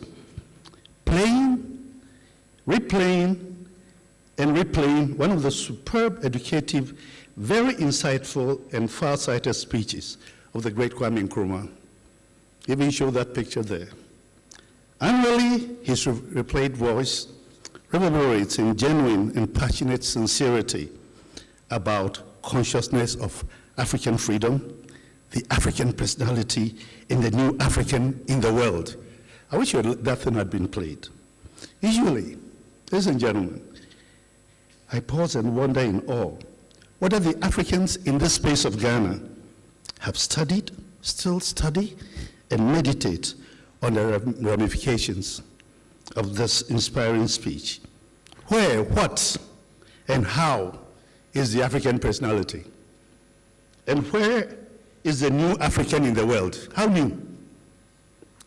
Where is the freedom? All such thoughts are rooted in the theme of service, sacrifice, and sovereignty.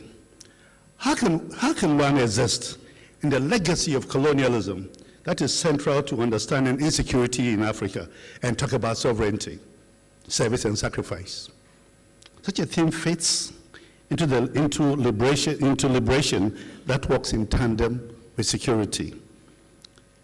All of you, I'm sure you've learned, the great African soldier, Thomas Sankara, said us simply, without patriotic political education, a soldier is only a potential, I thought you would finish it for me, a potential criminal.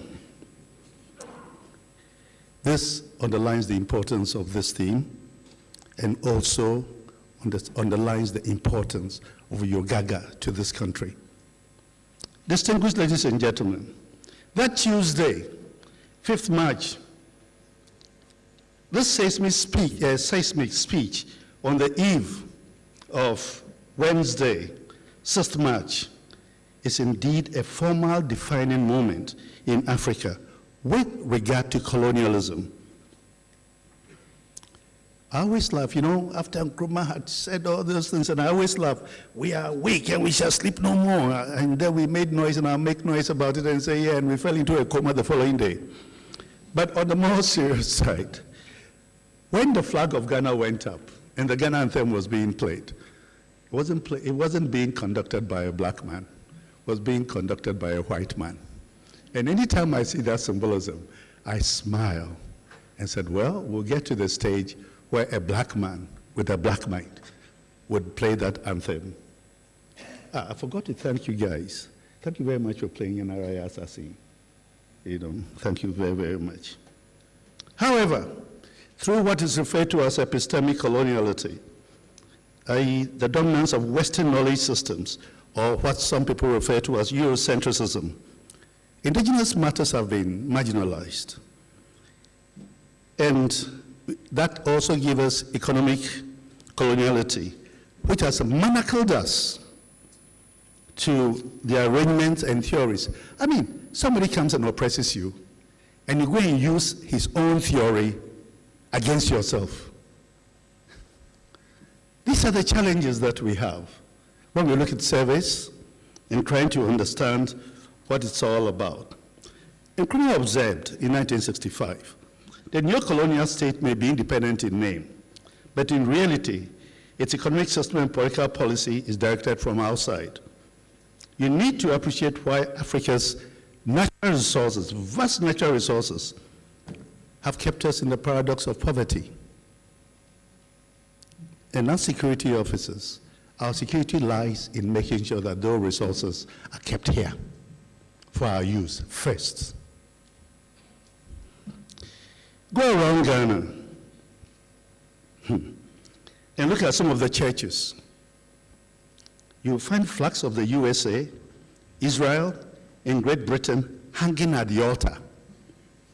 At times, you could find South African flags and possibly Australian flags. Now, you ask yourself, why? Recently, I discovered something on social media on a church. I won't mention the name of the area it was supposed to be, but here in Ghana, on a church that have an Nkwankyerɛ Day. The congregation had to go to church with the flags of the country they would like to be in. Obviously, their living God lives outside Ghana, or possibly lives outside Africa. So as security men, who are you guarding? These kind of people? These kind of minds? What values do they have? Their services, is it to us as a people? The mind is the greatest resource that we have. We don't have any other thing but the mind. And the mind of those who are in Yogaga need to be brought in. It will be quite interesting and accelerating to travel to Israel or the USA or Britain and find Ghanaian flags displayed in taxis and public transport and so on. Every time I see them, I just, if I see the Jamaican flag, I don't mind. I remember Bob Marley and Marcus Garvey. But the other ones, hippie. With such nice, rich natural endowments, we of course see Western powers, China, Russia, and other multinational corporations all seeking influence under the pseudonym foreign investment. The day we too will go somewhere and invest and be referred to as foreign investment, then I know we have arrived. So it leads to us to be thoughtful and examine the roles of even external hegemonic powers as we discuss service, sacrifice, and sovereignty. All of us are very conscious of the fact that there are people in this, let me even put it straight. Admiral Nunu is there. I'm sure he has never thought about going to organize a coup d'etat in America, and neither about do it in Britain or France. But they are there, and it's their minds is how to destabilize you in their interest. Two different ways of looking at the world. It would be very nice if the Ghanaian government, the security apparatus, is by now dropping bombs in Scotland just to disturb them.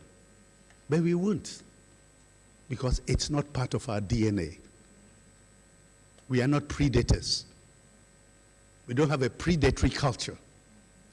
I've been very busy these days meditating on an institution that I don't know whether it's collapsing or what, the institution of chieftaincy. But it's been a good meditation for me as a person, because I realize how English as a language is even destroying that institution. I don't want to go into details, but I've stopped using words like empire. Think about the Japanese and what they did to China when they wanted to get them. The Nanjing what do you call it, massacre, where babies were cut into pieces and so on. People were shot in the back because the Japanese wanted, you rape a girl, and then after you put a bayonet in her. What kind of mindset is that? It's un-African. But that is them. When Julius Caesar was crossing over into France, 1 million people were killed. Just for what? You have people from Europe, the poorest continent in, on this globe. Europeans now occupy Australia, they occupy America, Canada, name it. And then they design protocols that you can enter, you can come. Who are they? Who are they? You go to Australia and wipe out the people who were there. You go to South Africa, now you want to cut part of it. Look, the greatest resource that we have is our minds. And the best education is the education that makes you aware of your enemy, who will kill you in the forest. You never take your enemy as your friend. You study him, even if you are weak. I'm sure the ant studies the elephant in order to know what to do with the elephant by going into its ear and tickling it. So here we are. Colonialism disrupted our order. It dispossessed our communities. It privatized the land and commodified resources. Then they put a central bureaucratic state designed for extraction, not representation. And unfortunately, we have inherited these things. Nkrumah talks about it. Peter Eke talks about it. Mahmoud Mamdani talks about it. Quite a number of people. Now, the most corrupt part of Africa is a part that has been imposed from Europe. Traditional indigenous Africa, no corruption. But the European side, so if you are in the Navy and you are to defend, serve, sacrifice yourself, what is it? Is it for those who are corrupt? Think about it. Who are we? What are we defending? See, when you take Yogaga, for example, you see the Pan-African theme. You mentioned Yogaga to anybody from Commander, and he says, they saved us. Because they know what Yogaga did. Every day I'll beg the Navy, try to get a book on Yogaga before. That was a beautiful documentary. But try to get a book, if it is possible, so that we'll preserve this in our national interest, in our African interest, if it is possible. The alien structures breed corruption because they come from a corrupt source, a source that was put in place not in our interest, but by somebody's interest. When Britain was doing the end of the Second World War, etc., in France, never did they invite anybody from Ghana to go and march and show that our people were part of that particular war, the Second World War. Because you were insignificant. They used you. You don't celebrate those days. If Algeria today calls Ghanaians, come and join us, I'll understand. Because some Ghanaians, not formally, informally fought for the liberation of Algeria from France. Look at what they did to the Senegalese. The way they massacred them for demanding their share of whatsoever they had been promised. And the same thing they did to Ghanaians in 1948. The Sajidajatidam did not march for independence. They marched because they fought for the imperial power. And when they marched, they were promised certain things.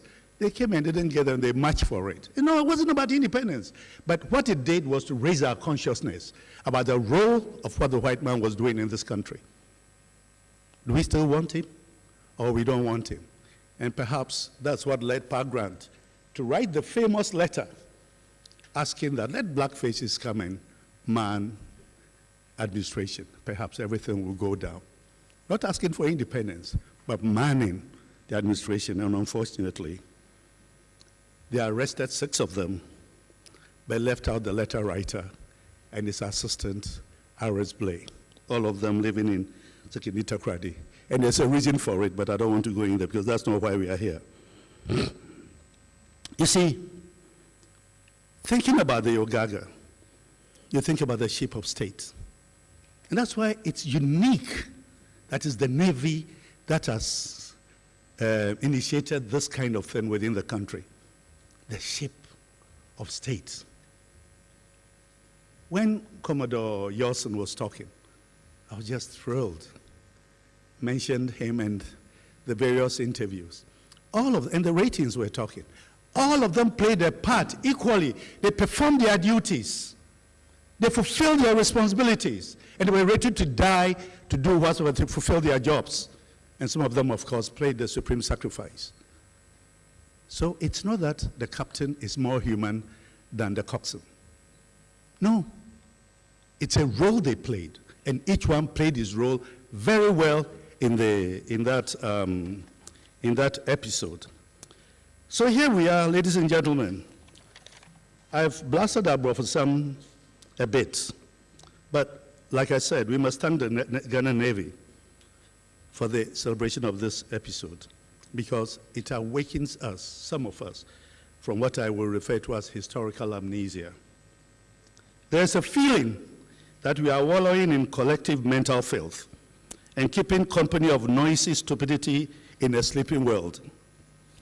Our mind seems to have collapsed. The masses rot and applaud their own fall. Thinking seems a crime. If you think in Ghana, perhaps the best thing you do is come to my village and stay with me and look for some small appetition. And then we wallow in it. You go out, and the kind of attack you will get, oh, for what? For sharing your mind? For sharing your mind in the ship of state? Even when somebody refuses to participate in this collective fast, they are still criticized for trying to think. So now we have a generation which is only being indoctrinated in the name of education. Education is indoctrination, and I've said it over and over and over again. All education is indoctrination. The best education is the indoctrination that makes you aware of indoctrination. You know? Whereas you go into the informal education, you become a critical thinker. Why is this? What is this? But now you don't. You are just fed. And you are supposed to take what you've been fed, hook, line, and sinker. But something deep within us also refuses to accept this. We just don't want to survive.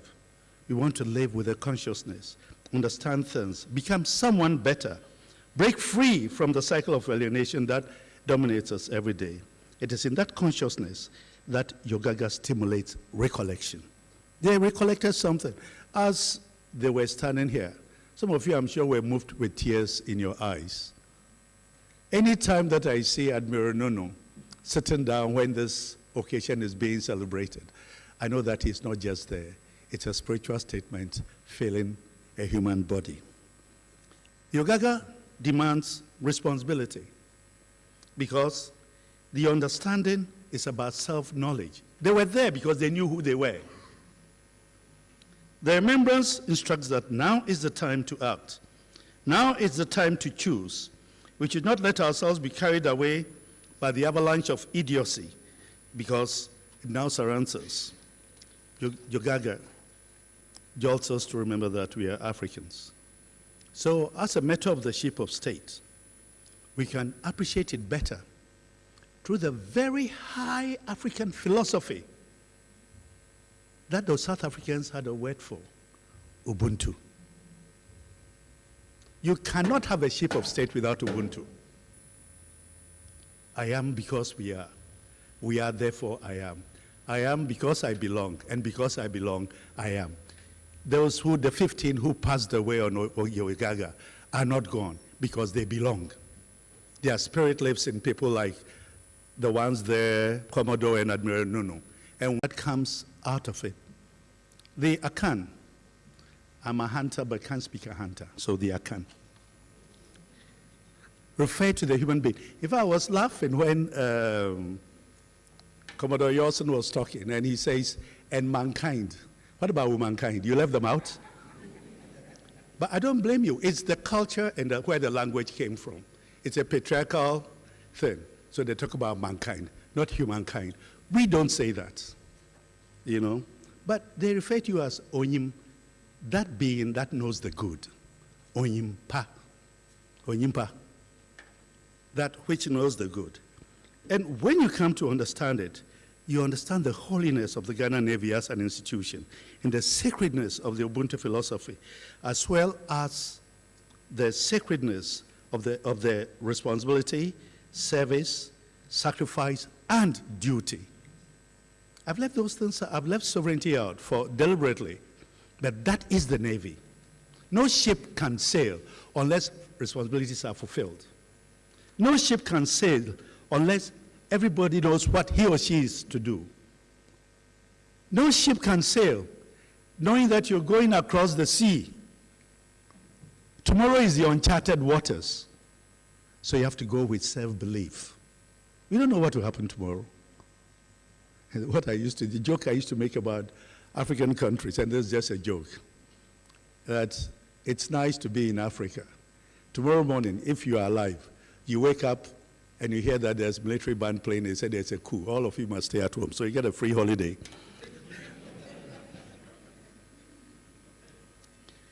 But if you are somewhere else, you get up, go to work, go and ride in the same tube and come back and so on and so forth. So that is it. But you see, the Christians have a Bible, have a book that they call, translated by King James. And in there, the great master was asked the question, Master, which is the great commandment in law? And the master told them, Thou shalt love the Lord thy God with all thy heart, and with all thy soul, and with all thy mind. This is the first and great commandment. Then he says the second one, Thou shalt love thy neighbor as thyself. On these two commandments hang all the law and the prophets. These two instructions of the prophets make an effort, can be summarized or can be found in the meaning of Ubuntu. In Kemet, that's the black man's land, ancient Egypt, there's a saying, now is the command, do to the doer to make him do. And then later on, there's a papyrus, which also contains the instructions that which you hate to be done to you, do not do to another. In all things, Buddhism, Confucius, Analect, and so on, you find almost the same kind of statement. But the Greek scholar Thales said that avoid doing what you would blame others for doing. In the great Mahabharata, one should never do to another one should never do that to another which one regards as injurious to one's own self. This is the Dharma. I'm just trying to say that, look, this philosophy exists. And the best place to find this, as a seaman, when I say seaman, I'm not Black Star Line seaman, no, but the son of somebody whose heritage comes from fishermen. You know that you can't fight in the canoe. And the beauty of seeing Tetrete here and seeing Kofi Abuna here is a symbolism of the canoe that they ride in. Unfortunately, the white man calls it palanquin, which is stupid. The proper name is apakan, that which unveils the light, and it's in a canoe form. And it floats on water. It's just that you don't see the water. So these are the words that fills the Navy and tells about the Yogaga. You know? Sometimes you see the linguist coming in with the staff, and you see the egg being held by what? 5 fingers. Not 1 finger, not 2 fingers, not 3, 5. Take that into the Navy and what Yogaga represents. The unity of purpose. Unity of all the fingers in order to hold the egg. If they hold it too tight, of course, it will crash. If they let it go too, it will fall. And that is the Oman, exemplified by the ship of state. We live in a time where African minds have been hijacked to various addictions. As Atam said around 1900, we have ceased to be a thinking nation. How on earth can you talk about unity of Mother Africa when we practice the fragmentation of the whole? Right now, you go into institutions and they recruit you based on your party colors. And the institution is for Ghana. It's the most stupid thing that we can do to our nationhood. But we are doing it. In whose interest? In whose interest? So the Navy secures who? The Army secures what? The police, as I've seen my friend sitting there. Guards who? So these are offices of governance and therefore the positions of service. How do you serve people if the people are not your master? How can you serve? You know, the most beautiful thing about chieftaincy that I'm learning is the fact that a chief does not rule. It doesn't exist in our language. Of course, your constitution says traditional rulers. But ask the Tete, and he will tell you, Mbosum Maman, I came to serve the Oman. It's all to do with service. And yet, we think that some people must rule and regard us as, I'm the ruler. It's unfortunate that I wore my uniform today. Otherwise, some words would have come from my mouth. The servant is the underprivileged as compared to the masters. But yet, we've turned it upside down. It's become like an Alice in Wonderland. How can you recruit people into the military, an institution based on the recruit's willingness to give up his life for his country? How can this be based on partisanship? I want to join the Navy because I'm willing to pay the supreme sacrifice for my country. And yet, and it's all over. I'm not saying this to the people here, but I want them to reflect on it when we leave.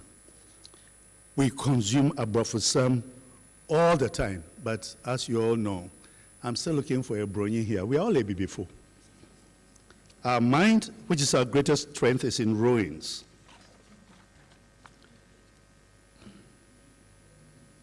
But honestly, FOC, I'm still at sea, wondering what a humble chief can contribute to an institution uniformed by my values, my identity, my psychology, and hopefully my freedom and consciousness, and also symbolizes my ideals of social discipline, principles, order, strength, service, and sovereignty.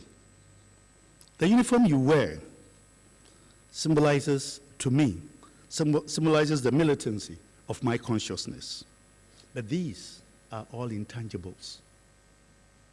They are all, each real value is something you can't touch. You feel, you know, you become aware of it. And so being aware of the metaphor of the uniform that you have, how can you bring me here to come and talk? My subliminal perception of those sacred uniforms is that with the understanding of individuals who have been called to enter the army, to enter the Navy, you must have received a calling. It's not just a job. The priests, when they come and lie down and say they received their calling from God, but they'll collect their offertory, not from God, but from you. You know, they must have received a calling and be imbued that within time and space, this is what they are to represent. Anytime you see somebody in the uniform, most especially the naval uniform, misbehaving or doing something untoward, it's like you're being stabbed. When I saw Admiral Nono's picture, was it a photograph or drawing or whatever it is, with so many medals that he looked a bit like the Korean generals, you know? but I enjoyed the beauty of it. So yeah, that's a man. That's discipline. I hope all of us are going to embody that within us. As I always say, whenever I see Tijan Louverture, whenever I read about Dessalines, whenever I read about Dedan Kimathi, Samora Machel, and lately Thomas Sankara, then I understand the meaning of the uniforms they wore, were the uniforms of liberation, uniforms of value, and uniforms of service, sacrifice, and sovereignty. These are all invisible things. And so the uniforms you wear depict what we are as a people. But if you notice, when I was talking about these things, I used a possessive pronoun. I did not say our collective identity, because I've come to see that in the current Ghana, our thinking is bizarre. As I told you, the Nkwantre churches, where they dress in some flags. You want to be a Ghanaian. They are thinking about escaping Ghana and going to Greenland. You want to defend Ghana. They would become the fifth columnist for others to come in. So what is it? We need to bring these out carefully. It's not just using the words, but they have to be understood and enshrined. And nothing is greater than being the head of the ship of state. And that comes to leadership. In fact, there was something you said about leadership that I was enjoying. But the one that I wanted to hear, you didn't say it. A leader is a dreamer. A leader is a visionary. He communicates his vision, and those who buy into that vision follow him or her. When I saw Chief Nana Abuna sitting there, I remember that one of the greatest times I visited a ship at the naval base was when the Pakistani ship came. I spoke. I was invited to say a few words, but on Unsung, I had tears in my eyes for one simple reason. The Pakistani crew said they built that ship that brought them all the way from Pakistan to Ghana. My mind went to Nkrumah, and I remember the plans he had for the submarines in this area, shipbuilding in Tema, and so on. And fortunately, I had also worked at VRA and read more about the ambition over the Volta Lake and what it could have done. And that was the first time I understood why the harbor was created, that big harbor was created in Tema. That harbor, the Volta Lake, would have quietly integrated Burkina Faso and Togo very easily, because the man dreamt. But unfortunately, in 1966, we decided to liberate Ghana from independence.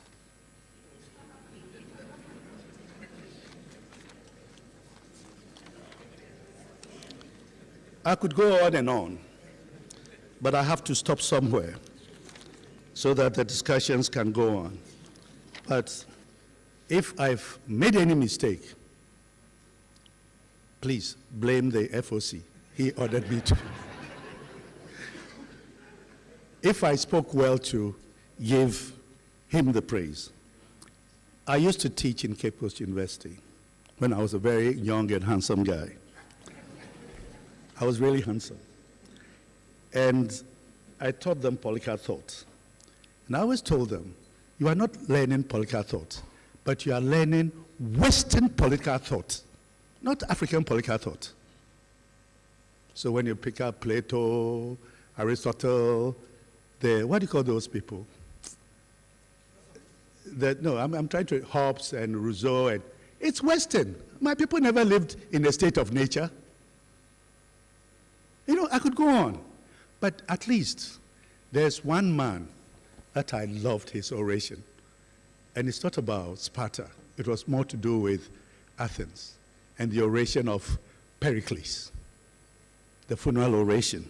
And I just want to say a few words about it. It says, as human beings, that's my own, we have a peculiar power of thinking before we act, and of acting too. Whereas other men are courageous from ignorance, but hesitate upon reflection, but hesitate upon reflection. And they are surely to be esteemed, the braver spirits who, having the clearest sense both of the pains and pleasures of life, do not on that account shrink from danger. In doing good again, we are unlike others. We make our friends by conferring, not by receiving favors. We alone do good to our neighbors, not upon calculation of interest, but in the confidence of freedom and in a frank, fearless spirit. These are some of the words that are in Ecclesiastes. I brought it down today.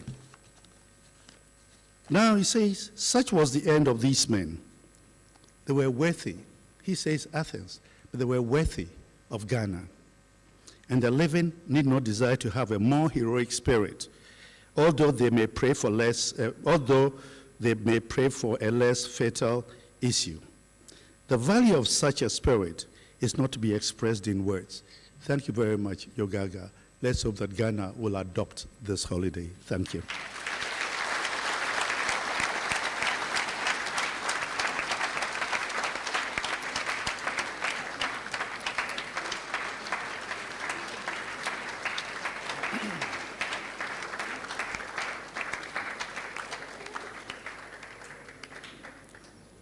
Please be seated. Thank you very much, Nana, for the wisdom imparted. Distinguished ladies and gentlemen, we now move into the interactive session moment, which will be ably moderated by the Acting Director General, Public Relations of the Ghana Armed Forces, Naval Lieutenant Veronica Ahin. Naval Captain Veronica Ahin, sorry, Mom. Respectfully, may I invite her as she interacts with the speakers.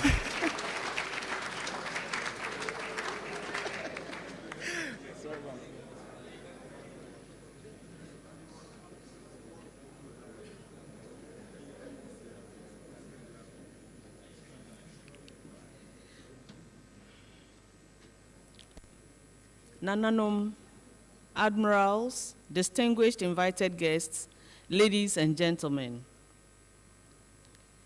It is with solemn pride and deep reverence that we gather here today to commemorate the Ghana Navy Memorial Day Lecture, a day engraved in our consciousness as a tribute to the gallant souls who gave their lives in service to our nation. We remember especially the tragic event of 1990, 14th September, when the Ghana Navy ship Yogaga was bombed during operations in Liberia. That day, we lost brave men whose names may not be imprinted in every textbook, but whose sacrifice anchors the sovereignty we enjoy as a people and as a sub-region. Their silent strength, unwavering service, and ultimate sacrifice reminds us that peace is never free. It is earned through courage, discipline, and duty. Today's lecture is not merely an academic exercise. It is a call to remembrance, a celebration of legacy, and a reaffirmation of our commitment to honor those who served both afloat and ashore. And today we've had two powerful themes, one delivered by a REMPA member and the second by an ANO member. And then we had the powerful keynote address delivered by Nana Kwabena Nketia, the 5th Omanhene of Scuttle traditional area. Before the interaction, I'll try to give a summary of what everybody said. But let me put on record that I was unable to summarize that of Nana. Because it was philosophical from beginning to end. So on our first topic, leadership, no, that's not the one.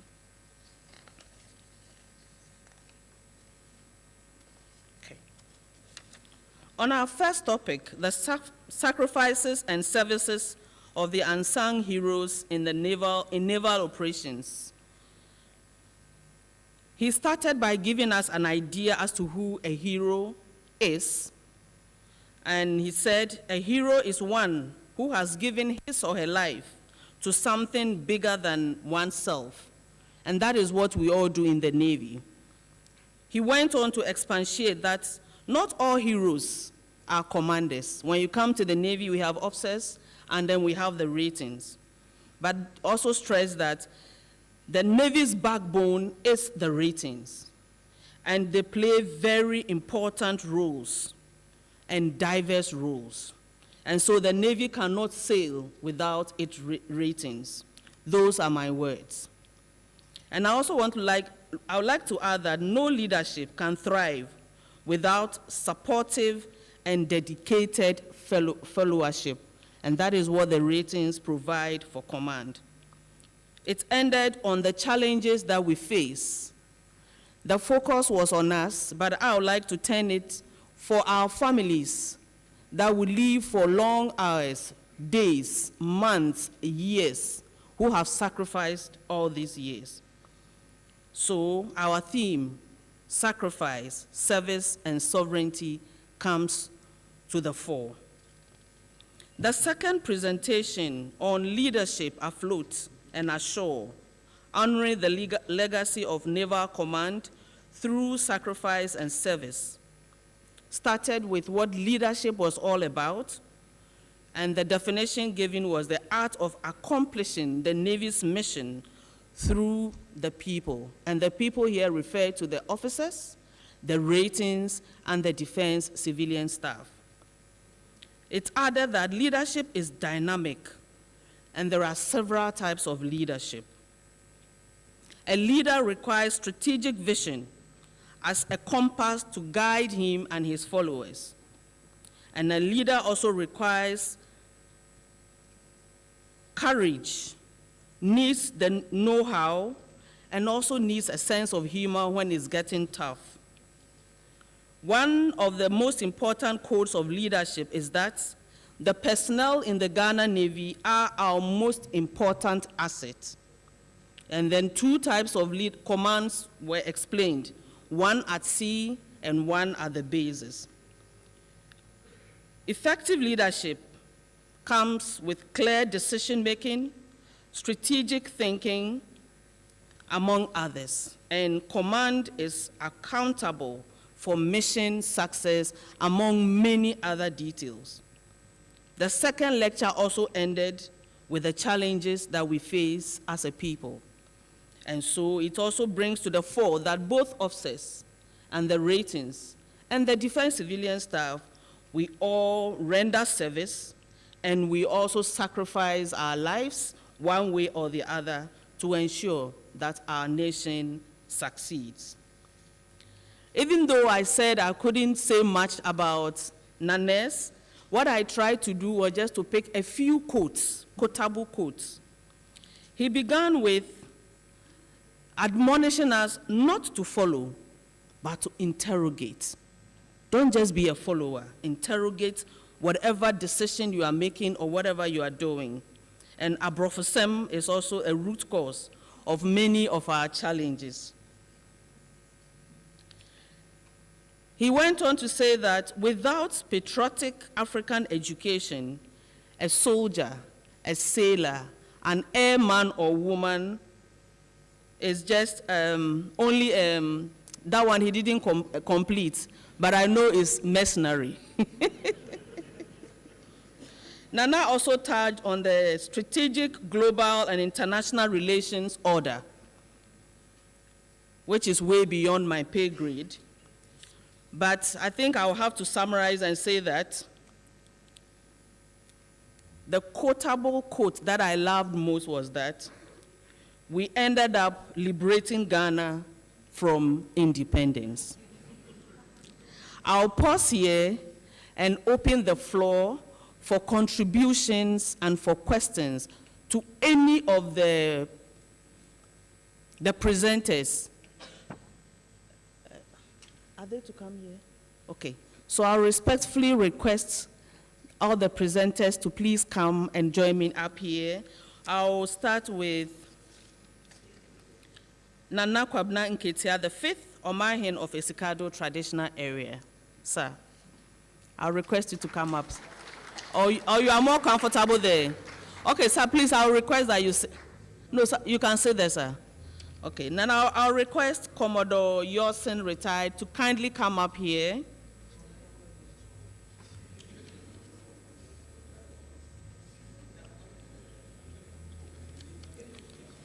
And also request ex-Chief Petty Officer Class 1, Osei Bonsu, Augustine, to please join me here. Thank you so much.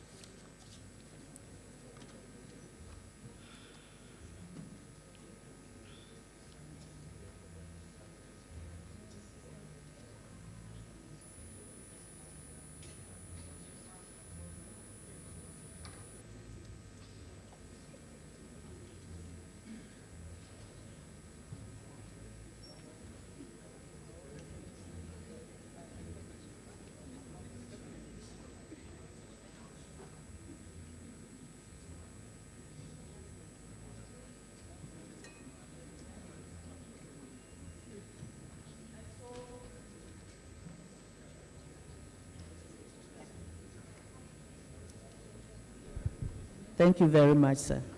And so we are now at the interactive stage, and we will take a question each from an individual. I'll request that we do not embellish it with too much preambles. Let's go straight to the questions and then direct them. So any first person, any question, any contribution at all? Okay. So maybe while we wait for somebody to raise a hand, I have a few questions. And so I will start with Chief Osei Bonsu. How do we ensure that the sacrifices of personnel, like those on board the GNS Yogaga, are remembered by future generations? Apart from the Memorial Day that we set aside, what other thing do you think we need to do to keep their memories alive? Thank you. Thank you, Madam.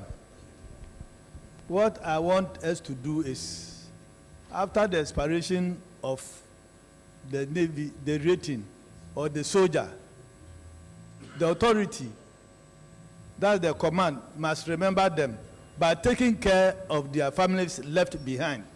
Because most often than not, you only celebrate during the Remembrance Day. At the end of it, you forget about them. So I will request that we remember those people left behind, especially the wife or the spouse and the children. Thank you. Thank you very much, Chief. Yes, please. To add to what the Chief said, recently, during the air crash, what are we hearing? They're saying that the children will be taken care of to the universities, setting up certain support fund. Well, here's the case, a Foucault's child has just been born, less than a week old. What has the Navy done to that child, or to the children, or to the other survivors? What have you done? So maybe, if High Command can think about it, and maybe, because we know the final approval might come from the top, there's no harm in trying. Thank you. Thank you very much for that addition. Nana, please, I would like you to... Okay. Sir, on the same topic. Sir, please, you can ask. Thank you very much. I'm standing on the same protocol, so I want to quickly... The mic is not on. Thank you. Today has been great, and I remember before I left off, Nana called me, I went to him, he took me upstairs, and suggested something like this. I know he wants it bigger, and it is going to come. I didn't have the opportunity, so I want to thank my successor and the team for taking it up. We've made some listen. I just want to say something about what Chief Abuajibunso is. We observe that sometimes it's the bureaucracy, same mentality Nana has talked about.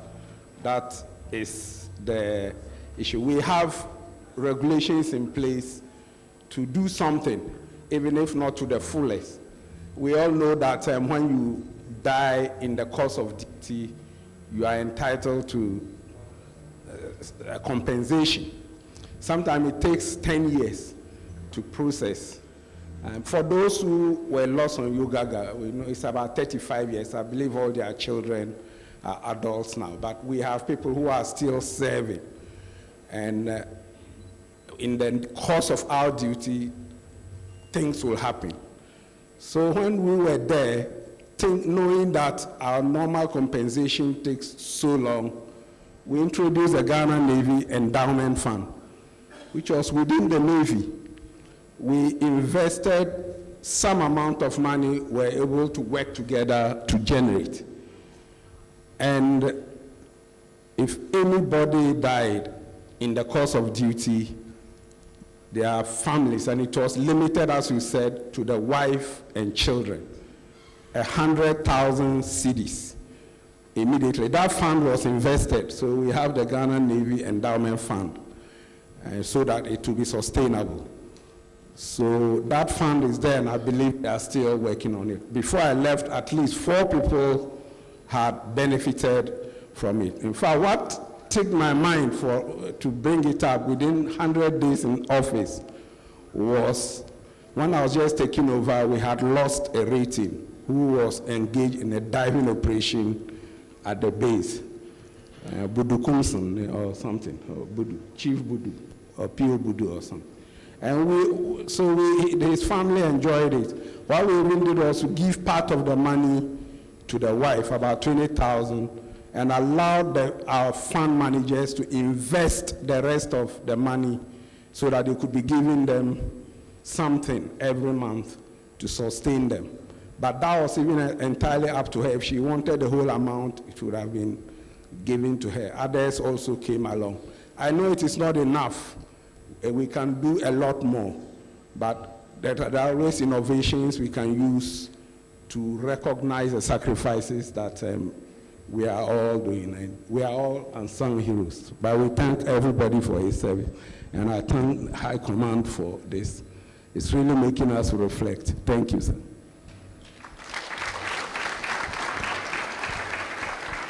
Thank you very much for those details. Anybody that wants, yes.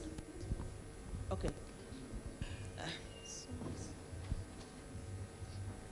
Okay, yes, sir. Nana and the team, I think you deserve a very good round of applause for this wonderful lecture you have given us. Somebody whispered something that just last month we had a very bad incident happening to our nation, which brought the whole nation to its feet. Within that context, somebody said that the nation is crying because there were politicians who were part of those who perished, and that if it was only military personnel, the nation wouldn't have taken it up as it came up. Or because in past we have had incidents happening and then there was nothing so loud about it. So I want to ask, the question is to all of you.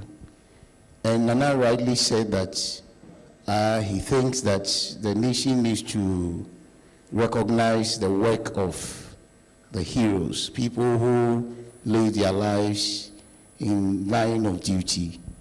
So do you think that there is more that the nation can do for people in uniform, for them to feel that whatever sacrifices we are making, it is worth it. In that we don't need to, in quote, die with others to be given the needed recognition. Thank you. Thank you for the question. Nana, please, would you? This is quite a very difficult one. And whoever, any of them talking, especially me, answering, you know that you have hot coal under your feet. In fact, I was just thinking that for sake of avoiding controversy, I would have asked the media to turn this one off as we answer. But you see, talking about, coming back to the holiday thing, but I'll come back to yours. Why do we celebrate Boxing Day? Why is it a holiday? Because the white man left his holiday behind. If you understand Fante very well, Christmas is referred to as Broya, which means Broini Yami. At a point that they refer to our festivals as Black Christmas in the history books. So these are the things that need to provoke you, that to celebrate Yogaga, we must be part of our heritage. It's not just we just take any date, Armed Forces Day. No. That is our Armed Forces Day. Because, as he asked the question, don't let's compare apples with oranges. When a soldier dies in the line of duty, when he gets up, he faces death. That's his line of duty. When you are going to Monrovia, you know that you may not return. But if you think about it, what about a teacher who is going to school, has an accident, he died in the line of duty. So let us be careful about the nuances in the understanding of these things. The soldier's death is more unique because he knows there's a death that I'm facing. For soldiers going to war, he knows that death may not come back. That's why when they were showing the documentary and showing people hugging their family, and so I was sitting down laughing because when you hug your family, you don't know whether you can meet them. The other one is an accident, but they were performing their duties. As for politicians, you vote them into power. So a girl asked me that I should open the door for him to see the president. Then I asked the young lady, I said, did you vote for him? And she said, yes. Then why do you need me to open the door for you? So think about these things. These are all parts of reflection. Thank you. Thank you very much, Nana. Any more questions or contributions, please? I saw a hand up here. Or he's gone out. Okay. Then I think I can ask one question. So are you ready for me? Okay. Sir, what would be your message to a young Ghanaian considering joining the Navy, knowing that we have some students at the back there? Thank you. Thank you very much. Actually, in my presentation, I wanted to talk a little about it, but I realized that time was not on my side. You see, to the young students, let me take my school, Hantaman Girls, for example. I'm proud of my school.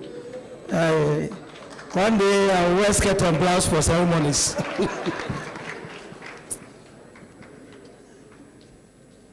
You see, these days, unlike our time that we were not all that opened to these opportunities, we never knew.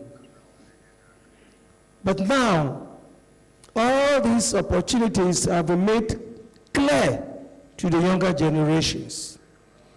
That is why in schools you have cadet corps, drill, part of this Memorial Day visit to the schools.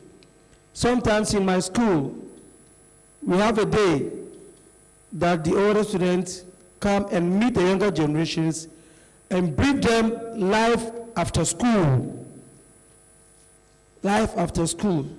So that you don't wait till you leave school before you think of what next. Whilst in school, you observe these things, the good things that they come to tell you. You try shaping up your mind, and it will allow you to focus on your studies, because you get your mission ahead of you, your target ahead of you, which you have realized, and therefore you work towards it. That is what you should do as the younger ones. Nana said, have a vision, dream. You dream and you work towards your dream by 1, studying hard, 2, seeking advice, asking questions. But dream and have your focus on what you want to do and work at it. You have heard about leadership. You are all future leaders. If you don't understand, you can ask any of the senior ones here. Mine is 1, discipline, physical and mental discipline. 2, focus on your dream. Focus on 3, and learn, work hard towards the dream. Be careful of bad behaviors. Be careful. Thank you. Thank you so much.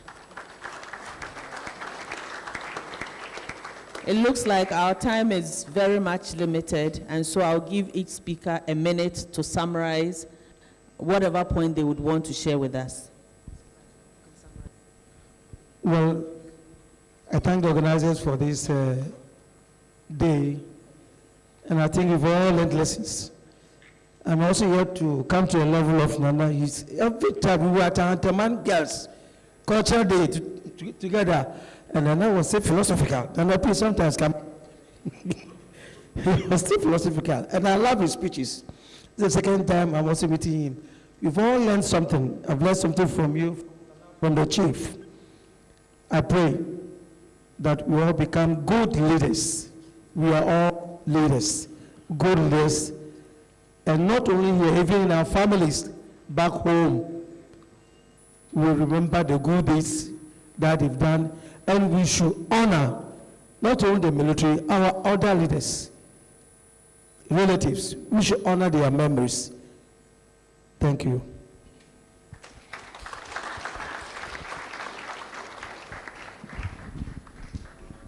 Today, I'm very happy about this ceremony. This Remembrance Day celebration was started with Commodore Zowonu and myself. That was the maiden ceremony in 2013. Now it has advanced to a higher level. I thank the CNS and the FOC for bringing the celebration to this level. I hope it will continue and it will not be one-day affair. Thank you.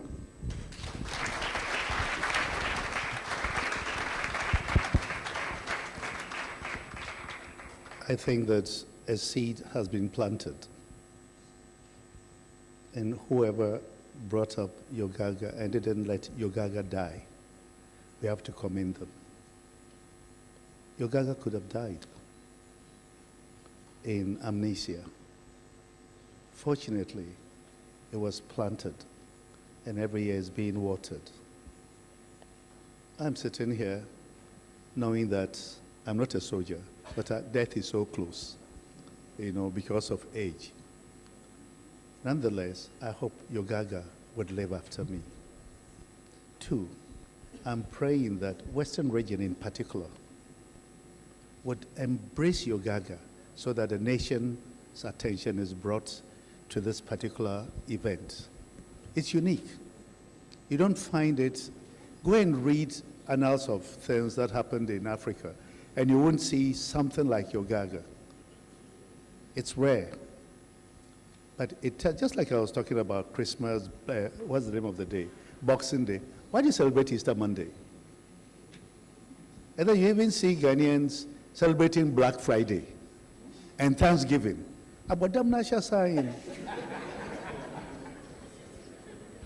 So this is real. This motivates the young ones at the back. And it's that spirit of giving everything up for the country. That is what will carry us up. When Admiral Nunu was talking, I was sitting there watching him, especially when he was saying the thanks. He was self-effacing. It wasn't him. And my mind went to the fact that whenever you talk about Nkrumah, one thing we forget is the fact that the man was selfless. He had no property, he had nothing, and yet we still talk about him. We'll keep on talking about Yogaga till the day after tomorrow. Thank you.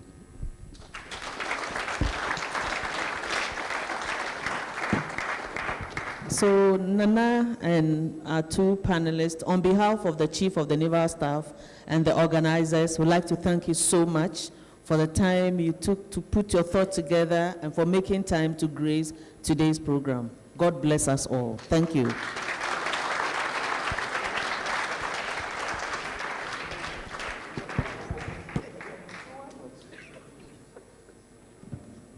Thank you very much, Ma'am. And she is Naval Captain Veronica Ahin, the Acting Director General, Public Relations of the Ghana Armed Forces. I think this time I've gotten it right.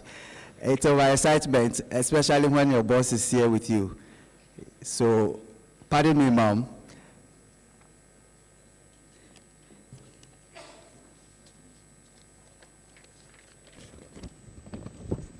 The band will treat us to a short music whilst we wait for the next session.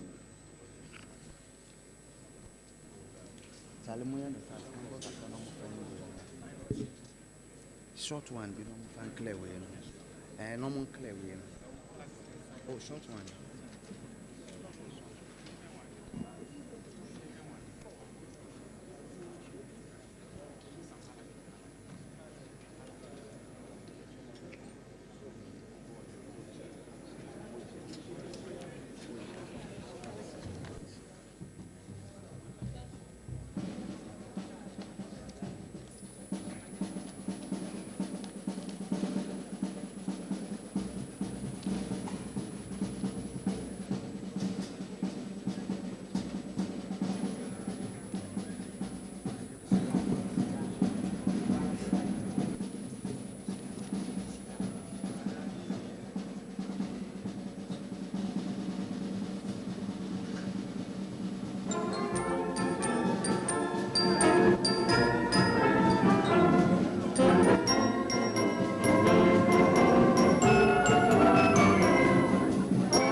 Thank you very much, band.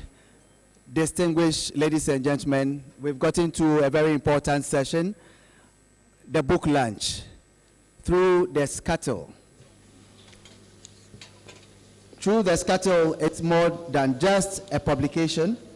It is a preservation of naval memory, an account of sacrifice, courage, and service, captured for generations to learn from. It tells the story that often go untold, reminding us of the price of honor and the resilience of those who serve at sea and ashore.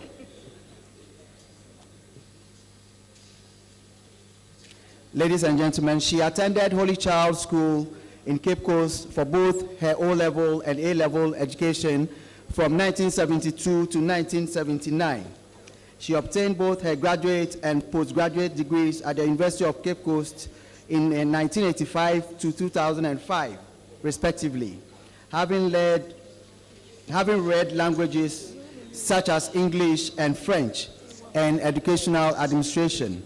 She was a tutor at Archbishop Porter Girls Secondary School for 23 years, having served as a form mistress, a house mistress, and a senior house mistress. She became the headmistress of a Huntsman Girls Secondary School in 2010 until her retirement in 2020, having successfully transformed the school from a co-educational school to the solely girls' school as we find it today. In 2011, she was a member of the National Consultative Committee for the Review of Computerized School Selection and Placement System. She was the link director of the School Link program between Huntsman Girls School and Plymouth High School for Girls in the UK. She was also the leader to Ghana's delegation to the UK for International Air Cadet Exchange Program in 2013. She was the secretary to the Forum of Heads of Girls Senior High Schools in Ghana from 2011 to 2018. She is a seasoned and retired educationist, now a school improvement advisor who has had a lot of workshops, seminars, training, and experience to her credit. She has won several awards, including the International Award by SCOMES for her excellence management and facilitation in the link program between the sister cities of Sekondi, Takoradi, and Plymouth. Her latest award was by the Ministry of Education, commending her for her outstanding leadership, commitment, and dedication to education in Ghana during her tenure as the headmistress of Huntsman Girls Senior High School from 2010 to 2020. She is married with 3 children. Ladies and gentlemen, I invite the reviewer of Through the Scuttle, Mrs. Mercy Oklu. A round of applause for her.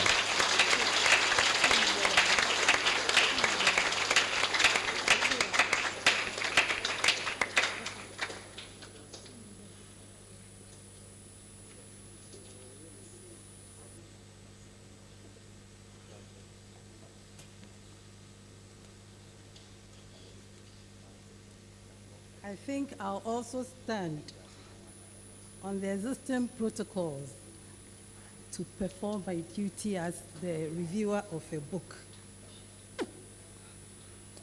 We are here today to honor and celebrate the lives of some soldiers who have distinguished themselves through sacrifice, service to our great sovereign motherland, Ghana.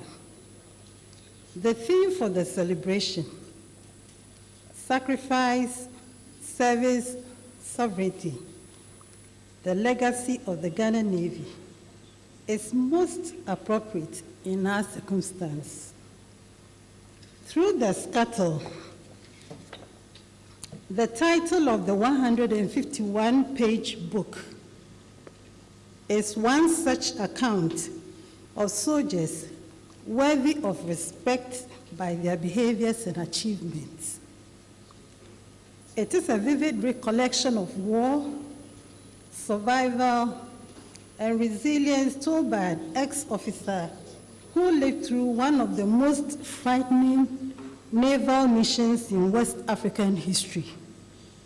Ex-Chief Petty Officer First Class Abdulaziz Farouk, a Ghanaian naval officer whose duty or whose loyalty to his nation and to his comrades carried him through a nightmare. I first met ex-CPO-1 Abdulaziz Farouk over 30 years ago, when I happened to be the house mistress of his beautiful daughters, Marie and Fatih Aziz. He was a very fine naval officer who always appeared smart, prim and proper, businesslike in his clean outfit, always very well ironed with sharp creases that presented a distinguished military image. Though on retirement now, I must say he carries about himself respect and noble military power. I have the singular honor today to review his book, Through the Scuttle, under 4 main components. 1, the summary, the results, strengths and weaknesses, and lastly, the conclusion and recommendation. The summary. This book plunges readers into the heart of the Liberian Civil War in 1989, a conflict that ravaged a sister nation, where law and order broke down, paving way for great hostilities. Liberia bled under the weight of violence and instability. In the early 1990s, the war demanded the formation and intervention of the Economic Community of West African States Monitoring Group, ECOMOG, of which Ghana was a member. Ghana stood alongside other West African countries in a collective mission and took up the mantle of peacekeeping. Their mission was as dangerous as it was noble: to rescue injured officers, foreign nationals including Ghanaians, the wounded, the refugees trapped behind enemy lines and between warring factions. ECOMOG was also to restore order and to facilitate ceasefire negotiations with Charles Taylor, the then rebel leader whose name was synonymous with the conflict.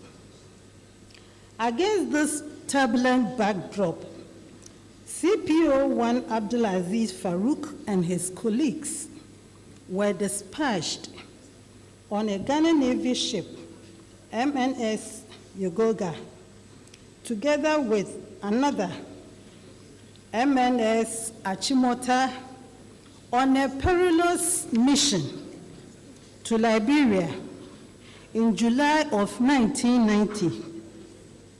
On this assignment, MNS Yogaga came under mortar attacks. In Chapter 8 of our book, our author writes, on the tick of a moment, CPO-1 Gota shouted, "Jesus, we have been attacked." What unfolded was a chilling ordeal that tested the endurance of body, mind, and spirit, the rest of which I leave it to you to read. They are all in the book. Through the Scuttle chronicles the hunting journey of survival. A naval ship thought to be a safe vessel of duty became a site of horror, battling both the unforgiving sea and the horrors of conflict. Officers trained for warfare were thrust into a struggle not only against the visible enemy, but also against the unrelenting ocean itself. Brotherhood was seen to be forged in the face of death, and trauma lingered on.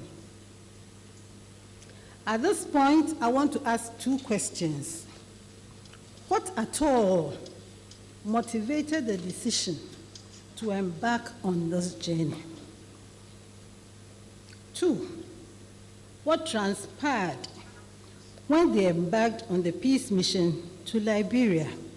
Here again, I'll leave the answers to your reading. The second component I want to look at is my mental state after reading the book. That is the result. My first mental state about the book through the Scuttle, at the very first instance I set eyes on it, was the title. The word scuttle means an opening on the side, deck, or bottom of a ship, through which sailors view and battle the outside world. It became a lifeline and a lens through which terror and hope intermingled. The title of this book, Through the Scuttle, captures that duality. The gaze of an officer staring into the abyss of war while clinging to the belief that survival and purpose still lay beyond. The title gave me that sense of foreboding and suspense.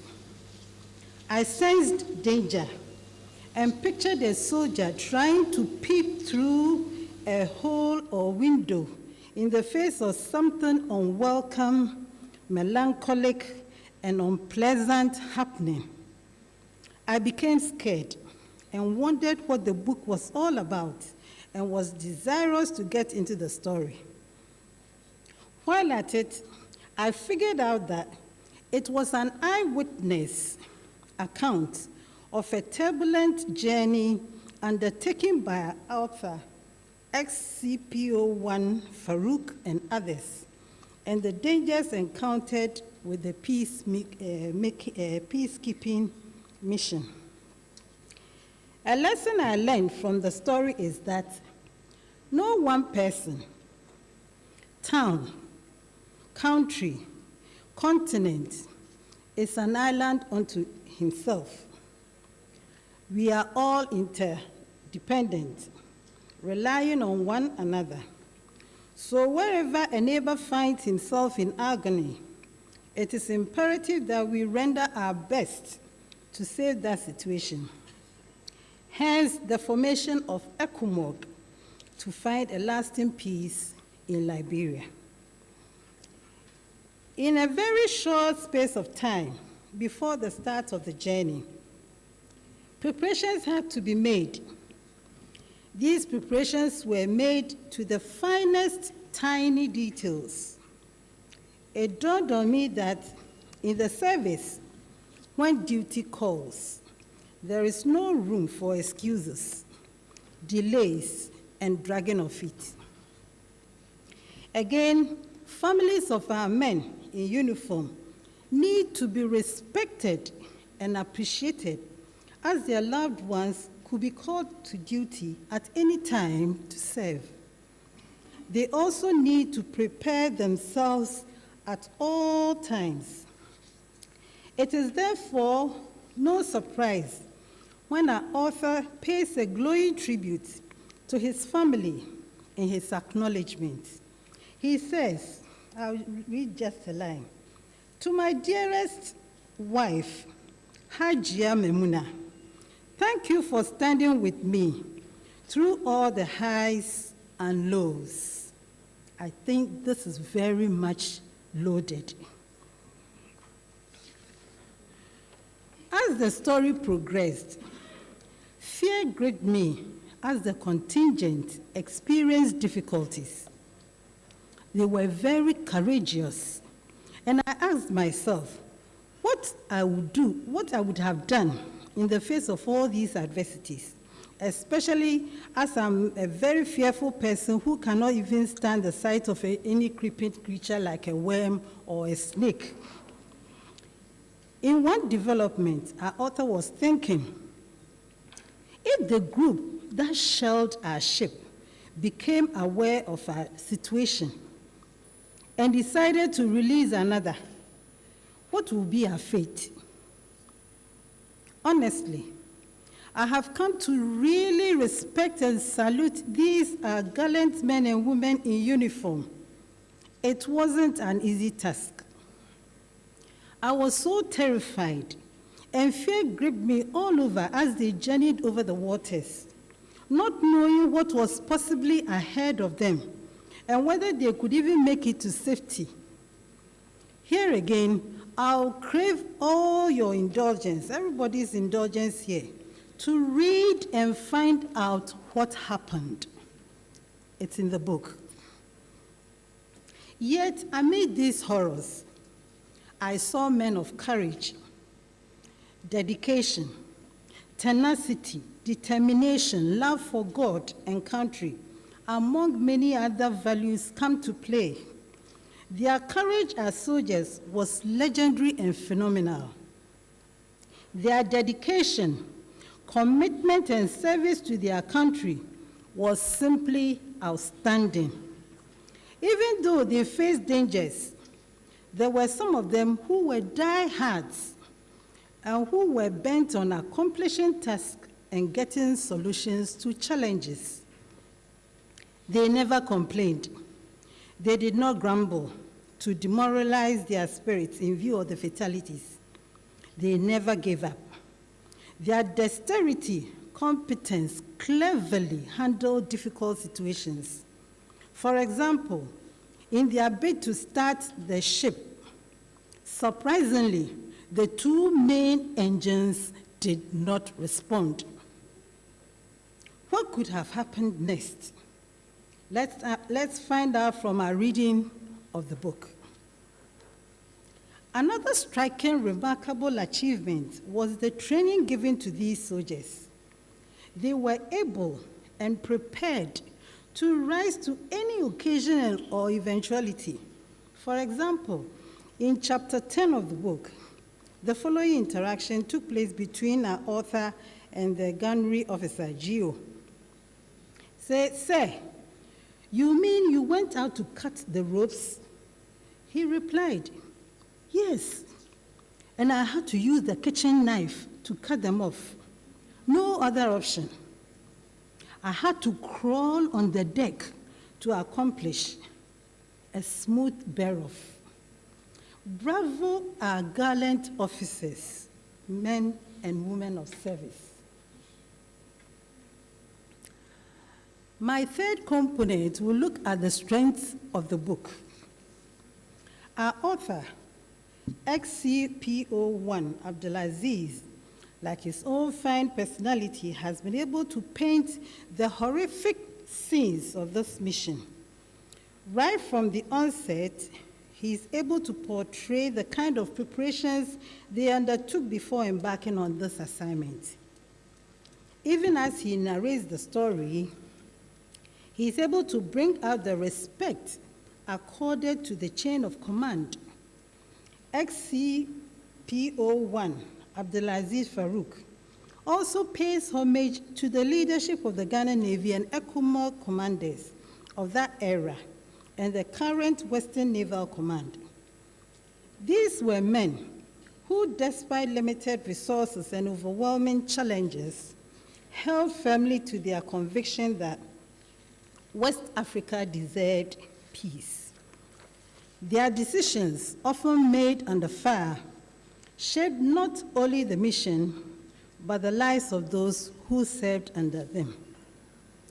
Our author also shows how all the soldiers were resolute in all adversities. The esprit de corps with which the soldiers worked and encouraged one another as a team is made very evident in the book. Empathy is carefully built by the author in the narration, and readers can place themselves in their shoes to really feel and experience all that they went through.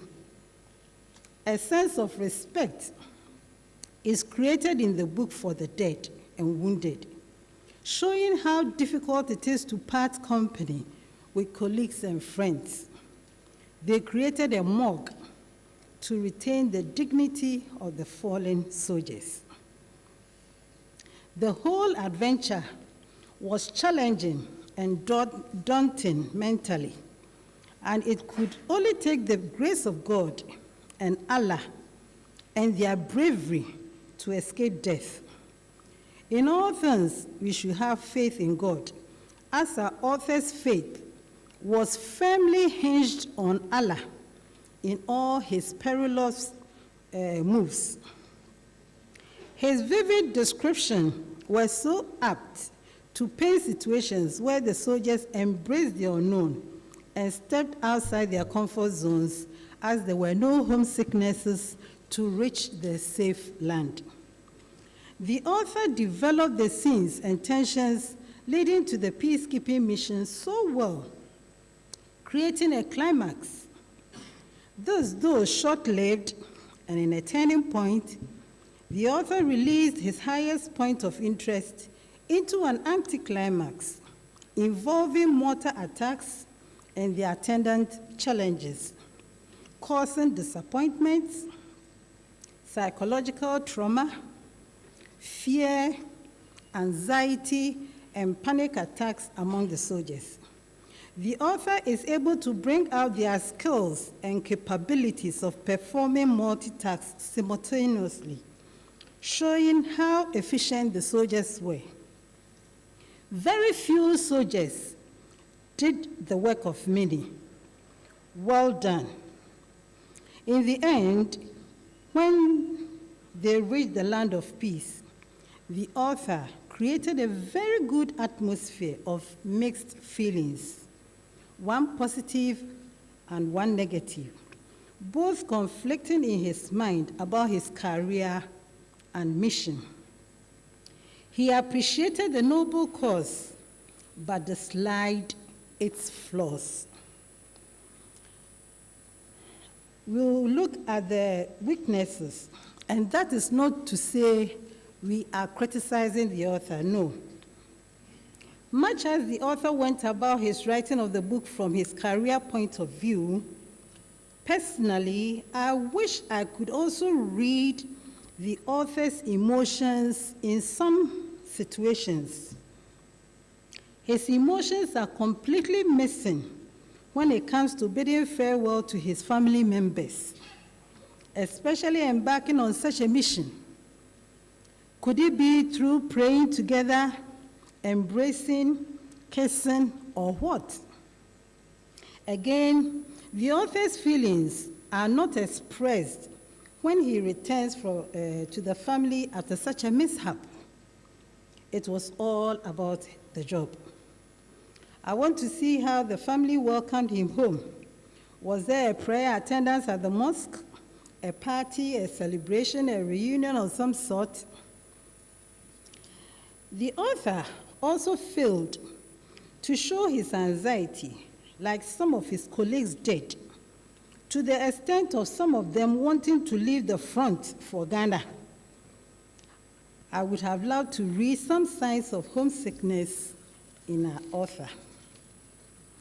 Such a heroic adventure, unfortunately, was never made very sensational to the public and honored until now. In my conclusion, I will say this work is more than a memoir. It is a historical record, a psychological journey, and a personal confession. Through detailed storytelling, ex-CPO 1 Abdulaziz Farouk allows readers to feel the weight of his uniform, the thunder of artillery, the suffocating uncertainty of the seas, and the brotherhood of men united by service and survival. He does not romanticize war. Instead, he presents it as it was, horrifying, chaotic, and scaring, yet laced with acts of bravery that history must not forget. Through the Scuttle is thus a bridge between the past and the present. It connects readers to the lived experiences of men who wore Ghana's uniform with pride and bore scars in silence. It reminds us that the peace we often take for granted today was purchased with sweat, blood, and courage on distant shores. It challenges us to see beyond the abstraction of peacekeeping and recognize the individuals who stood at the front lines of history. As we review this book, let us reflect not only on the tragedy and heroism it recounts, but also on the enduring lessons it offers, that the human spirit can endure the unimaginable, that duty sometimes demands the ultimate sacrifice, and that nations are built by men and women willing to risk everything for the safety of others. This is not just the story of ex-Chief Petty Officer Abdulaziz Farouk. It is the story of Ghana's Navy, of ECOMOG, of West Africa's struggle for peace, and of every soldier, sailor, and officer who has looked death in the eye and chosen to live by honor. It is above all a story for posterity, a reminder that history's greatest battles are fought not only with weapons, but also with courage, memory, and truth. I would therefore recommend, through the Scuttle, this book, to be made available to all military training schools, officers, universities, secondary schools, online bookstores, e-book readers, parents, the youth of Ghana, to instill patriotism, discipline, hard work, selflessness, dedication, commitment, service to God and country, the need for good neighborliness and peacekeeping or peacemaking. Let us carry the memories and lessons ex-CPO-1 Abdulaziz Farouk has imparted. Though the fallen heroes are no longer with us in body, their spirits should live on in the legacy of the Ghana Navy. May we all find solace in their memories and take comfort in the knowledge that the fallen heroes will always be remembered with dignity, love, and gratitude. May their families and loved ones be comforted and preserve and cherish their memories. Ladies and gentlemen, Through the Scuttle awaits you. May you read it with empathy, with reverence, and with gratitude that such sacrifices command. Enjoy the book and get to know the big ideas through the Scuttle illustrates. I will encourage all of you to read Through the Scuttle by ex-CPO-1 Abdulaziz. I salute you, sir. Congratulations, ex-CPO-1 Abdulaziz. In equal measure, we salute and congratulate all fallen heroes. Again, we salute and congratulate our service commanders. We also salute and congratulate the Ghana Armed Forces. Congratulations, our motherland, Ghana. Thank you all for joining us today to review the book Through the Scuttle by ex-CPO-1 Abdulaziz. God bless us all. At this juncture, I have the singular honor to officially launch the book Through the Scuttle.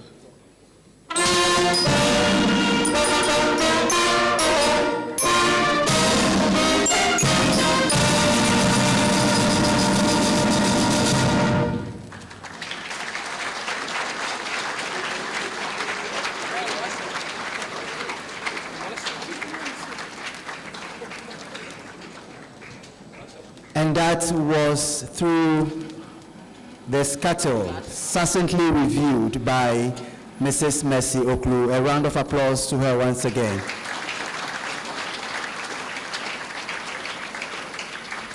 Having heard about the book, it is only proper to hear from the author himself. Please welcome ex-Chief Petty Officer Class 1, Farouk Abdul Aziz, the author of Through the Scuttle.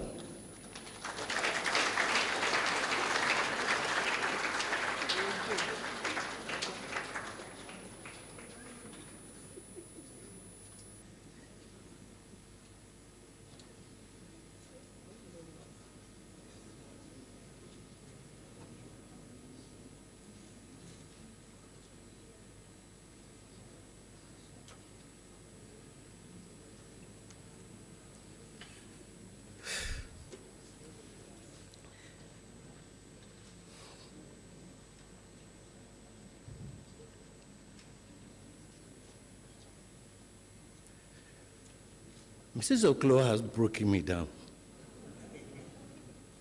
She has mixed up the feelings. Initially, when Nana started, I was paying attention. I was simulating things. When she came, she threw me back in that mood. And I didn't pay attention again. I don't know how she ended it up. But that was what it was. She has emphasized, not once, not twice, not thrice, everything that was mentioned here, through there, is in the book.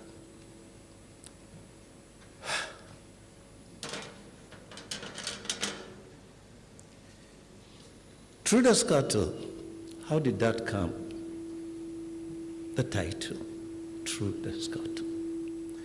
I was interrogated on this. Immediately, I stepped out from the car on the gangway. When the car was being searched, I was ushered out. So I stood by to wait for my son-in-law to park the car so that we come together. There and then, there was a tap behind me. I turned. It was an elderly fellow. Then he said, Chief Aziz. I said, sir. He said, do you remember me? I didn't say yes, I didn't say no. Some of these things at times, he came with my name straight, and to play, you don't know him, may mean something else. I kept quiet. Then he said, oh, he stays around ESSIPONG, but he heard around the airwaves that a book is going to be launched titled Through the Scuttle. And he heard my name. So, am I still in the Navy? I look at him, I look at myself with this question. I said no. When I thought I was done with him and I was going to move, he said, Chief, so he has said that the title of the book is Through the Scuttle. So did the bomb that scattered, I'm quoting him, the bomb that scattered Yogaga and again killed 4 of your people, the bomb passed through the Scuttle? And then again I look at him. When I paused, then he changed the dialect. Chief Aziz in Pochopi. Bomb na oskata GNS Yogaga. Owiye ya okun wonkrofo anane. Bomb fa Scuttle numa. Yeah, ambiguity. So I asked him, is he coming inside? He said, no, the way he has seen things, he was trying to come around, whether he will see some old faces. But with that, he has to go back home and change and come back. I don't know whether he is here or not. But that was my first interrogation. And that was very good. If I look around, once again, I think about 99.9% here know what a scuttle is. Madam, the Honorable Educational has already defined that. It is a circular opening on the hull of a ship. I'm just mentioning this again for the sake of the 0.1% who are not very much aware of what a scuttle is. It has various uses. You can open the scuttle for fresh air. You can open the scuttle for air, for light, and you can still, as she mentioned, take a peep through the scuttle. Oh. But when you take a look through the scuttle, sir, your angle of vision is limited. Your range is very, very limited. You can't see far. If you want to look, it won't go. That is how limitation is. So I took that catchword, limited. Vision is limited, range is limited. So I took that limitation, that restriction, and use it as a metaphor to create and develop my writing, to build up my personal experience within that limited area, without claiming that I know everything beyond my personal limited perspective. No. It was just around there. See, if you take the book, it is look through the scuttle, just a place. So that is how the title Through the Scuttle came. The bomb, I don't know whether he's here. He even asked me Infante, just as he said, so I'm also telling him, if he's around, Mpochopi, Bombono, Moscata Yogaga no, one fa scuttle no. One fa scuttle no.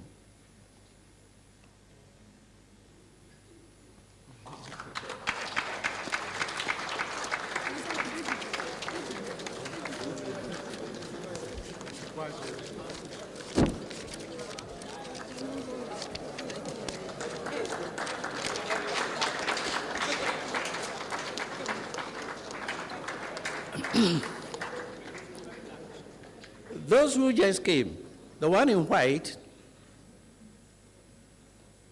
is the first lieutenant, the XO. The one who followed her.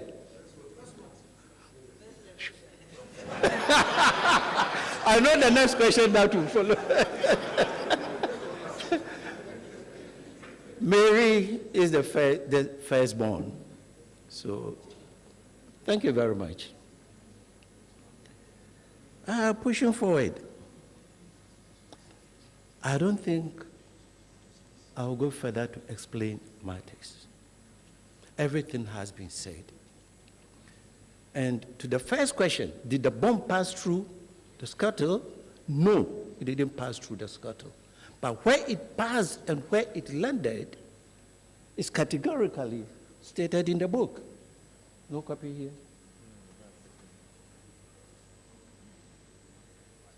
Thank you. Please, it's stated here. The bomb did not pass through the scuttle. The bomb that scattered GNS Yogaga, and that scattered, threw away 4 of our men, did not pass through the scuttle. Where it passed, how it penetrated, how it landed, is carefully, adequately written down here. So please,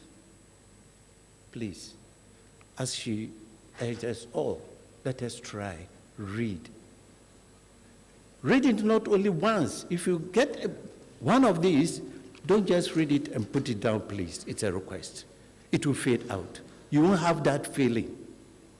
Read it the first time, second time, third time. Then you will go back and think further through the Scuttle is something else. A lot has been said about it, but it's all embodied here.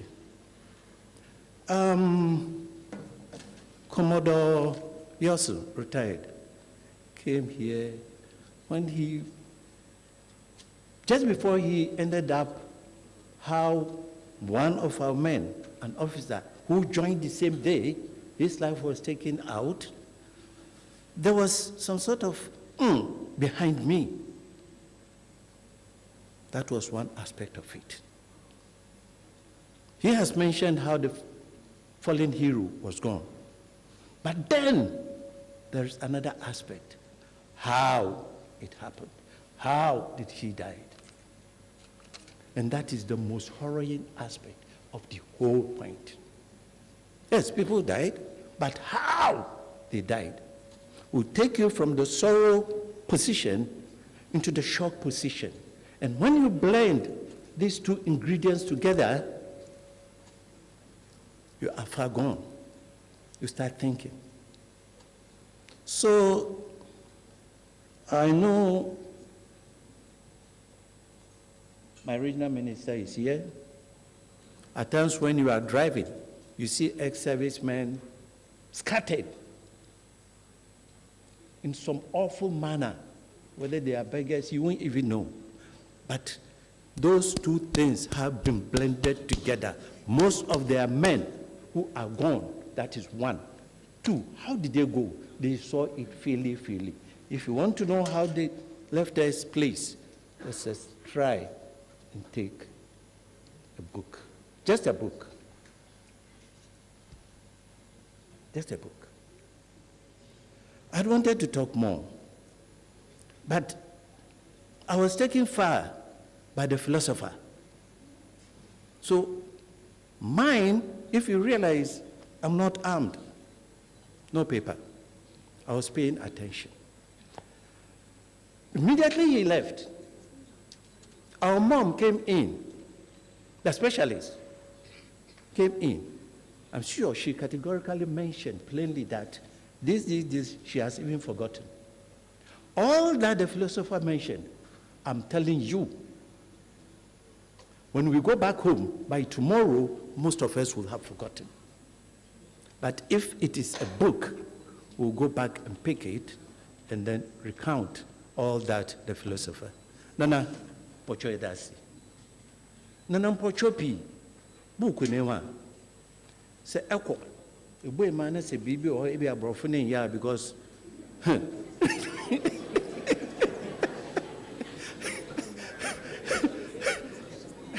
Nana Pocho Pi. Mo number no. Alfra. Mabe fie. No baba church room. Aye. Nana, you don't know that I know your place. I've been visiting your place annually. Anytime the national chief imam comes, I follow up. But I stay behind. I like staying behind to be able to observe much better.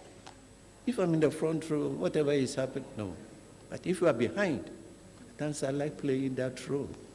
So Nana, so I need say Zongo Bafuba Bama, out from Bochom number Mabefie. I will not go further. Everything is here. Please. I'm adding please.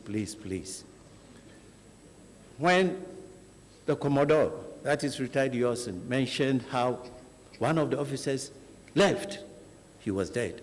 But how he died, another thing. It's another thing, it is here. How he died. He died, fine, sorrow. How? Shock. You feel it more. Please, it's here. Let's try as much as we can to gather it. Sir, I would not like to waste much of the time. Everything has been said. But most of the things that have been said, we may end up forgetting it by the gangway. That's why I'm saying, please, let us try.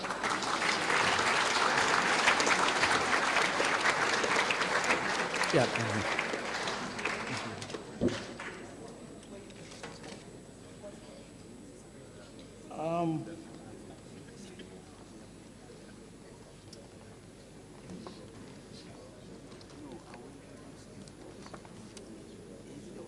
We still have some around who are having the same feeling with me. For a quick reference, I don't know whether they loaded themselves before coming. And I don't want to say this book is for sale to you. Andy Morgan, Kantanka, please, the two of you. When you go through the books, you may hear a lot of their names. CPO Morgan, please.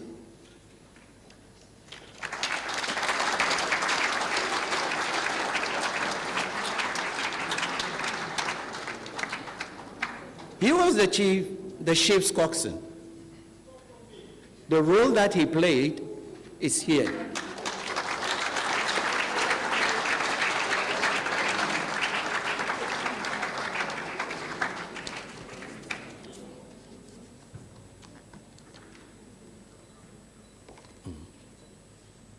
All that he did, very marvelous, it's here. So, sir, I would like to give one to him, with your permission. Andy, this is for yours. For reflection. Okay, this is yours. Chief Safu Kantanka. Yes, sir. He was the engineer that time, down in the engine room. At a certain point, he has to go and work bare-chested. He's the one. If you read a book, you see him and you see what he did. Again, with your permission.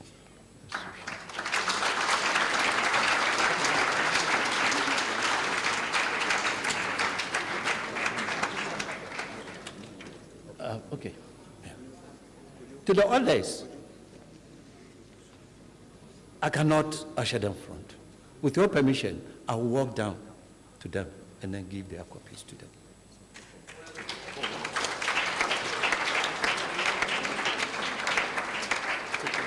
A round of applause once again for the author.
Thank you very much. Thank you very much.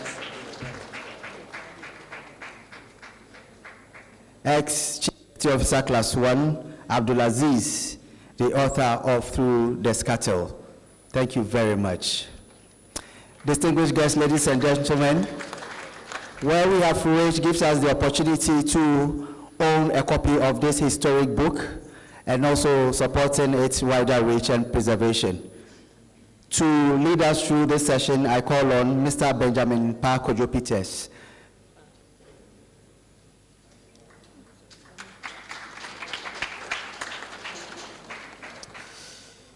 Thank you very much, sir. May I please stand on the existing protocol to proceed with the auction of the book. I've also had the opportunity to go through the book and understand where XCPO1 is coming from. It's quite an emotional moment. I glanced through the chapter 8 where they had to rescue the injured and some of the dead. Unfortunately, that place was too dark. with the air conditions spoiled, and the injured were expressing some emotion. At a point, they had wanted to communicate something, but they couldn't. It's quite an emotional moment, and it gives some of us the inspiration that we all need to sacrifice for this nation. So I believe this book, I call it a treasure. It's in place if we get the opportunity to own one, and it will inspire us to do more for the nation. Without much ado, we've categorized these books into the various treasures. We have the platinum, we have the gold, we have the silver, as well as the bronze. And we will start with the platinum, of course. It is the highest. We are craving your indulgence to support us this afternoon. Majority of us here are talking about how we can sustain or support these unsung heroes. How are we going to support them? And I believe by owning these books, one way or the other, we will continue to remember them and support those who are here with us, especially the author of this book. And I'll plead that the first person should please support us. Can you please bring it?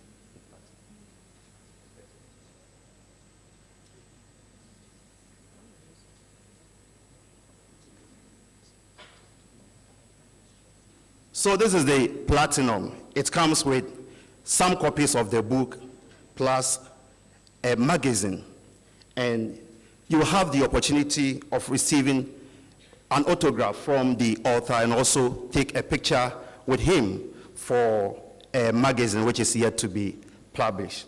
So I'll plead, if our distinguished guests here, or to support this worthy cause with 10,000 Ghana cedi.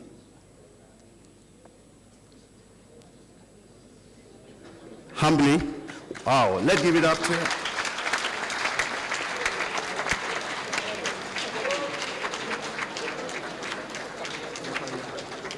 Your phone number. The chief of the Naval Staff. Okay. His name. Okay.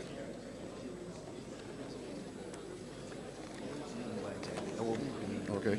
Okay.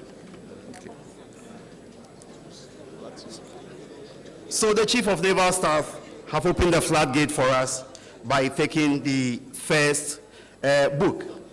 So I think Chief will sign an autograph in it, then also take a picture for our upcoming magazine. So we'll humbly invite. Okay. Shall we give Chief a round of applause, please?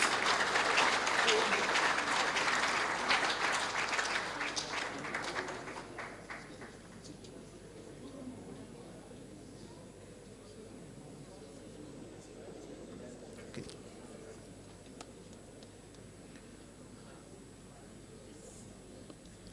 So while he signs the autograph, we go to the diamond. The diamond. Can we please help with about 5,000 Ghana cedi for the diamond? It comes with about the immediate past CNS. Oh, please let's give it up to the immediate past CNS. Wow. Vice Admiral Issa Adam Yakubu. Wow.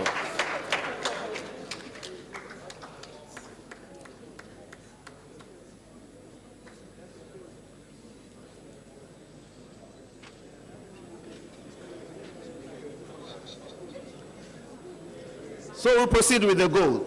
Can you please bring the gold?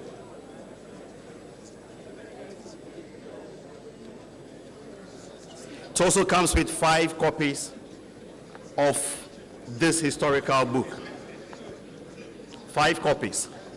For a cool price of 3,000 Ghana cedi, please. 5 copies.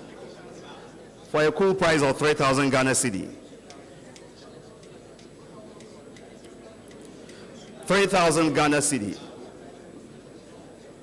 You humbly crave your indulgence to support this worthy cause with 3,000 Ghana cedi for 5 copies of this historic book.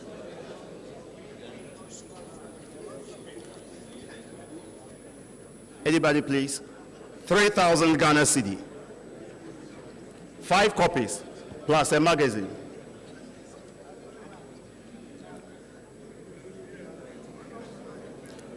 $3,000 Ghana cedi. Please.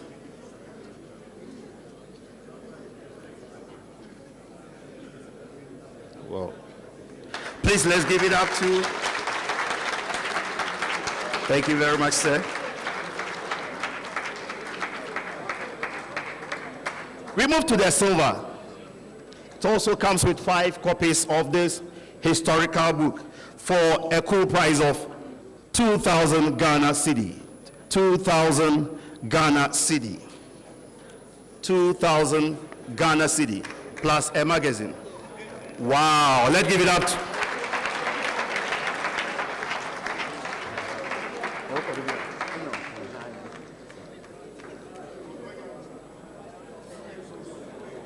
$2,000 Ghana cedi. But we'll come to the rest. There are others. How many are there? 2. Oh, okay. 10 people want 2,000, give them not one. Okay. 10 people 5,000. Wow. Okay.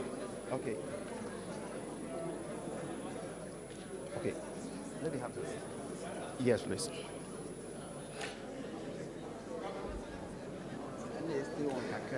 Okay. We should have for 2,000. I think we'll pay more. Oh, okay. Five. Yeah, 5.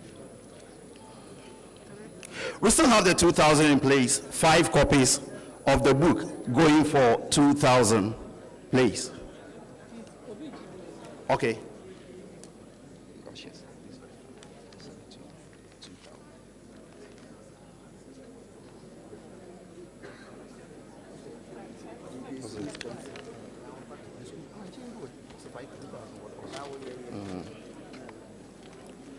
$2,000. We still have 5 copies going for a cool 2,000 Ghana cedi. 2,000 Ghana cedis.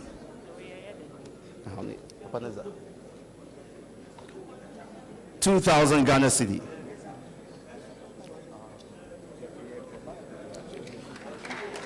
I have another 2,000 Ghana cedi. Plus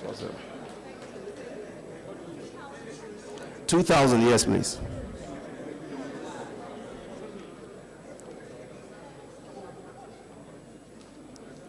We are far behind time, so we are giving away the rest for 1,000 Ghana cedi. 1,000 Ghana cedi.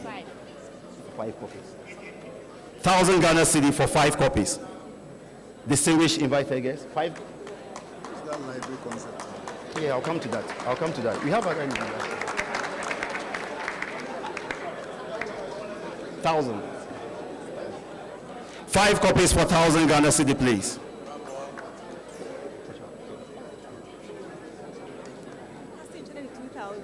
Hey. I was told we were fine behind time, so I should try not to.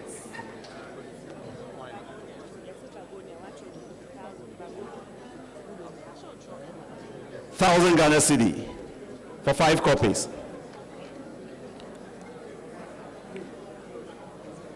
1,000 Ghana cedi for 5 copies of this wonderful historic book.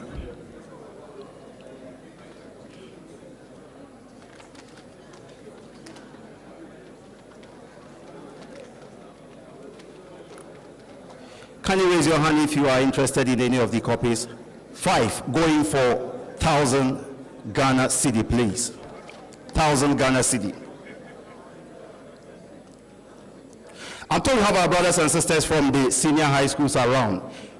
Yeah, and I will plead with you to have a copy. Actually, okay, let's do it this way. We know we have some old students here, and just as one of the speakers said, it will be very so beneficial that we get some of the copies for the libraries and other things. We have the giant. Okay. So do you have some giants in the house? Do you have some giants in the house? Antaman girls. Antaman girls. Wow, let's give it out to the old students. So you can buy some. Oh, okay, it's me. Oh, sorry. Oh, okay. 1,000 cedis, please. 1,000 Ghana cedis. Do you have some of the old students in the house? 1,000 Ghana cedis. The Giant, Antaman girls. I think TTI is also around. Then I think Tadisco, I can see Tadisco over there.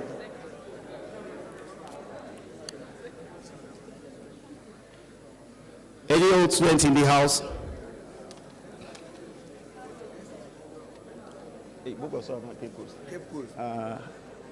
Augasco. Okay. Hey. So kindly help us stock your libraries with these wonderful books. And I bet you will never regret. Augustins. We have just 5 minutes. Antaman. I just want to omit the girls. TTI. Augasco. Augasco. Cool. Augasco. Yes, please. 5 coffee for my boss. Antaman. Oh, okay. TTI. Tadisco.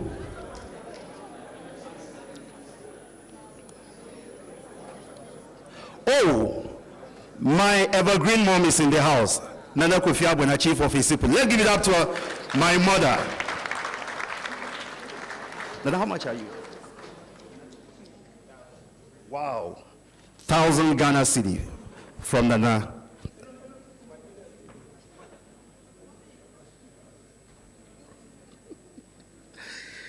God bless you, Nana. Let's give it up to Nana Kofi Abuna, chief of ESSIPONG. The old students in the house. 1,000 Ghana cedi pay. 1,000. 1,000 for your alma mater. 1,000 Ghana cedi, please. Antaman TTI Tadisco. I think Antaman not done the way. Then Augasco. TTI. Okay. Okay. And please, we also have the Momo number on the screen in case you want to make your payment through the Momo. This is the number.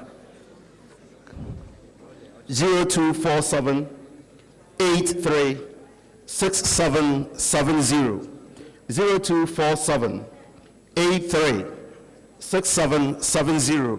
And kindly draw our attention so we can acknowledge the receipt of the Momo if you are doing it through the Momo transaction. So the schools, we are still craving on Georgians to at least have a copy. At least have a copy for your library, as well as the old students here. Can you support your alma mater with a copy of this book? At least, just have a copy to support your school. I just have a few minutes here to end this auction, and upon consultation with my bosses, I've been asked to reduce the price to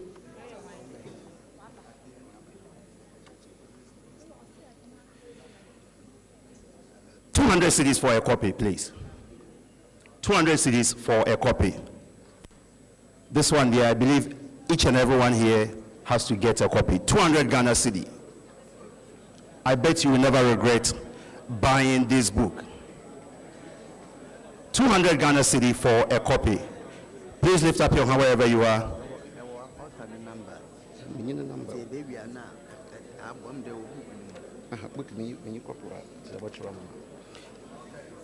200 cedis, please, for a copy.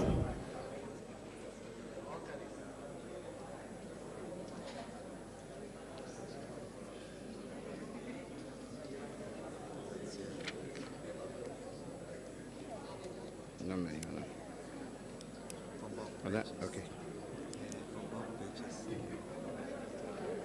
200 Ghana cedi, please, for a copy. I have just about 4 minutes left. 200 Ghana cedi, please. 200 Ghana cedi. Western Naval Command has got 2 copies for all the 10 schools here. Whoa. In their library. Oh, the FOC.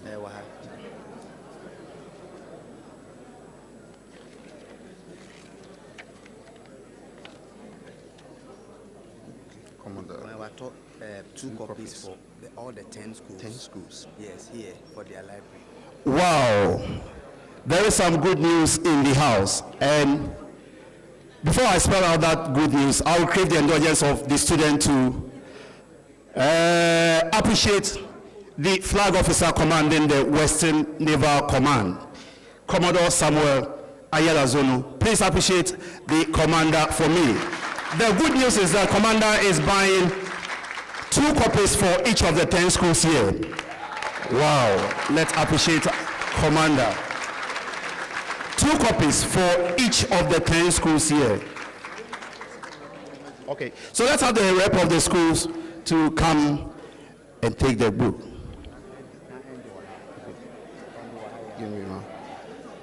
A rep from each of the schools. The 10 schools present, please.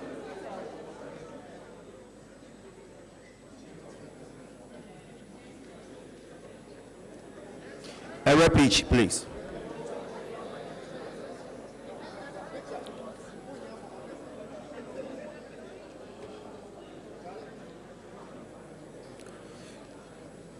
Commander, we say God bless you. God richly bless you.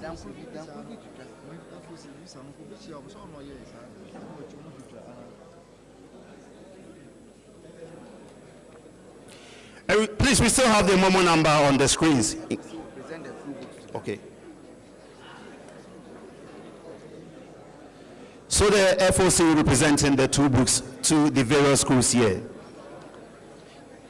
Shall we, with a round of applause, invite the FOC, please? Okay, that's at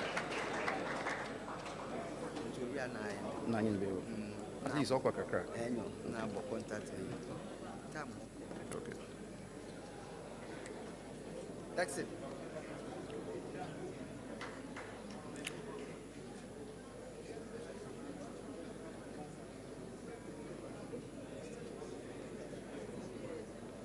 God bless you, FOC. Let's give it up to FOC for such generosity.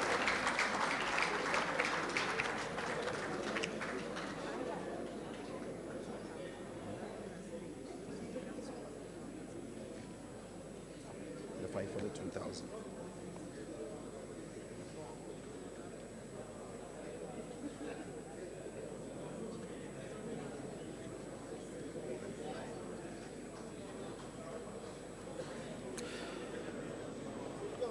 So Commodore Ben, Baba Abdul purchased the 2,000. I'm told he has made his payment through the Momo. So kindly note that down for me. Commander Baba Abdul has paid 2,000, please, from Commander Baba Abdul. Commodore Abdul. Baba Abdul. Okay.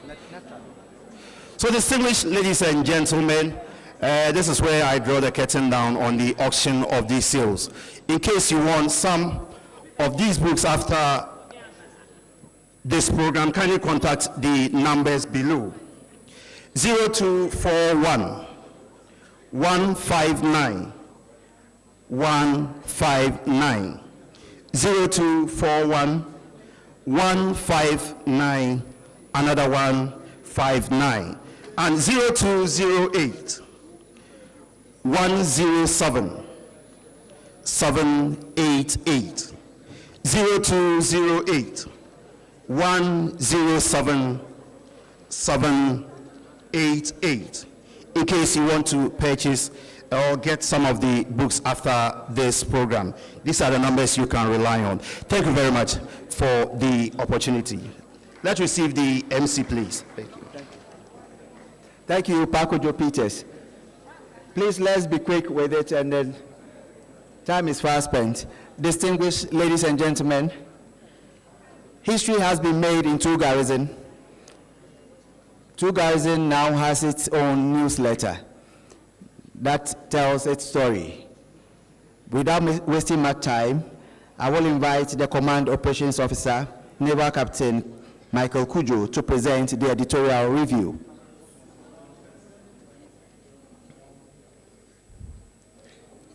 Sir, request permission to stand on already established protocol to proceed and give the editorial brief on the maiden garrison newsletter, The Trident. I am Naval Captain Michael Kujo, Command Operations Officer, Western Naval Command. As the chairman of the editorial board, it is with great honor that I stand before you to present the editorial brief of our maiden garrison newsletter, The Trident. Today marks a significant step in strengthening our internal communication and projecting the image of the garrison to both our personnel and the wider military community. The name Trident was not chosen by chance. Just the Trident is a three-pronged symbol of strength and precision. Our garrison presents the seamless collaboration of the Army, Navy, and the Air Force. We serve as a body committed to the singular goal of defending our nation and supporting its development. This publication, therefore, aims to reflect the power of that unity. Distinguished guests, in the Trident, we highlight not only the operational achievement and ceremonial duties of our detachment, but also the everyday efforts that often go unnoticed. The quiet dedication of our personnel, the innovation and courage of our frontline troops, and the selflessness of those who provide moral, spiritual, and psychological support. The Trident tells the story. The purpose of this newsletter is simply yet profound. It is to inform, educate, motivate, and inspire. Through this medium, we intend to capture the activities, achievements, challenges, and stories that define our service. We want every officer, soldier, and defense civilian staff to feel connected, recognized, and represented. This newsletter is one of many steps towards amplifying our voice, enhancing our internal and external public relations, and showcasing the relevance of our effort to communities we serve. It will not only serve as a chronicle of our garrison's milestone, but also as a mirror reflecting the collective efforts of all who contribute to our mission. In terms of content, readers can expect news and reports on the garrison's activities, editorial opinions on topical issues, and personality profiles to showcase outstanding officers, men, and defense civilian staff. It also contains discussions on legal matters, warfare updates, health tips, motivational stories, and contributions from various units and departments within the garrison. Our children are not left out of its benefit, as there is a column named Kiddies Corner, where they can also contribute. Distinguished guests, ladies and gentlemen, the newsletter will be published quarterly, and each edition will be carefully created to ensure accuracy, balance, and relevance. It is worthy of note that this newsletter is not the voice of the editorial board alone. It is our collective voice as a garrison. We therefore invite and encourage all officers, men, defense civilian staff, and our dependents to contribute articles, share experiences, and suggestions. Your participation will keep the publication vibrant, diverse, and inclusive. On behalf of the editorial board, I wish to express our sincere gratitude to the garrison commander and his support, to our contributors for their efforts, and to our readers whose interest and feedback will sustain this initiative. Bravo Zulu to the garrison public relations officer and his team for this tireless effort and professionalism. Thank you, and God bless us all.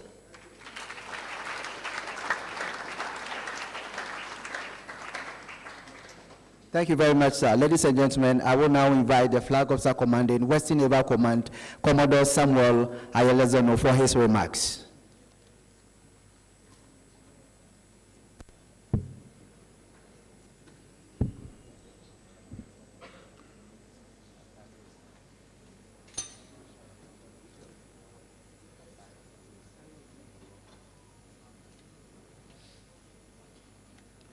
the Chief of Naval Staff, our chief host, Nananum, flag officers, distinguished invited guests. I know the day is far gone, lunch is getting cold, so I do not intend to read a long speech. A lot's been said already, except to add that Two Garrison is a unique garrison. Outside Accra, it is the only garrison that you can have all the three services working together, Army, Navy, and Air Force. So we thought we should have a newsletter to capture our stories. The reason is that sometimes when we send our stories to Accra, understandably, some of the stories are left out because they get all manner of stories from all the garrisons. So we thought, why don't we have our own newsletter to chronicle our own activities and our successes and challenges and all that. So that's the rationale behind the magazine, and we've decided to call it the Trident. Another thing I want to add is that we want to keep it strictly electronic as our small contribution towards environmental protection. On that note, without saying much, let me say the e-magazine of the Two Garrison is duly launched.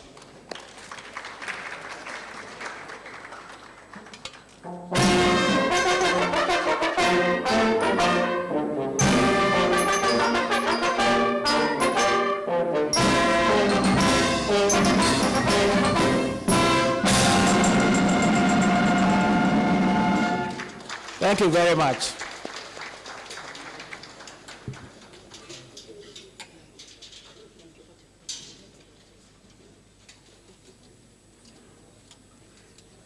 Distinguished ladies and gentlemen, it's time for award ceremony, but before we begin, the band will give us some tunes.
Thank you, band.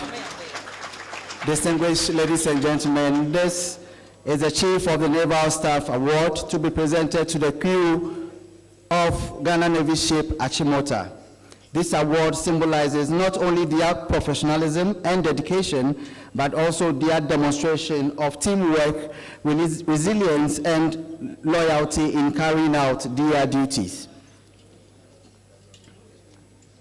I will at this point call out the crew members of GNS Achimota. Commander Joshua Joyce Maximpini,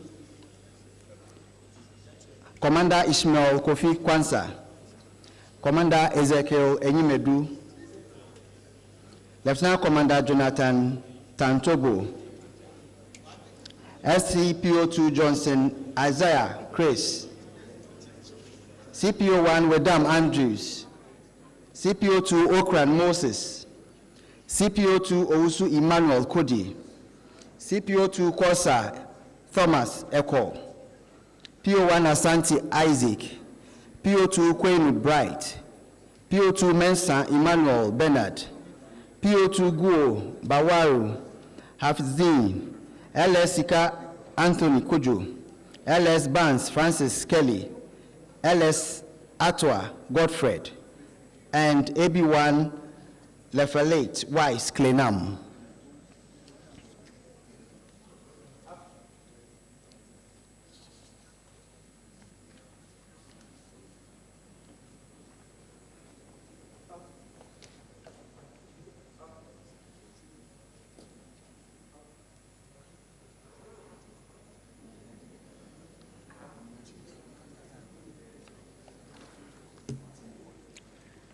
Before I call on the Chief of the Naval Staff to present these awards to the crew members, please permit me to read their citation. Citation in honor of the commanding officer and crew of GNS Achimota. In recognition of your outstanding service, unwavering dedication, and exceptional seamanship, the Chief of the Naval Staff proudly commends the commanding officer and the ship's company of GNS Achimota for their remarkable achievement in successfully sailing the longest distance ever undertaken in Ghana Navy vessels in the 65-year history of the service. Embarking on a challenging and extraordinary journey from Japan to Ghana, the crew of GNS Achimota demonstrated extraordinary perseverance, skills, and commitment by navigating through international waters, making port calls in Singapore, Malaysia, Cape Town, and ultimately returning home to Ghana. This voyage not only crossed the equator twice in the India and Atlantic Oceans, but also symbolized the operational capability and resilience of the Ghana Navy. By completing this historic journey, the commanding officer and the entire crew of the GNS Achimota have brought immense pride to the Ghana Navy and the nation as a whole. Their achievement stands as a clear testament to their professionalism, discipline, and the indomitable spirit that defines the Ghana Navy. For their sustained, outstanding performance and devotion to duty, the commanding officer and the crew of GNS Achimota are hereby awarded the Meritorious Service Badge and the Distinguished Shellback Badge. These honors serve as enduring symbols for their outstanding contributions and exemplary leadership. It reflects the crew's exceptional contribution to advancing the mission and objectives of the Ghana Navy and serves as an enduring source of motivation for future generations. Congratulations and bravo Zulu.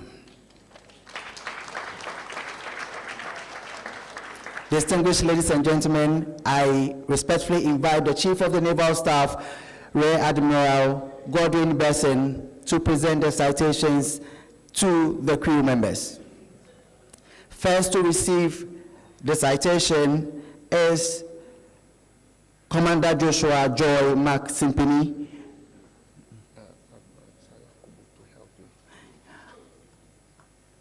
I respectfully invite the immediate Chief of Naval Staff, Vice Admiral Isa Adam Yakubu to join in the presentation, sir.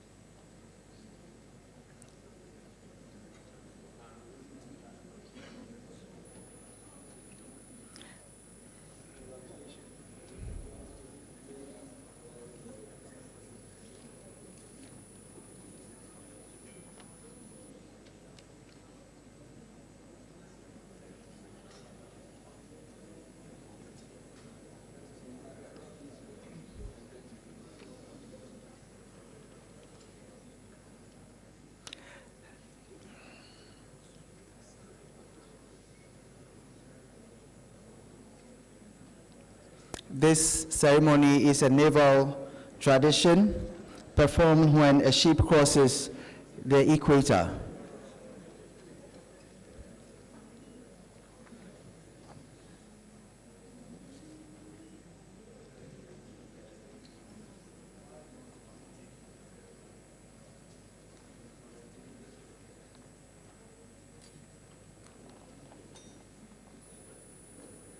Next is Commander Ishmael Kofi Kwanzaa.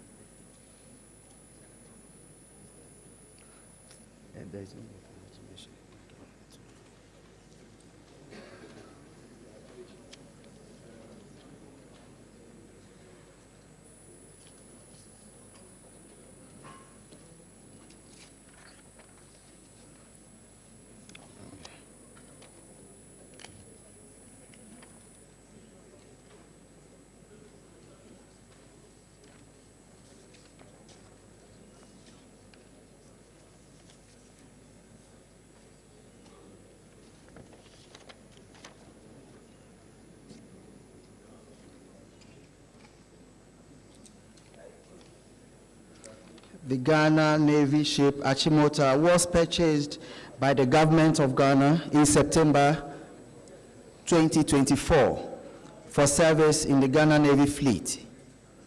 On 18th October 2024, GNS Achimota began her maiden voyage from Yawatahama port in Japan under the command of Commander Joshua Joy Maximpini.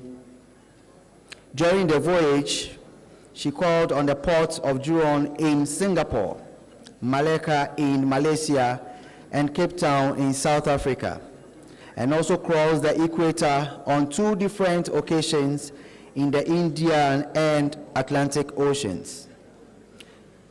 She finally arrived at a home port, Naval Base 2nd D, on 21st December 2024, having been at sea for 37 days and covering a distance of 10,869.7 nautical miles. GNS Achimota has since been employed in the Ghana Navy fleet, amongst others, for fisheries, protection duties, and as a training vessel for both officers and ratings.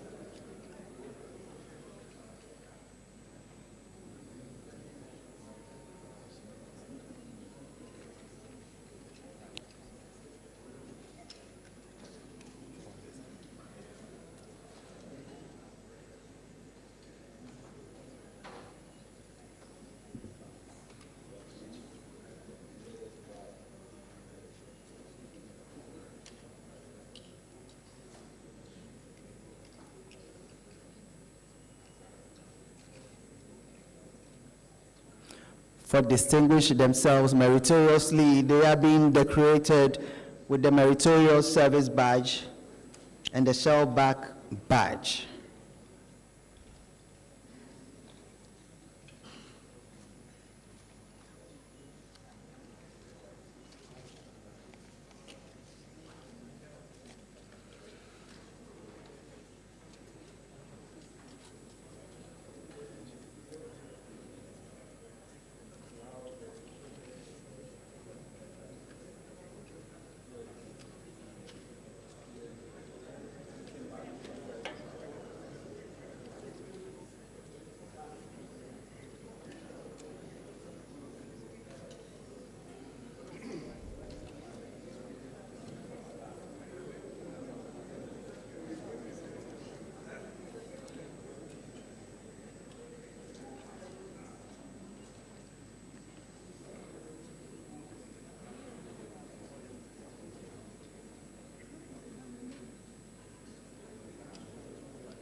After we next award.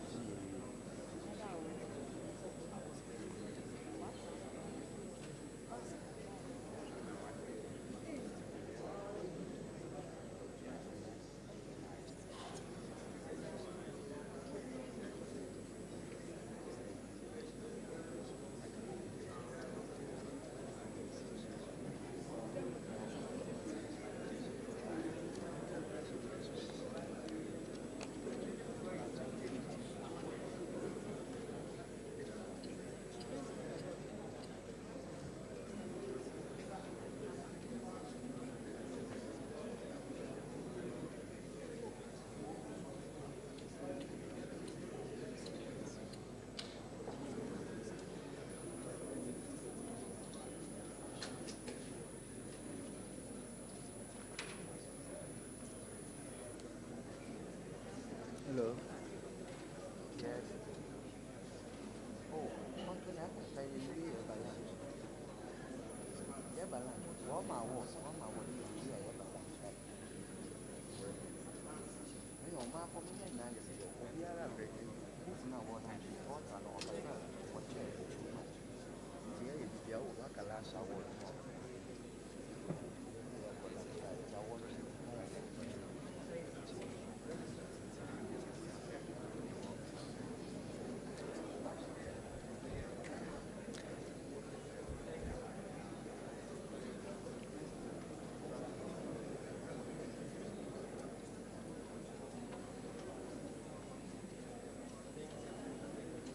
Thank you very much, sir.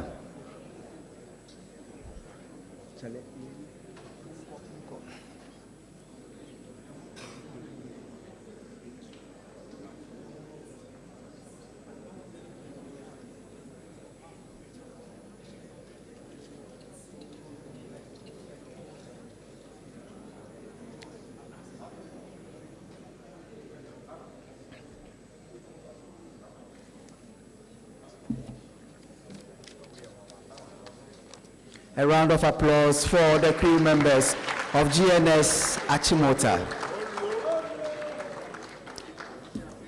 Distinguished ladies and gentlemen, the second award recognizes corporate organizations whose contribution has greatly supported the success of this Memorial Day commemoration and the Navy's wider operation. This recognition is a reminder that service and sacrifice are not borne by sailors alone, but also by our partners and supporters who stand firmly with us.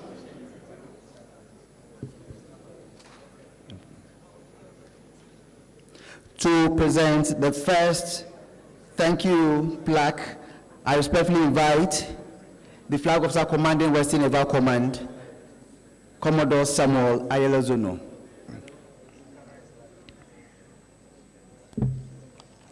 I call on a rep from the Grove ESSIPONG Beach Resort to receive the plaque,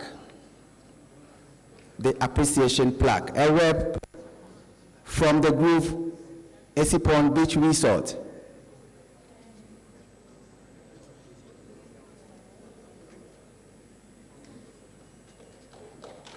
A round of applause, ladies and gentlemen.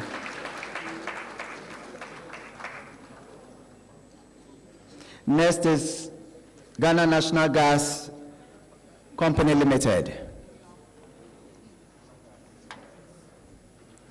A rep from Ghana National Gas Company Limited.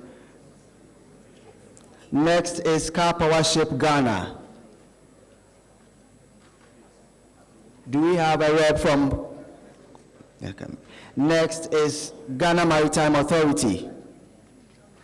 A rep from Ghana Maritime Authority. Next is Bank of Ghana. A rep from Bank of Ghana. A round of applause.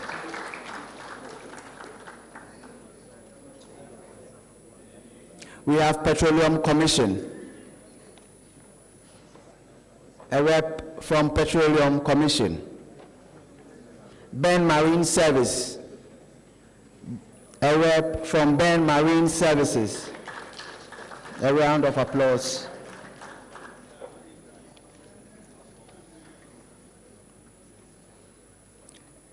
Ghana Ports and Harbors Authority, please proceed. A rep from Ghana Ports and Harbors Authority.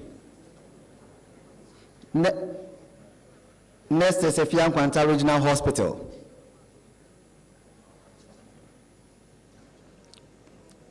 Unichem Ghana Limited.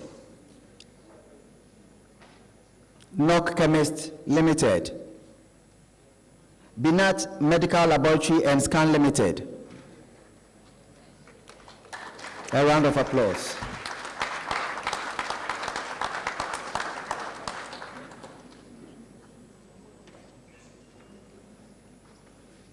Nimdi Pharmacy and Company Limited. If a rep is here, please, you may proceed and receive the plaque. Keda Ceramics. A round of applause, ladies and gentlemen.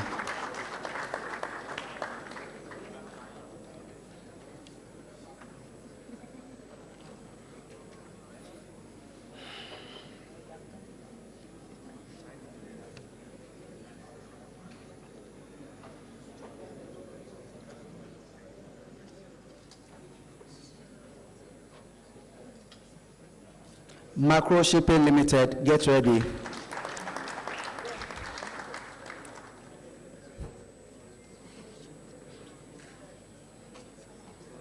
Macro Shipping Limited. A round of applause, ladies and gentlemen.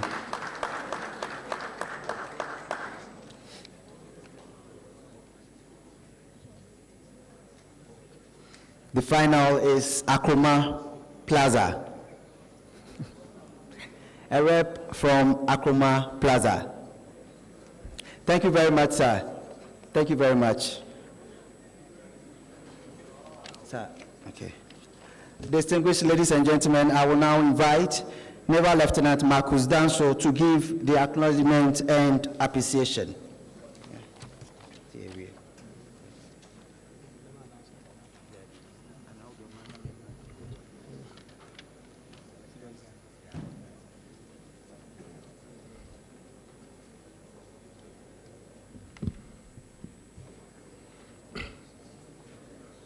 Before we proceed,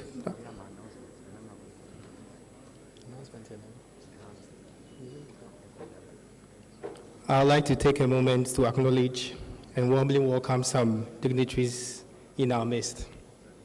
Their presence here today is both an honor and a testament to the significance of this occasion. Please join me in recognizing Nana Nkobi Anketia, the fifth, the Omahin of Isikado Traditional Area, and the President of Western Regional House of Chiefs. Rear Admiral Godwin Benson, the Chief of the Naval Staff. Rear Admiral Nunu, retired, former Chief of the Naval Staff. Rear Admiral Ohene Kwapon, former Chief of the Naval Staff. Vice Admiral Issa Adam Yakubu, retired, former Chief of the Naval Staff. Rear Admiral Ahin, Commandant Training and Commandant Training and Doctrine Command.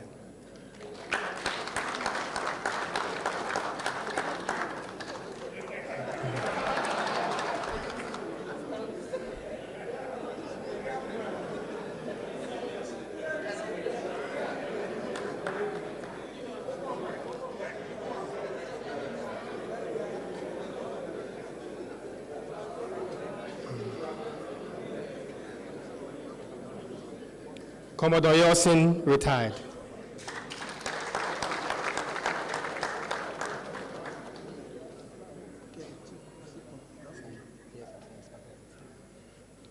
Commodore Eric Osei, Flag Officer Commanding Naval Logistics Command.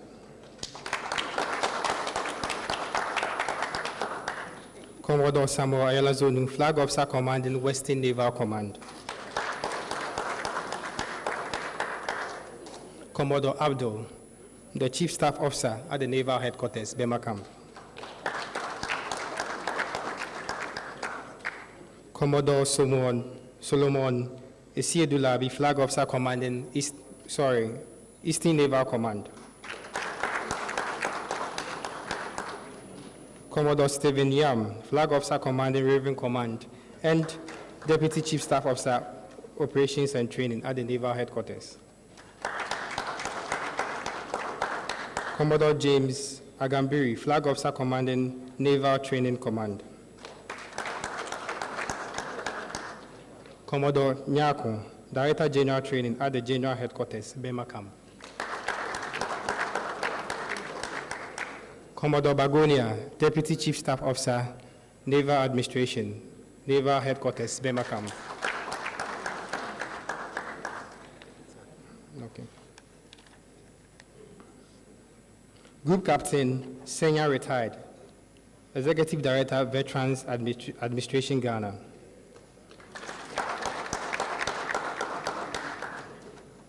Naval Captain Ahen, Acting Director General, Department of Public Relations, Bema Camp. Nana Kofi Abuna, Chief of ESSIPONG. Nana Anko Amago IV, Chief of Eniwenui Gamago. Sorry if I couldn't mention the name. We thank everybody for coming. Thank you. Thank you very much, distinguished ladies and gentlemen. This brings us to the end of today's lecture. We are most grateful for having you all here. Tomorrow we are continuing with the climax, which is the Memorial Day Parade at WNC Cenotaph, and we are inviting you once again. We'll be using the same program for tomorrow. Those with cards, please, after here, we proceed to Akosia Abaso Lounge for the lunch. Those without cards, please make your way to the Matambo for your refreshment. Thank you very much once again, and have a good afternoon.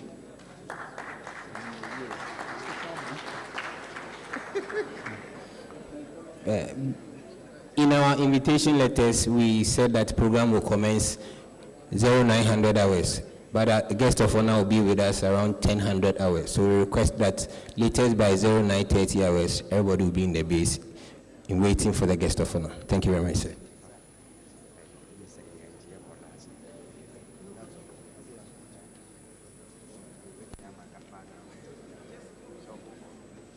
Distinguished ladies and gentlemen,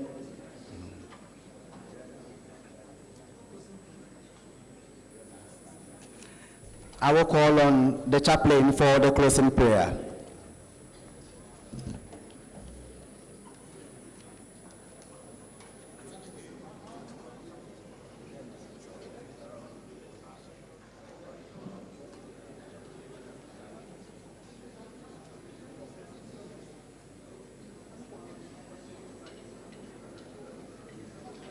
We are also privileged to have the Western Regional Security Council with us. Please. Shall we please pray? Our eternal God, we are very grateful for your goodness. We are very grateful for your kindness. We are very grateful for all that, Lord, you've done for us.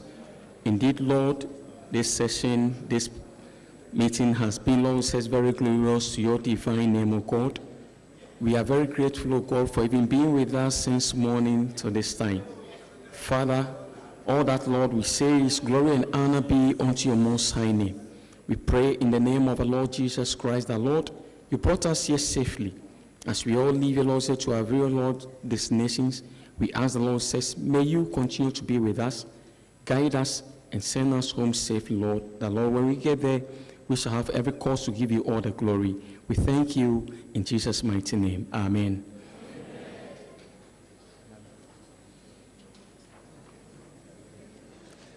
shall we please rise as the Chief of Naval Staff and other dignitaries depart from the auditorium.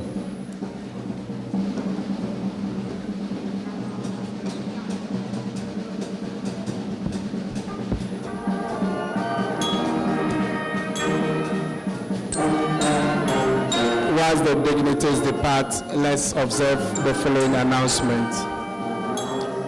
The very, very important guests will be ushered to my starboard by the ushers, and that is all persons having the card. The rest of us who do not have the cards are to remain seated to be served here. Thank you very much.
An exhibition center. The ushers will lead you through briefly so you can have your lunch thereafter.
Very good.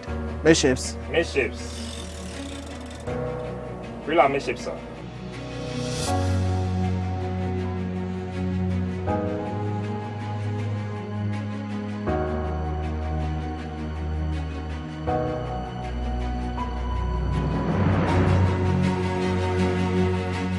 The Ghana Navy, a force of discipline and courage, was established in July 1959.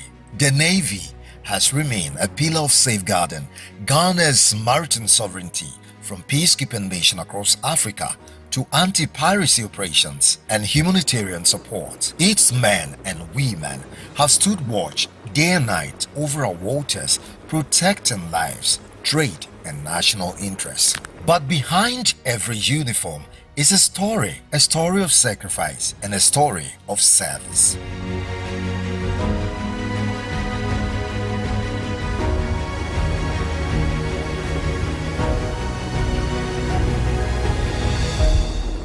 In a special documentary, we journey into one of the most solemn moments in our naval history, the attack on GNS Yogaga during the ESSIPONG mission in Liberia, an incident that claimed the lives of 4 brave sailors and left a mark on those who live to tell the story. I joined the Navy in 1967 as BT-33. My love for the Navy made me to shine. Very moment you are in the service, to move the ship, to berth the ship, you have already started serving your nation. But at times we come about and thinking about patriotism. Patriotism, the way I look at it, is not only trying to serve your country. No, it's in depth. Putting all you yourself away, putting yourself in what you intend to do. In the early 1990s, Liberia was in chaos. Civil war had torn the nation apart, and innocent lives hung in the balance. In response, the Economic Community of West African States, ECOWAS, launched a regional peacekeeping force known as the ECOMOG to help restore order.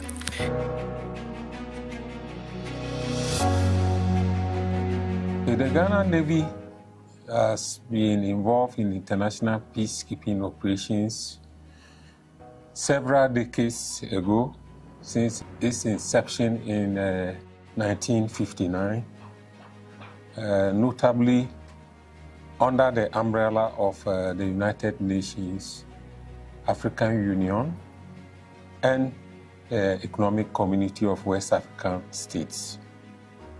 And this reflects Ghana's commitment to global peace and security. However, as a service, what immediately comes to mind is our participation in ECOWAS operations, which was christened ECOMOG in Liberia, Sierra Leone, with ships and personnel. In all these years, the Ghana Navy has played a supporting role to the Ghana Army, because most of these peacekeeping operations are land-based. So the Navy contributes personnel to form part of the Ghanaian contingent. Apart from this contribution, the Ghana Navy also nominates military observers and staff officers to take part in these UN peacekeeping operations. Ghana answered the call to be part of the ECOMOG task force. Among the vessels deployed were GNS Achimota and GNS Yogaga, carrying not just naval officers, but also soldiers and supplies for the nation. Yogaga was tasked to escort the Ghana Merchant Navy vessel that was taking the troops to the area of action, and to escort the vessel to ensure that there's no attack on it. Yogaga was the first naval ship to enter Monrovia because the first commander, who is General and the late General Alqueno, was on board. Before all the ship entered the bay